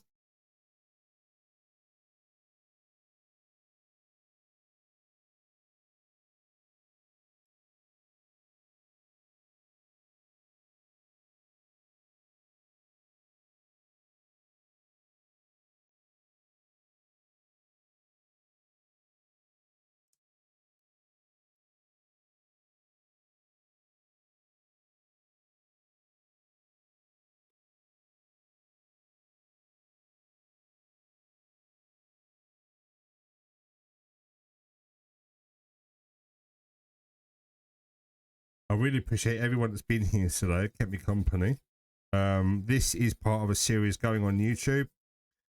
So all the chat, it's all going on to YouTube. This is episode 4 of the build series for the Perfectibility. So if you want to catch up on the previous episodes, head on over to YouTube. Hello, YouTube, and everyone watching the videos back. Thank you. I really appreciate you. But right now, we are streaming on Just Chatting on Twitch, just chilling out, kicking back. If anyone wants to catch up on the previous episodes, there is a playlist, Perfectibility playlist, which has been curated, and this video will go up tomorrow. So if you are on YouTube and you want to watch the stuff live, come over to Twitch. You'll be you'll be music that you can listen to, and everything will be live. And you can contribute to the chat if you wanted to. If not, you can just continue to watch on YouTube, and it's cool either way. It'd be.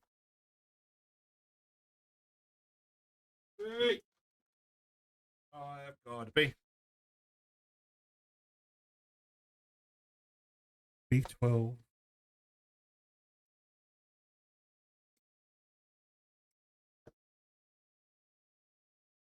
I am under a sort of like watch time initiative on YouTube because I am getting closer to being monetized and partnered with YouTube, which is cool.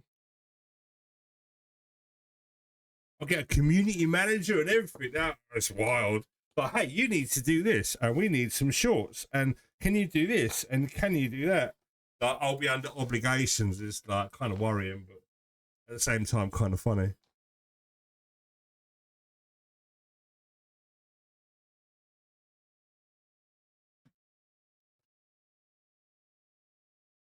It's exciting, one of those things.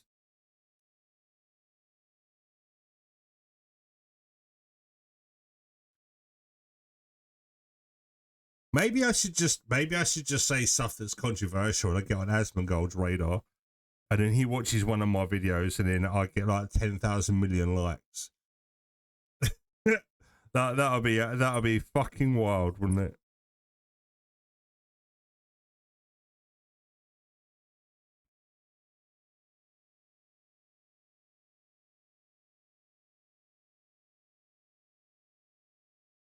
It's like that guy has the Midas touch. He really does.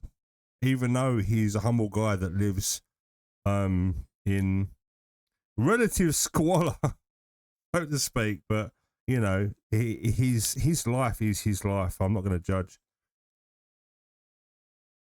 but you know, everything he touched does turn to gold. It's crazy. Right, so this splits down, and this will pop out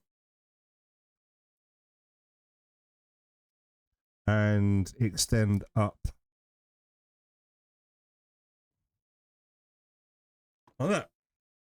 So it completely changes geometry, shape, and size. And that's just one of the hip skirts, or the front flaps, if you like. And then it folds in and then collapses down. And that's it.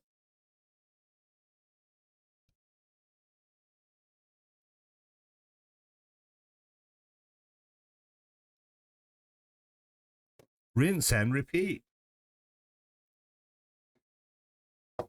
Or as Emgo would say, second verse, same as the first. He's been going a long while, Emgo. His Transformer reviews have been legendary. Used to watch him for years ago. I kind of stopped watching him recently. I'm more into Gundam than I was Transformers. I used to collect Transformers as well. But it's two people that I trust in terms of their opinions when it comes to Transformers or products along that genre, and that's Bobby Skullface and Emgo. And if you check them out, you won't be disappointed. Their content is pretty solid.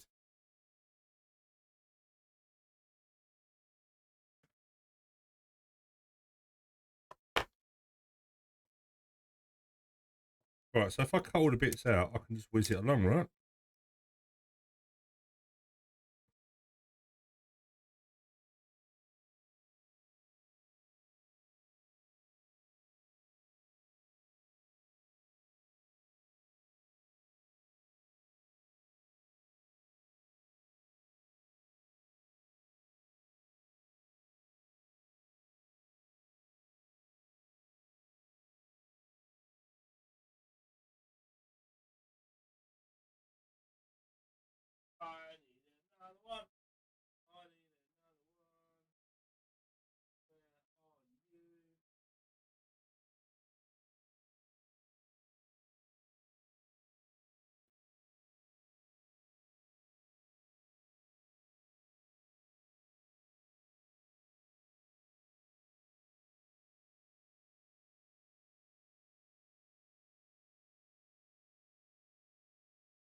Oh, you know what? I'm a little bit packaged, but I have one more pack of jerky. Let's go.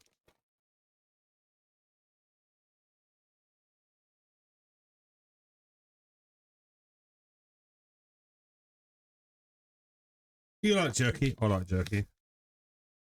Korean steak strips. They're really nice.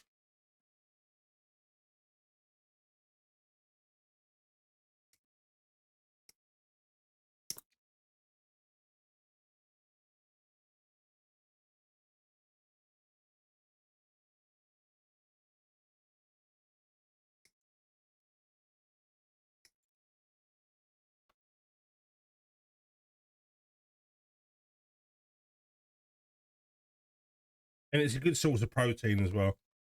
So if you've never thought about jerky as a snack, it's a good snack. It lasts, and it's a good source of protein. So instead of eating like a pack of chips or crisps or whatever, beef jerky or biltong is a very good alternative. Albeit a little bit more expensive, because you know you can get a packet of crisps for like 70p to a pound, whereas jerky's around £2 or maybe sometimes £3 a pack, so they can be quite expensive. But I picked up these for like 75p because they were on offer, and I am a sucker for an offer.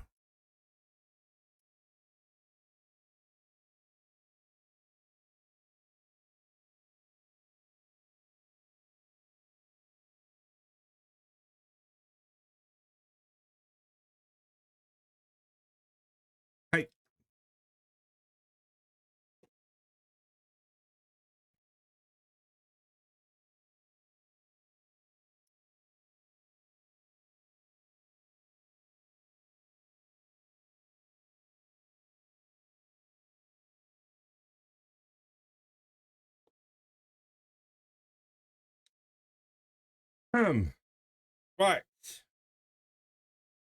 Clean up time.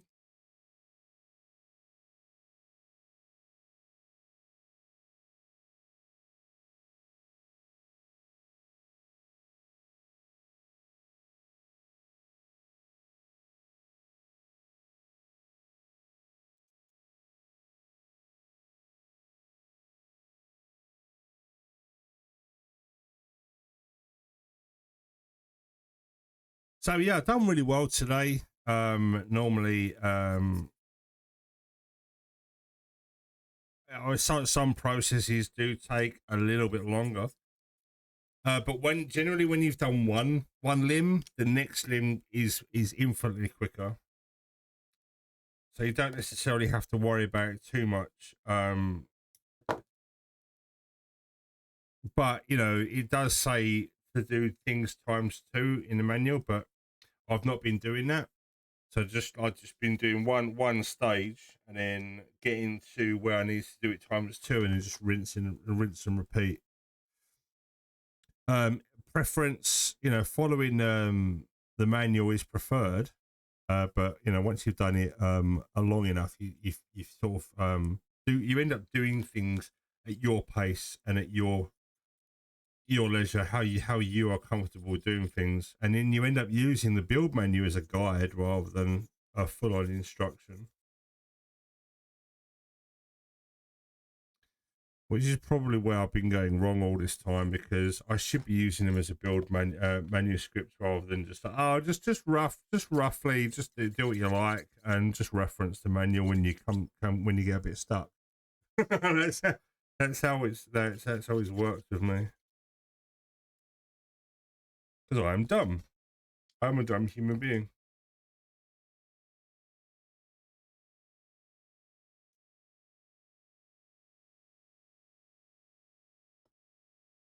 But not as dumb as Alphatali, or whatever his name is, who is currently in Philippines facing a long time in jail.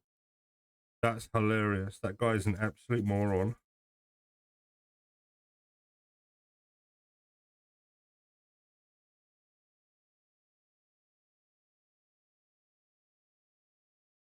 Just imagine being that person that goes to another country and gets into so much trouble that your own country of origin and another country that you've got a green card for, their embassies say, we don't want him back.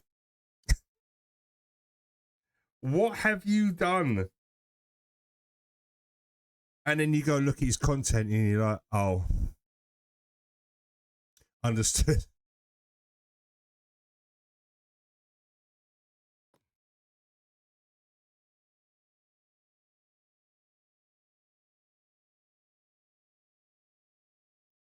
Like, oh well.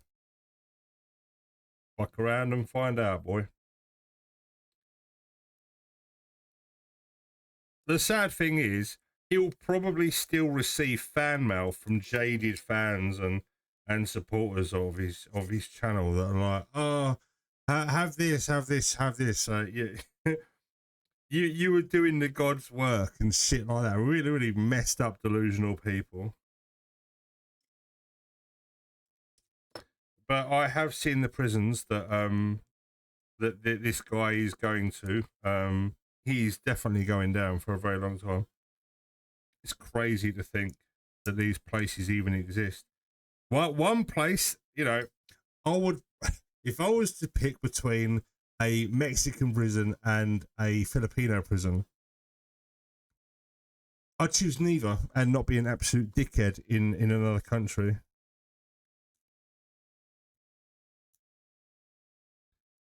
Hilarious. Anyway, we have built the second of the doodahs. That didn't feel like it clicked in place, but it has. That's kind of wild. No, it didn't. Okay.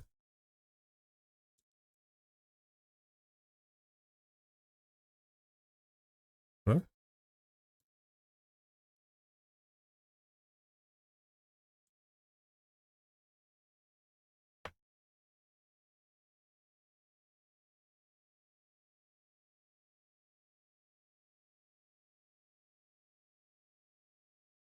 Okay, we're good.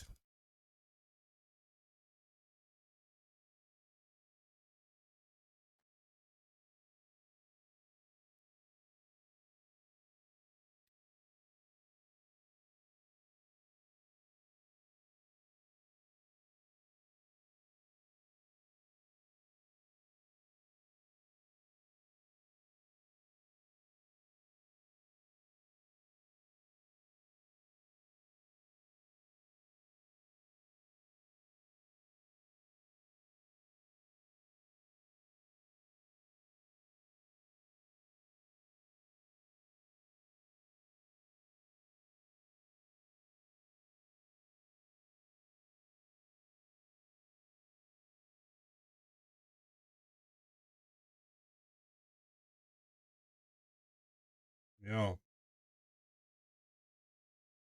Feet at 10 past 2 will give you one of the best stoic stances, in my opinion, with a slight toe angle and a slight ankle bend there, and a straight leg with a similar sort of angle. Well, make sure the angles are the same.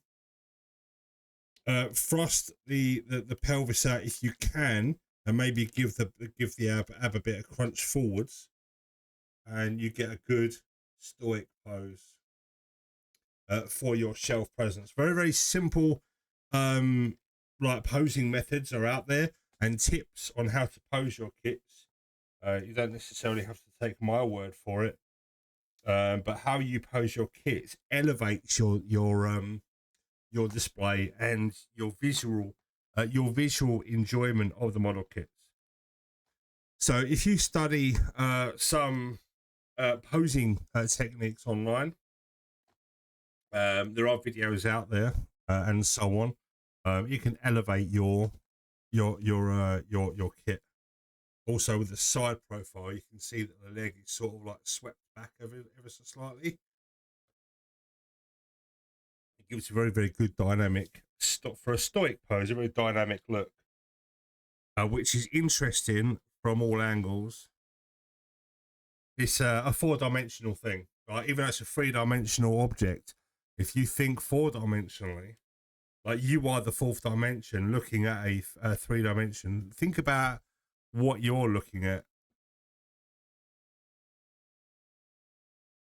and become the 4th dimension when it comes to posing kits. What am I chatting? What shit am I chatting? I'm chatting shit.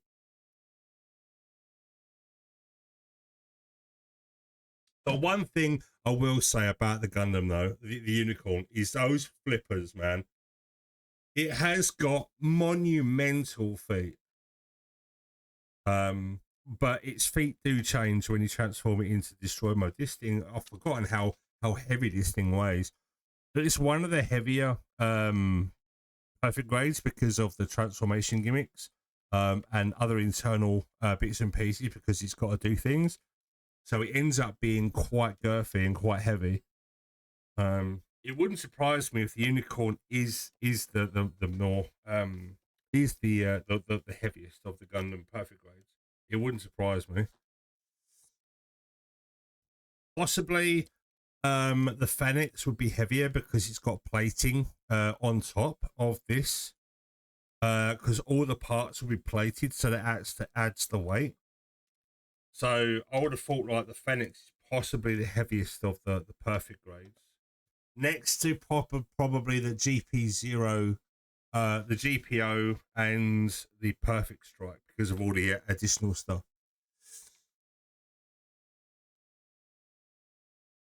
Tell me, I mean,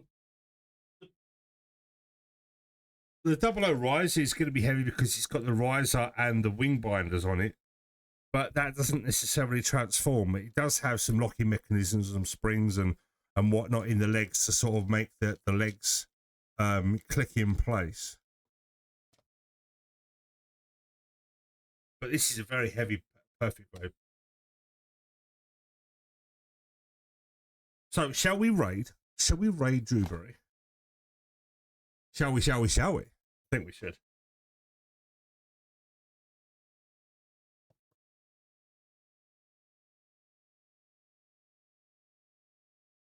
and I can go make my meatballs and sketty. And I thank you all for being here. Thank you again for the gift sub. Not the gift sub, the prime sub, sorry. I'm going to be back tomorrow from 1 o'clock. I might come back and do a bit of gaming later because there's still some Clear 30 Expedition 33 gameplay that I want to get through.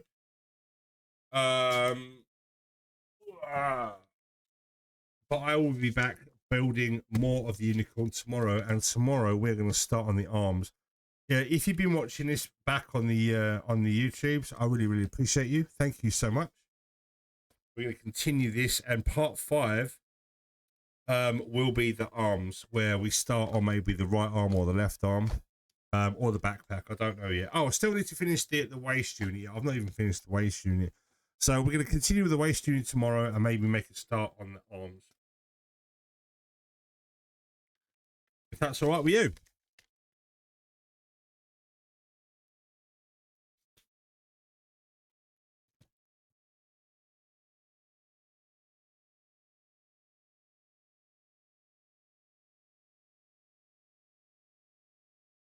Use Discord from the overlay while... Oh, I was reading that and OBS just decided to shut down something that I was reading. Thanks.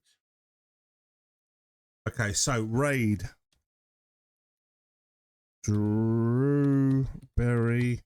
Is it Drewberry Builds? Drewberry Hobbies.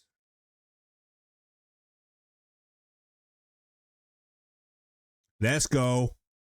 So thanks, guys. Really appreciate you for being here today.